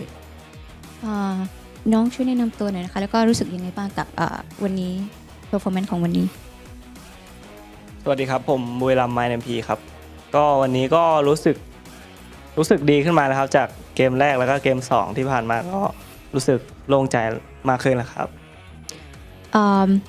Okay, for today he said he much more better for like previous 2 match.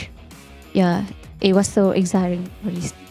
I see. And overall, you guys play really aggressively for the past 2 days, which helped you guys get a lot of elimination points. Was this your strategy for today, or have you always been trying to play very aggressively? สำหรับวันนี้ดูเหมือนว่าน้องจะดีใจมากกับการเล่นแมตช์นี้จะถามว่าอันนี้คือถือว่าเป็นกลยุทธ์ของน้องก่อนที่จะเริ่มเล่นเกมนี้หรือเปล่าคะก็ส่วนหนึ่งครับก็เราก็เล่นสไตล์อย่างนี้อยู่แล้วแล้วก็เน้นไปหน้าไปเลยครับ Okay, this is always what do you mean? He always play like this as usual. It is the most strategy from them. Yeah, and after all that hard work, it has been able to bring you guys a victory in match number 4. So I really want to know, how important was that chicken dinner to you, and what was the first thing you told your teammates after the win? หลังจากที่เล่นอันเนี้ยสิ่งแรกที่น้องได้บอกกับทีมมันคืออะไรกับการชัยชนะในครั้งนี้ก็เล่นกันให้เหมือนที่กับซ้อมมาครับแค่นั้นเลยก็ they say we play just as they rehearse. I see. And of course, with all those practice, it has finally come into fruition. Yeah. So I'm really glad to see that working out for BRU Esports overall. Now, one last question before, of course, we continue on for our final game of the day. Which team do you consider as the strongest one in this group right now, other than BRU, of course? And why do you think that they are so strong? สำหรับในเกมของวันเนี้ยน้องคิดว่าทีมไหนที่แบบแข็งแรงที่สุดหมายถึงว่าstrong ที่สุดในบรรดานอกเหนือจากทีมของน้องเองแล้วเหตุผลทำไมน้องถึงเลือกทีมนี้ก็ทีมที่น่าจับตามองก็น่าจะเป็น INF นะครับ Influence นะครับ it can't be it would be INF for sure because the score is leading now as you can see. Yeah, and we hope to definitely see you guys be able to catch up, because we still have 2 more days of play and 1 more game for today. So I really don't want to take too much of your time. Thank you very much, my name P, and of course, Kapunta. All right, thank you guys. And of course, we're going to be going to our very final game. So make sure you guys stick around, as we still have 1 more chicken dinner to go. 1 more chicken dinner to go, but we got to see my name P, or Mom. I call him P, you know, because we're cool like that. He's actually my boy P. If anyone's been following the last couple of years, it knows what I mean. But we can see a head-to-head between him and Zuxi here in this last match. And, you know, it's weird, because with Bigatron, I feel like I just get toyed around a lot, because I want to believe that Bigatron can be as strong as they were in the past. And sometimes we see glimpses of Zuxi and Luxi. But the hard question I have to ask here is Zuxi or Luxi the problem within the team? Because they've swapped around different players, and yet they've not found a team that can compete at the highest level. Well, I mean, technically they compete at the highest level, but not winning at the highest level. No, I think that we've seen Lux and Zuxi been able to step up, at least today, because I have the impression Misery and Gemfos have been able to set them up in really big ways, especially these last 2 games. But no, I feel like the team is just seeming a lot more comfortable now. And imagine, man, we can have a grand finals potentially with PTR, though, in, I believe, 4th place right now, go into a grand finals in Indonesia. They're going to be a local team there, potentially with an audience. That would be mental. So we need to see them push even harder here and make it up there. But I feel like things are coming into place slowly for the team. I'm hearing from production right now. Yeah, there's some miscalculation in points, and Bigatron are actually 1st place. That's weird. Wow, what's going on? It's a joke, obviously, on, because you want to see them there at the finals. I mean, anyways, okay. Well, my humor, it just doesn't work today. Ergo, last match of the day. And we also obviously got to see S2G take a victory on it at the start of the day. And they were able to get a win as well in our first back-to-back. Question is, can they do it yet again? Can DRS maybe get themselves a chicken dinner? Honestly, with the way the overalls have been shaping up, there's still quite a few teams in that reach for top 3. Yeah, and not only that, but the competition is getting spicier and spicier on both sides of the leaderboard when it comes to the teams competing for the top 3 spot, and also when it comes to the teams just competing to stay alive and survive in this tournament so far. And now with 1 game left to go, we're going to be finishing the first half of the week. It's going to give us an idea of what to kind of expect over the next 2 days as well, Jason.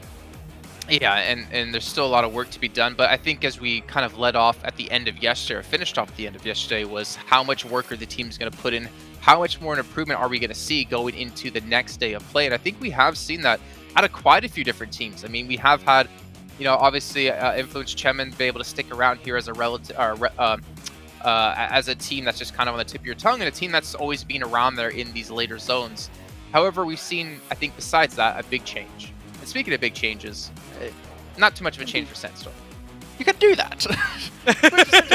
Just really do that. That's not. Listen, if I'm picking them one last time, I'm picking them like everywhere. They're the only team that I'm going to be focusing on, the only team that I want to watch. So after Game 6, I'll be answering Blank's question, not before. Okay. I was going to answer the question for Blank, actually. I was going to say, there's a lack of scouting right now, the impression for R8. They're playing edge, and they're a little bit too slow, and the scouting is lacking a bit. Sometimes they get caught off guard pretty easily, so I want to see them maybe just scouting a little bit more, get more information for their rotations. It will make things a little bit easier. And also BTR win, maybe, again. Trying to play it to the audience. That's exactly what I did last game, and I was rewarded with it with a 2nd place finish out of DRS. But see, again, I think that's going to be a major talking point for us tomorrow of the rise and fall of some teams. They need to figure out something different, and maybe this is going to be the final game for them to show us what they can do to have some sort of a good finish to their 2nd day of play with only 2 days left to go. We only have 1 match left to go, so let's bring it on over to Brooke to get straight into it with John and Blank once again. I appreciate it, Max, for clearing that up. I was wondering what that whole board was doing, but he gave some clear, concise points. I like that. We'll be looking out for R8 scouting if they can make that adaptation. Yeah, honestly, that was a classic Max roundup. That's what I like to see. That's what I like to hear. The man's got the brains on him, and sometimes he pretends like he doesn't, but really he does. So honestly, 5-head Max on the desk for a couple of seconds, which is great. I like to see it. And now we're heading over to our angle now. So we're going to chill out, find out exactly what happens over here. Obviously, our circles have been pretty wild today on our angle. Maybe something you can see a little bit more chilled out this time around. Maybe, who knows? It might just be another annoying day for some of these teams. But yeah, overall rankings-wise, again, Influence Chemin right at the top 158. But S2G surprisingly catching up somehow. Yeah, they have really been eating into that lead as much as they can. Obviously, with them going down early in that last game, Influence Chemin going down early in that last game, S2G were able to close that gap just a little bit more. It's now at 35 points, where it was at 44. So they've managed to close 9 points on them. Yeah, exactly. I mean, that is the crazy thing that's happening here. I thought that, this was going to be impossible to catch up towards and get a little bit of a lead on. But, S2G, previous game, it was like a 40-point differential, and slowly but surely that is getting closer and closer. Buriram not far behind though, refusing to let up. I mean, they made it quite far through that last game as well with just the 2 players on side, which was quite impressive, honestly, with 119 points total in 3rd place. And Bigatron, John, 4th place. What is this? This is great to see. Back to the days of old. The legacy is finally coming through. No? No, sorry, I was looking at the screen. It's just, there was fists and high fives and just didn't go well. Oh, I see. I was looking at the overalls. I'm glad I did not see the cringe fest that was on the screen. That's fine. It's all right. It's all right. Was it like a spider web of like bad missed fist bumps? It's like when you turn up to a large family gathering with a dish that someone else has already prepared, and it's like, and you have to go home. I brought mac and cheese, but there's already some way better mac and cheese. I would just sadly eat that in the corner by myself. Oh yeah, that would work out for me. That's going in the fridge. That's a week-long meal. Yeah. Oh yeah, you brought mac and cheese. I didn't bring anything actually. What's that in your hands?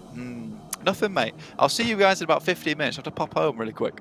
Anyway, back to the game. Erangel coming up next. Obviously, this is a game where, you know, honestly, at the halfway point, this is the time to get those points on board, get yourself situated on those leaderboards, on those rankings, to make sure that you have at least a chance over the next couple of days to make something big happen. I mean, again, let's take a quick check-in with our bottom Mad Bulls, MTech Storm, 4 rivals, R8, as well as Team Teso. And it is very close between 3 of those teams in 12th, 13th, and 14th place. Mad Bulls at 49, MTech at 49, 4 rivals at 48. Again, it's still a little bit of a lead up towards Box Gaming, around about 14 points for Mad Bulls and MTech respectively. But yeah, this would be the time for one of these bottom 5 teams to get a big game on board at the end of the day, so tomorrow doesn't feel as stressful. It is really, that's all it comes down to at this stage, getting one big game.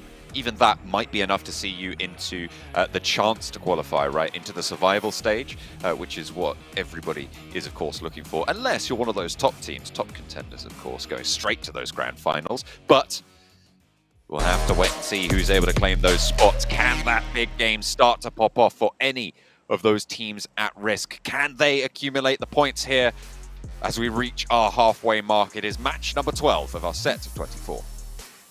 Playing path on our screens is coming from the western coast all the way across to just the south side of Lipovka there, down towards Milton Power. So very southern playing path for us at the moment. So there's no military base obviously open. We'll see which teams decide to head on down there early on, if any teams do choose to pick that one up. This is a pretty good time for Mad Bulls to actually drop out towards Primos instead of heading towards some of their alternative drops up towards school and apartments, which is absolutely fine for them. Again, not finding too much success from that position all that often. LGD up towards South George very early with R8 on the top side.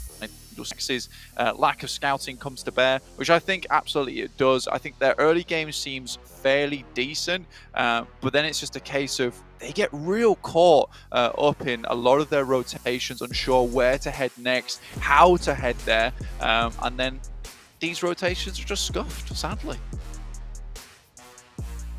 South Plain path cuts a lot. Any teams looking to move up to the north might struggle, especially on that eastern side. But already some early spread outs. Georgia Pole should be accessible. Severny may be a little bit too far to go, but I'm sure there's plenty of choices, plenty of options here. Close by for R8 and LGD though. We see them drop close to one another quite a lot. CCC actually with an M4 up the top of the hill. Can he get the spray onto Bandar? Not going to be able to spin him out either. On for the reload, but will not be able to land. Yeah, I mean, that's a moment of pressure right on your side, that you know that you instantly have to get over this ridge side. Hope there's none of the enemy team over there either. So a lot of things going through your head in those moments to try and hit those shots. And again, the M4 probably has the worst iron sights in the entirety of the game. It is horrid to ADS down and actually find your target. You're more ideally looking for like a red dot at the start of the game, or you know, you could get perfect loot luck and just get a 3x as well. Again, tough stuff there. I mean, for LGD, they really could have got a much better result. Luckily for them, though, they are on that northern side, so they're still in crates, and R8 are in a weird spot right now where they are encroaching on other territories like MTech Storm down towards that south side, and may have to pass up through LGD, but they've already set up the blockade across South George Hospital as well as crates. Will be a little bit further south and maybe longer to get that loot with the hard east circle. They don't have a lot of time. There's a lot of water in this one. Blank again goes for our water theme today. Last game was a little bit of an exception, but it is Miramar, so you can forgive it. Law, are you? Law doing some buggy acrobatics there out in the open. That was kind of a 720 flip on the side. You know, 8 out of 10 from the judges. Kick flipping off the buggy. You like to see it. Happy days. I mean, we're not back in those days where Papa Roach is as popular as they once were, but still, you like to see some skateboarding action off the back of the buggy. I8, currently not massively under our eyes. I don't think anyone's really looking at them too much at the moment. just a standard team, realistically. Not doing anything too special, not making too many mistakes either. Currently sat in 9th place with 82 points. Really, these guys are the first massive step up at the moment in the lobby, from the Infinity being at 64 points and I8 being in 9th place with 82. So for I8, it has been a better performance today from them, considering they were in that bottom 5 towards the beginning of the day. They've managed to creep their way out of there, which is great to see. But again, not a team that is really, flashing in front of our eyes, demanding our attention. There is not that big draw, not just yet. Buram, they have been fairly successful in their campaign. And as you can see, they have reaped the rewards of that. Up in 3rd place now. Playing out on the eastern side. This is a good circle for them. The question for me is, when will they regroup and where will they regroup to? I mean, we saw Titan get punished for not regrouping early when they were down south on Miramar. And this feels like a similar situation. I mean, with Lipovka being all the way on that eastern side, I think it's easy enough for them to actually get towards that west, because unlike Titans over in Los Egos, right? It was a case of a lot of teams could slink underneath them or backfill them on that top side.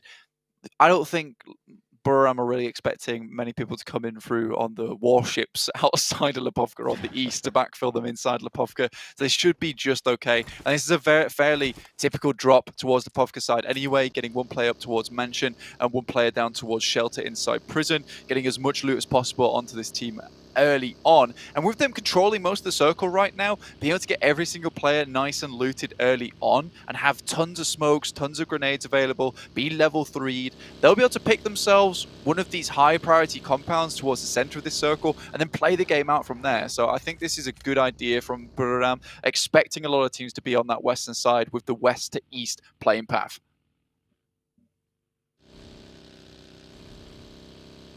Aegon XIA moving in towards the eastern bridge of Military Island. DRS may be looking to try and stop that. DRS with an outpost on the north side of the bridge already in the form of rules. S2G making their way across open ground, very, very close by to MTech Storm. They'll be able to cut it down with a little bit of Road Fury. Unfortunately, there are players waiting to try and take those shots back.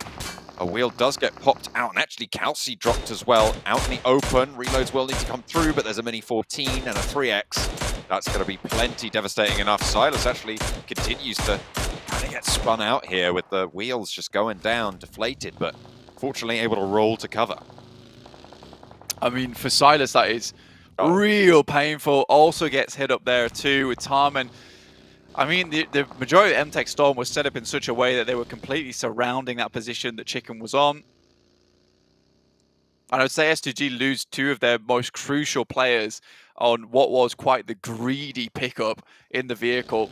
I mean, Calci going down as well as Silas. Silas being like your backstop operative and being an anchor for the team, and Calci just being massively important when it comes to those clutch moments. S2G certainly going to be kicking themselves here, because this could have been a game on a angle where they might have been able to pick up a bunch of points and actually even that gap with Influence Kemen. I mean, it will really depend on how well Influence Kemen do this game, because if they do badly, I think S2G will be very unhappy with themselves. A roll-up for Box right on top of Titan, in the same vehicle as well. They don't get punished for it. Puncher back down into the shelter. But Aegon XI8 have sightlines over towards the entrance. A difficult push for Box. Bensu a little bit out in the open, and maybe the gun jumped a little bit there for Aegon XI8, but fortunately IQ is there, ready and waiting. Break tries to answer, not going to go well, and will pop the nade over the top for Scry, which brings them a little bit even. Bensu hiding now, and Titan, they've been given a lifeline.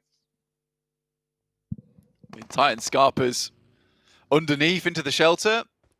Box Gaming at least get that one knock over towards IQ, who really is that member of I8 who tosses those grenades and finds the most amount of impact from them. So getting rid of him whilst you're inside a ditch, very nadeable range as well.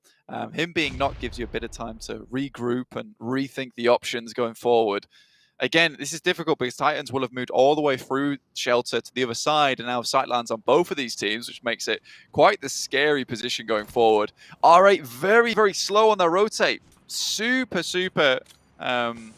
determined to actually take up loot over towards North George. And now S2G with a rotate up towards the northeast. If they had 4 players, this could have been such a good game for them. Instead, BTR are more than likely going to spot their rotate coming downwards.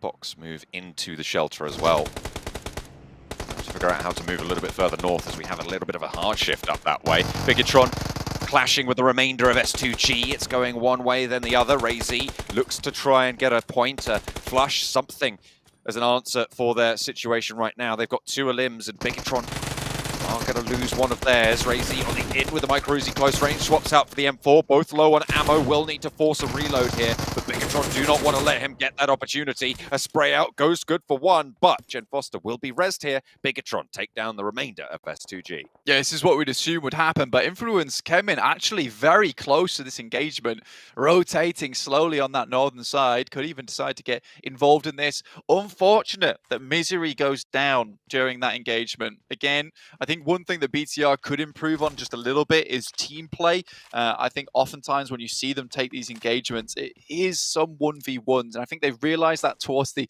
end of a fight, if they live that long, it's like, right, we need to start taking these 2v1s and isolating some of these opponents. But by that time's gone, they've lost 1 or 2 players. This time it's not so bad. 3 players being alive and being very central in the circle coming out from Yaz is decent, and they will be happy with this. Buradam getting that regroup on. Will not be punished. Good news. Aegon XA8 moving in close by. They know exactly where they are, but they don't really have the sight lines. The foliage cover is there. DRS on the south side, moving away from Mill to Power now, trying to get a little bit further up north, dropping to the beachhead, but really not too many people close by to this. Everyone's moved west from Lipovka, the Infinity a little bit further up than they are. So DRS have a little bit of a clear shot into this edge of the circle.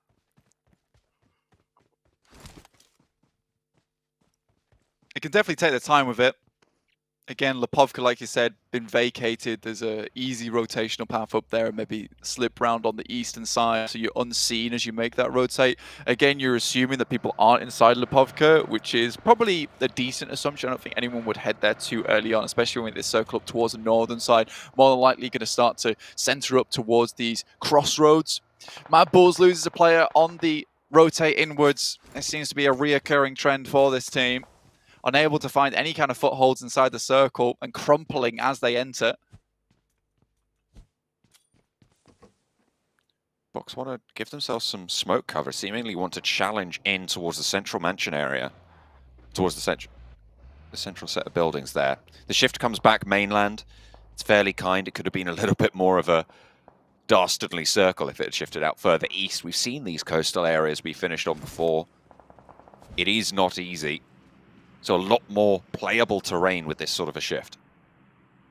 100%. Mad Bulls able to get all 4 players back up, which is great news for them. Usually on their rotate inwards, they will suffer because of that. Luckily for them, they're able to actually get in, find some kind of purchase. But once again, the circle moves away from them. They have to rethink the scenario, the ideal options.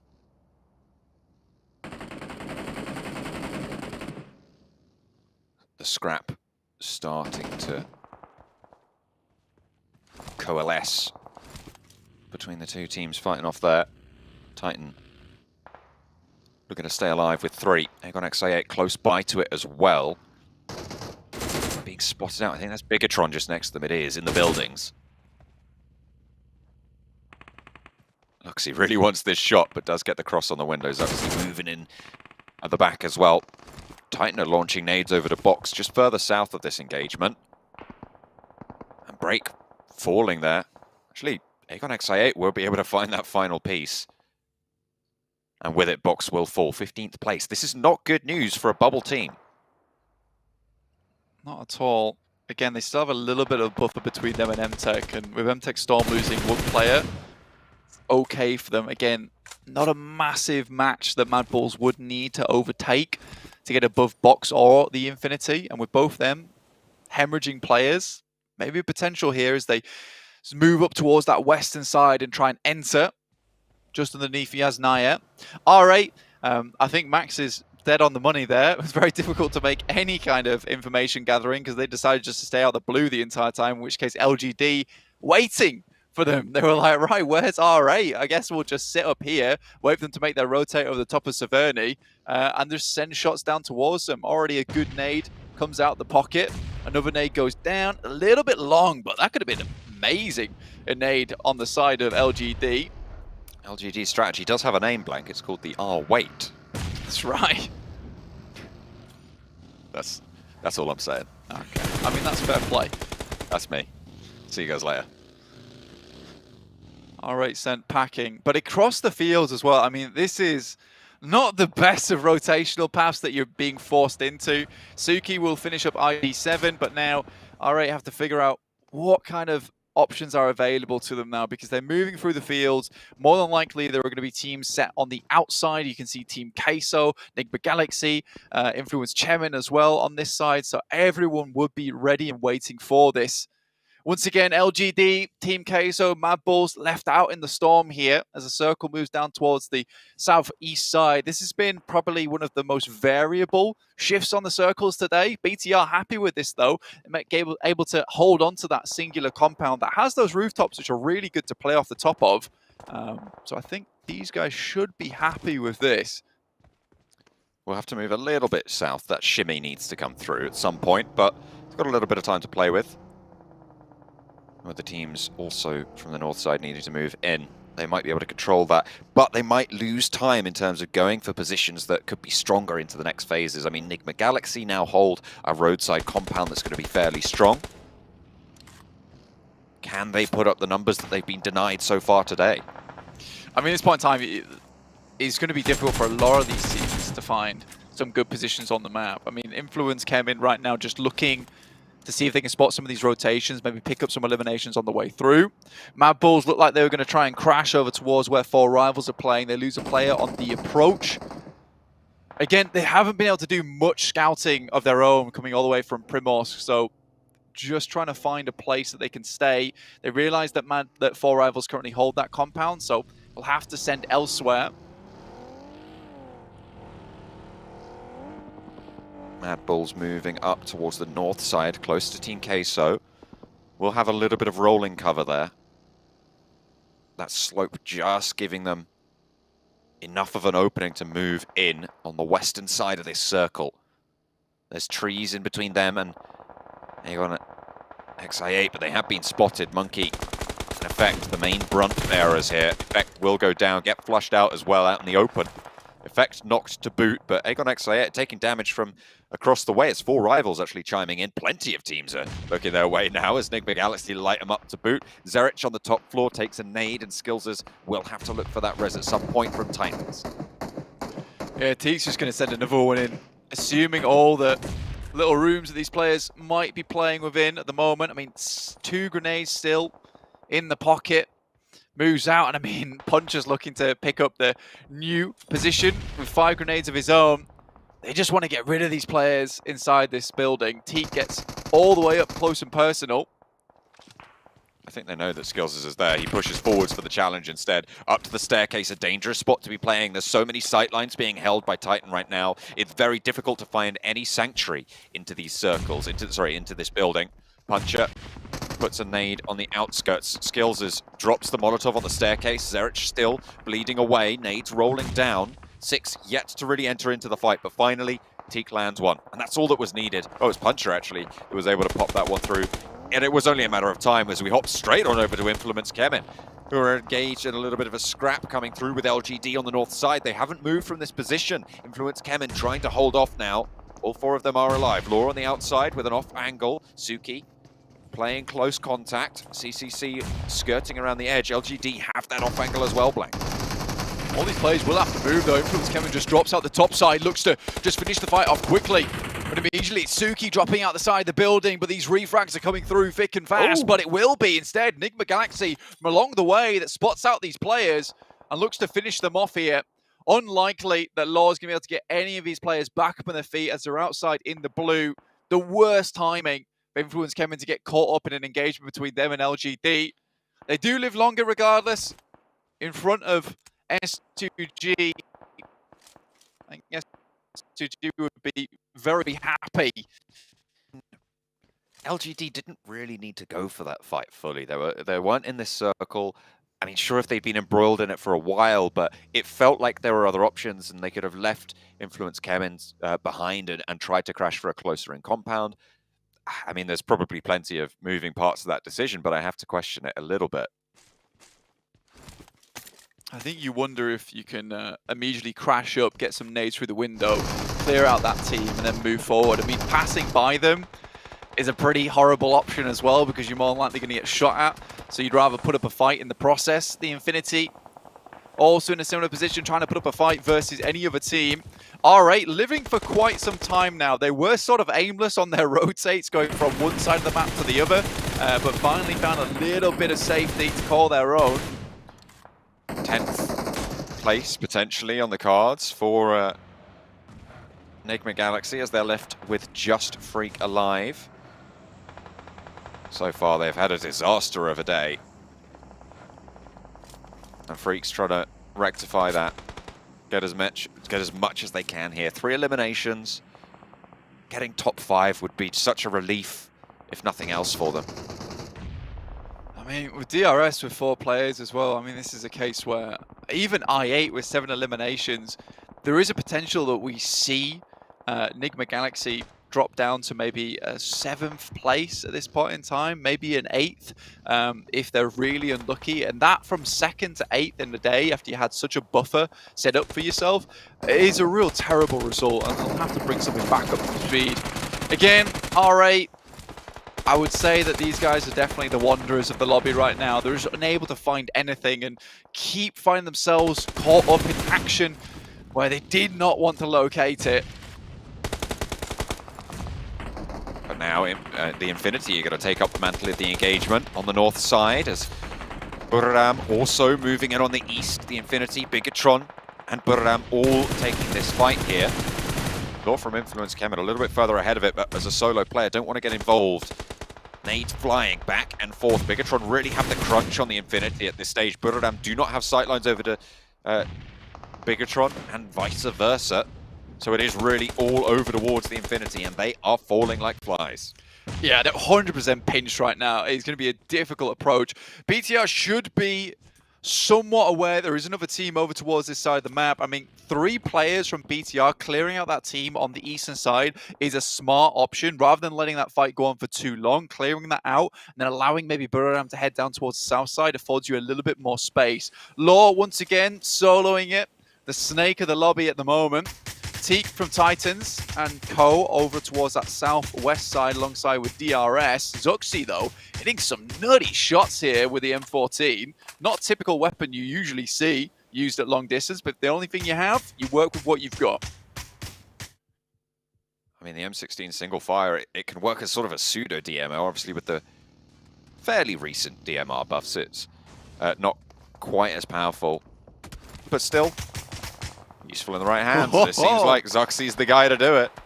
I think that might be the right option to pull out the 6x and just go for the spray, considering he's looking for that. Very dangerous to remain in the same spot for too long, and so close to getting that double knock on the almost outside the blue there as well. Real unfortunate for BTR. They almost cleared out one of their biggest opponents in the lobby on this eastern side. Not only for this game, but in terms of the overall standings as well. I mean, they're 4th place right now, hunting down Buriram's total in 3rd. Again, BTR have had the central part of the circle for a long, long time, and now finally having to move. This would be a good test for them, considering they've had a few times who've had the central circle to themselves. Over in Orangle, a little bit more difficult for them, heading down towards that south side. Still a good game from them. Miramar, definitely, I would say they had the lion's share of the circle to themselves at the beginning of the game. But again, this now is a good test for BTR. Is how they play out this exit, how they play out this escape. Unfortunately, My Name's already found a pick over towards Zuxi, which is going to slow them down. The circle is getting ever closer to them. They're running out of options at this point, John. Things are getting complicated. As Kate Bush would say, they're running out of hill, right? That's what she says. To be running I mean, they will definitely have to run up this hill if they want to get out. And Jem Foster taking a nade like that is tough news. And Buriram is really not playing into their hand either. I mean, BTR have all pulled out grenades ready for the push coming through from Buriram. But instead, they're just playing the waiting game, playing it patiently. Luckily for them, DRS, though, comes in with a savior. A lot of shots over towards Buriram's position on the northeast side of the circle. Puts them a little bit further back, but Bigatron still yet to capitalize on this. Fortunately, they seem to have found another route of egress over towards Aegon XI8, but DRS, with the oversight onto that position, it's much less favorable to be pushing into this spot. Ghost, the last to fall, will be clocked, and Jen Foster, a threatening presence as always. Picks up that limb, and Law from Influence came in, actually getting up towards a 6th place position. Again, all on his lonesome. Nice. Really good just to send this guy out. His strategy at the moment is just send central to the circle. If it shifts away from me, it shifts away from me. I just go right to the edge and look out into the blue, so only half my body is out in the circle itself. Seems to be working just fine, so that's fair play. But then we're able to restabilize on that northeast. DRS did cause them some serious problems. He's been spotted. Oh, he's done away with it for now, but look at that. Oh my god. I think 3 teams are now taking shots at Law. I mean, he has to just kind of do the dance around this loot crate for the time being. I don't think he's even thinking about pulling out anything else. Good play from him, though. I like that he waited to pick up the level 3s from the actual loot crate before he took some serious damage, which is very, very smart. Now he can potentially weather the storm out for a little bit longer, especially if he's only got little to no meds on board. BTR still making their way down. Looks like Teak was spotted for just a second. But yeah, some very big teams around here, all looking to put the pain into one another. And with this circle heading down towards the south, it really doesn't help anyone out. A really cool ending to this zone, though, John, with so much tree line available to them. This is kind of like warfare in the woods. I'm interested to see what 4 Rivals can do here. As a team towards the bottom of the tables that wants to close that gap. Right now, at the start of the game, they were looking at a 15-point difference between them and 11th place. Great shot, jeez. They can stay alive for a little bit longer. They might be able to achieve that. 5 teams remain, 3 eliminations. They can ladder up twice with 2 more eliminations. They will be able to make that total. And the further they can get, the better. DRS really harrying the Titan team over on the back. On the west side. Ooh, Jen Foster playing stealthy here. Zuxi also finding Buriram Tiger. Gives them really good time to move up into the circle and opens up that rotational path. This is really well done by BTR. They are playing a slow but steady game at the moment. Zuxi going down though, bad news, but he's already done the damage over to the rest of Buriram. And Law is just vibing in the middle of it. All bullets whizzing over his head. But you're keeping it down. You're stopping from catching any of them. And with a DP as well, there's potential that you can hold out on a crash. Bigatron getting curtailed here. DRS struggling. Everybody's holding everybody else out. DRS on 4, sure. But the western side, the blue zone will push them away. That's going to open them up to teams like 4 Rivals on the south side. Influence came in. Up to 5th place finish. DRS, though, might be looking for this loud win. We've waited for something flashy all day. Fortunately, it will be one of them going down as they try and get out of the compound. Law still waiting in the wings.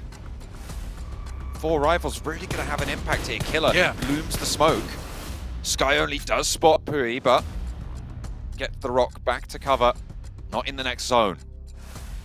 I mean, 100% right. 4 Rivals, this game is so important for them at the moment. Rules is sending out, and Law definitely will have to deal with that guy. Causes some serious problems for him, but looks like he's only got eyes for Buriram at the moment. Another team with a really good spot within the circle. Again, circle moves away from both of these teams at the moment. And it's only Law who's getting the look here. Rules. Oh, he's been spotted. Buriram ready for the team shots. Immediately hits the deck. Vehicle goes up, but he did get away from it. So Rules. close. Very, very low. Pui very close to Killer. I don't think he knows. At this point. He doesn't know. He's stood up though, and this might be an opportunity for 4 Rivals to find at least one. Further he crawls around that way. For DRS, 5 eliminations from the position they've held this game. Yeah, they've got a huge amount of knocks, but really not a lot of these things getting transferred across. And that's 2 eliminations. going through in an instant towards DRS's side. Now Budoram are going to make their breakout. But Law's there, and they're getting cut down as well. Sky only, there's no way you make that crossing. 2 players alive for DRS. My name has been spotted as well out in the open. I think those bullets hit the shot, and Law finally unveils his presence here. He's got so much cover though. What He has the? so much. This is amazing. And now we're really evening things up. So it's a 1-1-2-2. And there's a Nade. massive opportunity. He might be able to get this done, but that nade might just be the death of him. That's got to be. I mean, it has to be. There's no way you're getting away from that. Oh, it's low. He's got 5 though, but he has to move out of the blue. He can't stay in this for much longer. Might have whiffed the nade on that. Oh, just about gets it. I thought that was important. I thought he was still there. I thought Law had survived that on a sliver of HP, but no. And now my name can move up to the same position. Yeah, good refresh. There's no one else in range to be picking up any of this other loot, or in range to send the nades over the top. And Budoram, you know, even with the one player, like you said, taking up the mantle of influence, Kemin here in one of the most unreal positions set up by a loot crate, a rock, and a vehicle is insane. A loot crate, a rock, and a buggy walk into Erangel. And we're waiting for the punchline. There's 4 rivals and DRS all know there's a player there. It's a perfect spot to play in, but Gante with an unreal barrage of bullets coming in their way. DRS weathered the storm. Now just 4 rivals who've been waiting in the wings finally make their presence known on the stage. This is a massive game for them, Blank. The 4 rivals needed this to jump up out of that elimination bracket. That red zone at the bottom of the tables that nobody wants to be stuck in. At the moment, 4 rivals on 4 eliminations in second place have guaranteed that they will be able to jump out of it for now. Can they hold that spot? 4 rivals take a lot of damage, and can they streak out further? Popping that first aid immediately. DRS for a big game as well to try and challenge for the top spots, but Pui goes down. Oki wants to spray, but he's half HP, low already through the smoke. The bullets are flying and not able to get an answer. Delta moves forwards, playing with the edge of the smoke, edge of the blue zone as well. Teammate falls on the ground, steps up, looks at the drop shot, so close. But it's DRS in the end to take home the chicken dinner, waving the flag. And finally, good news for DRS fans. I'm sure the chats will lighten up across the world. I mean, Nepali fans all over are going to be super happy with this one. Like, the fact they're able to pull this one off from a really strong position on the map as well, managed to get out of that compound into pretty unplayable area for themselves as well. I mean, Pui just 100% pulls the trigger too early, stands up and tries to get the roll down, but unfortunately Voki was smoked off that entire time, so couldn't provide the support on it, in which case DRS stay calm, collected as they're 2. They're able to quickly spray into the smoke, keep Voki pinned down. A really good way to end that game. But honestly, Law as well as Budoram, there were so many different moving parts to this end game, which could have changed drastically the result of the end. But again, Influence came in, get themselves a good result. DRS get themselves another amazing result as well, which can keep them very safe towards the top of the leaderboard. Budoram might have laddered up over S2G. A lot of good things happening here. Excellent and important games for a lot of teams here in the bracket. DRS to take the final chicken dinner today at the halfway mark.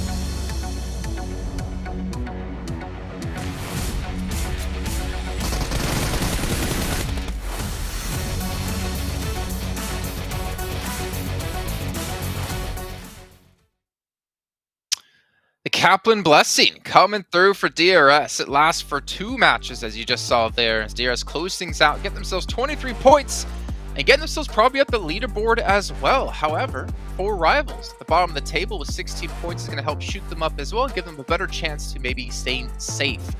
And Influence Shemin again, Sandstorm, 12 points. Oh, yeah. Like, this team does not stop picking up points no matter what match it is.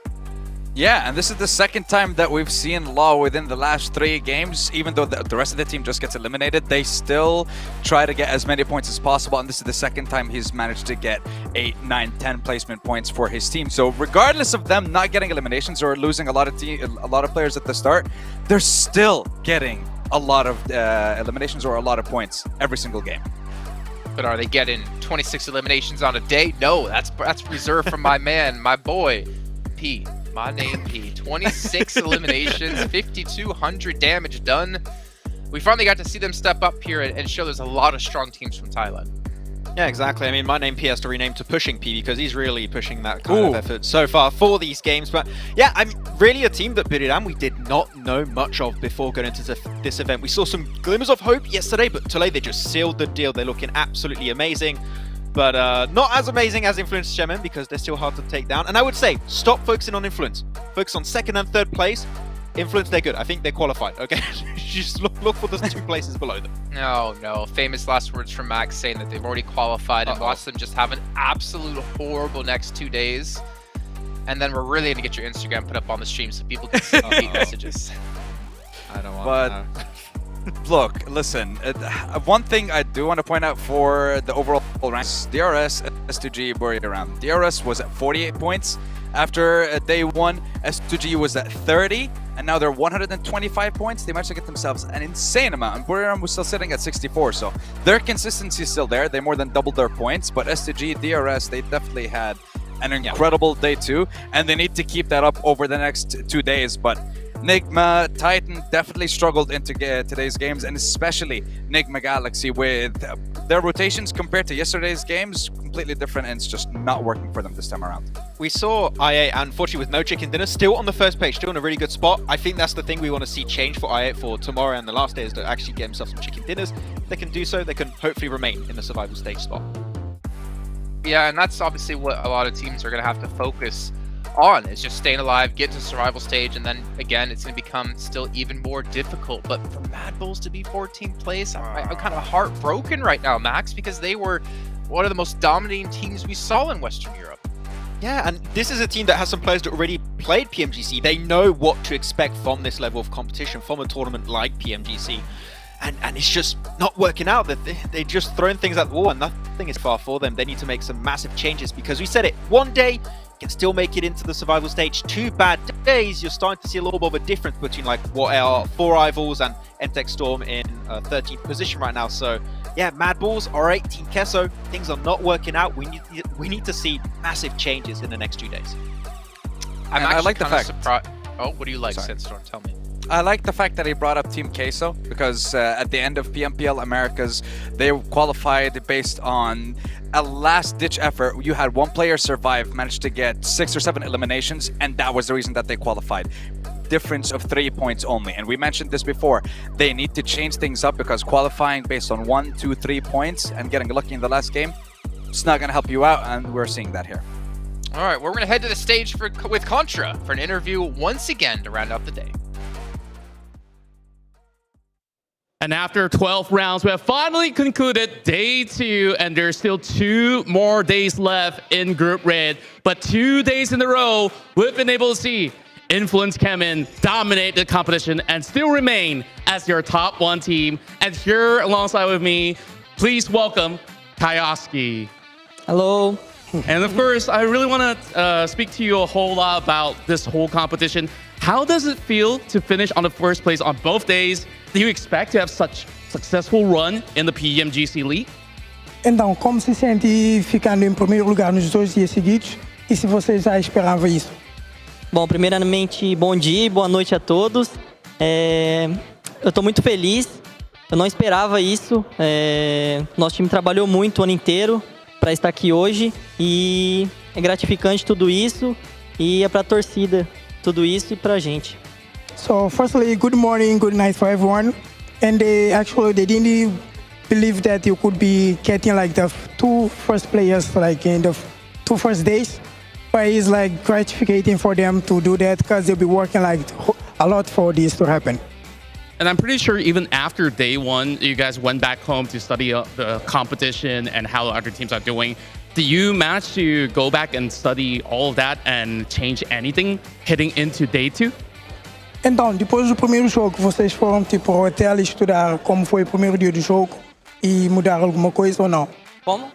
Tipo, mudar algum plano do jogo depois do primeiro dia? Tá.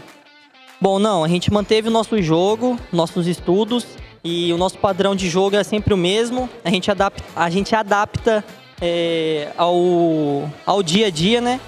Partida por partida e é isso. So they basically just kept doing like what they did yesterday because they had good results, so they could do better. But of course, they had to adapt a little bit for the players and the teams that they're playing against too. And of course, inside of Group Red, there's a lot of amazing teams out there, and there's only 3 spots. And with your team, hopefully to be able to conclude this whole league at number 1 or even in the top 3, which other 2 teams do you foresee to be going into the global finals? Então, no time vermelho só tem 3 posições, né? Os 3 primeiros vão para o final. Para além de vocês, quais os outros 2 times que você pensa que vão para a final com vocês? Bom, todos os times são capazes de buscar esse top 3, né? Mas eu vejo aí 4, 5 times que podem pegar essa vaga ainda, mas a S2G hoje jogou demais, jogou muito. Eu vejo um time, um ótimo nome para buscar esse top 3, né? Eles já estão no top 3. Anima Galaxy, outro time que vai buscar por essa vaga. E a Buriram também, que está ao nosso lado ali. São um ótimo time e eu acho que são esses 3 times hoje. É isso. So, like for him, it thinks like all the players here and all the teams are good, so they'll have the chance to go to the final. But basically for today, the X2G and Nigma and then the Birmingham, so it's the 3 that he thinks will be like more good for them to top like 4. I see. And of course, the world is currently watching as you guys are currently the number 1 team. And of course, Brazil is also watching. So any words back to the fans at home and all around the world that has been cheering you guys on from Influence Cannon? Então, todo mundo está assistindo vocês, principalmente o Brasil. Então, que palavras você deseja falar para o pessoal lá de casa? Fala, galerinha do Brasil. Obrigado por estar acompanhando a gente aí na PMGC. Aí é muito cedo, né, que começa, mas tem que torcer por gente mesmo. Aqui é Brasil, vamos pra cima aí e é isso. So it's like a big thank you for all the Brazilians because back home is a bit early, but all the fans are there like rooting for them, so it's a big thanks for them. And of course, we really want to thank you for joining us for this interview. And since there's still 2 more days to go, I hope that you get enough rest and get ready for the weekend. Thank you so much. Thank you. And of course, for all of you guys watching back at home, I hope that you guys can continue to support your favorite teams out there as we head right into the weekend for the 2022 PUBG Mobile Global Championship League. My name is Contra, live here from Kuala Lumpur, Malaysia, and we'll see you guys once again tomorrow.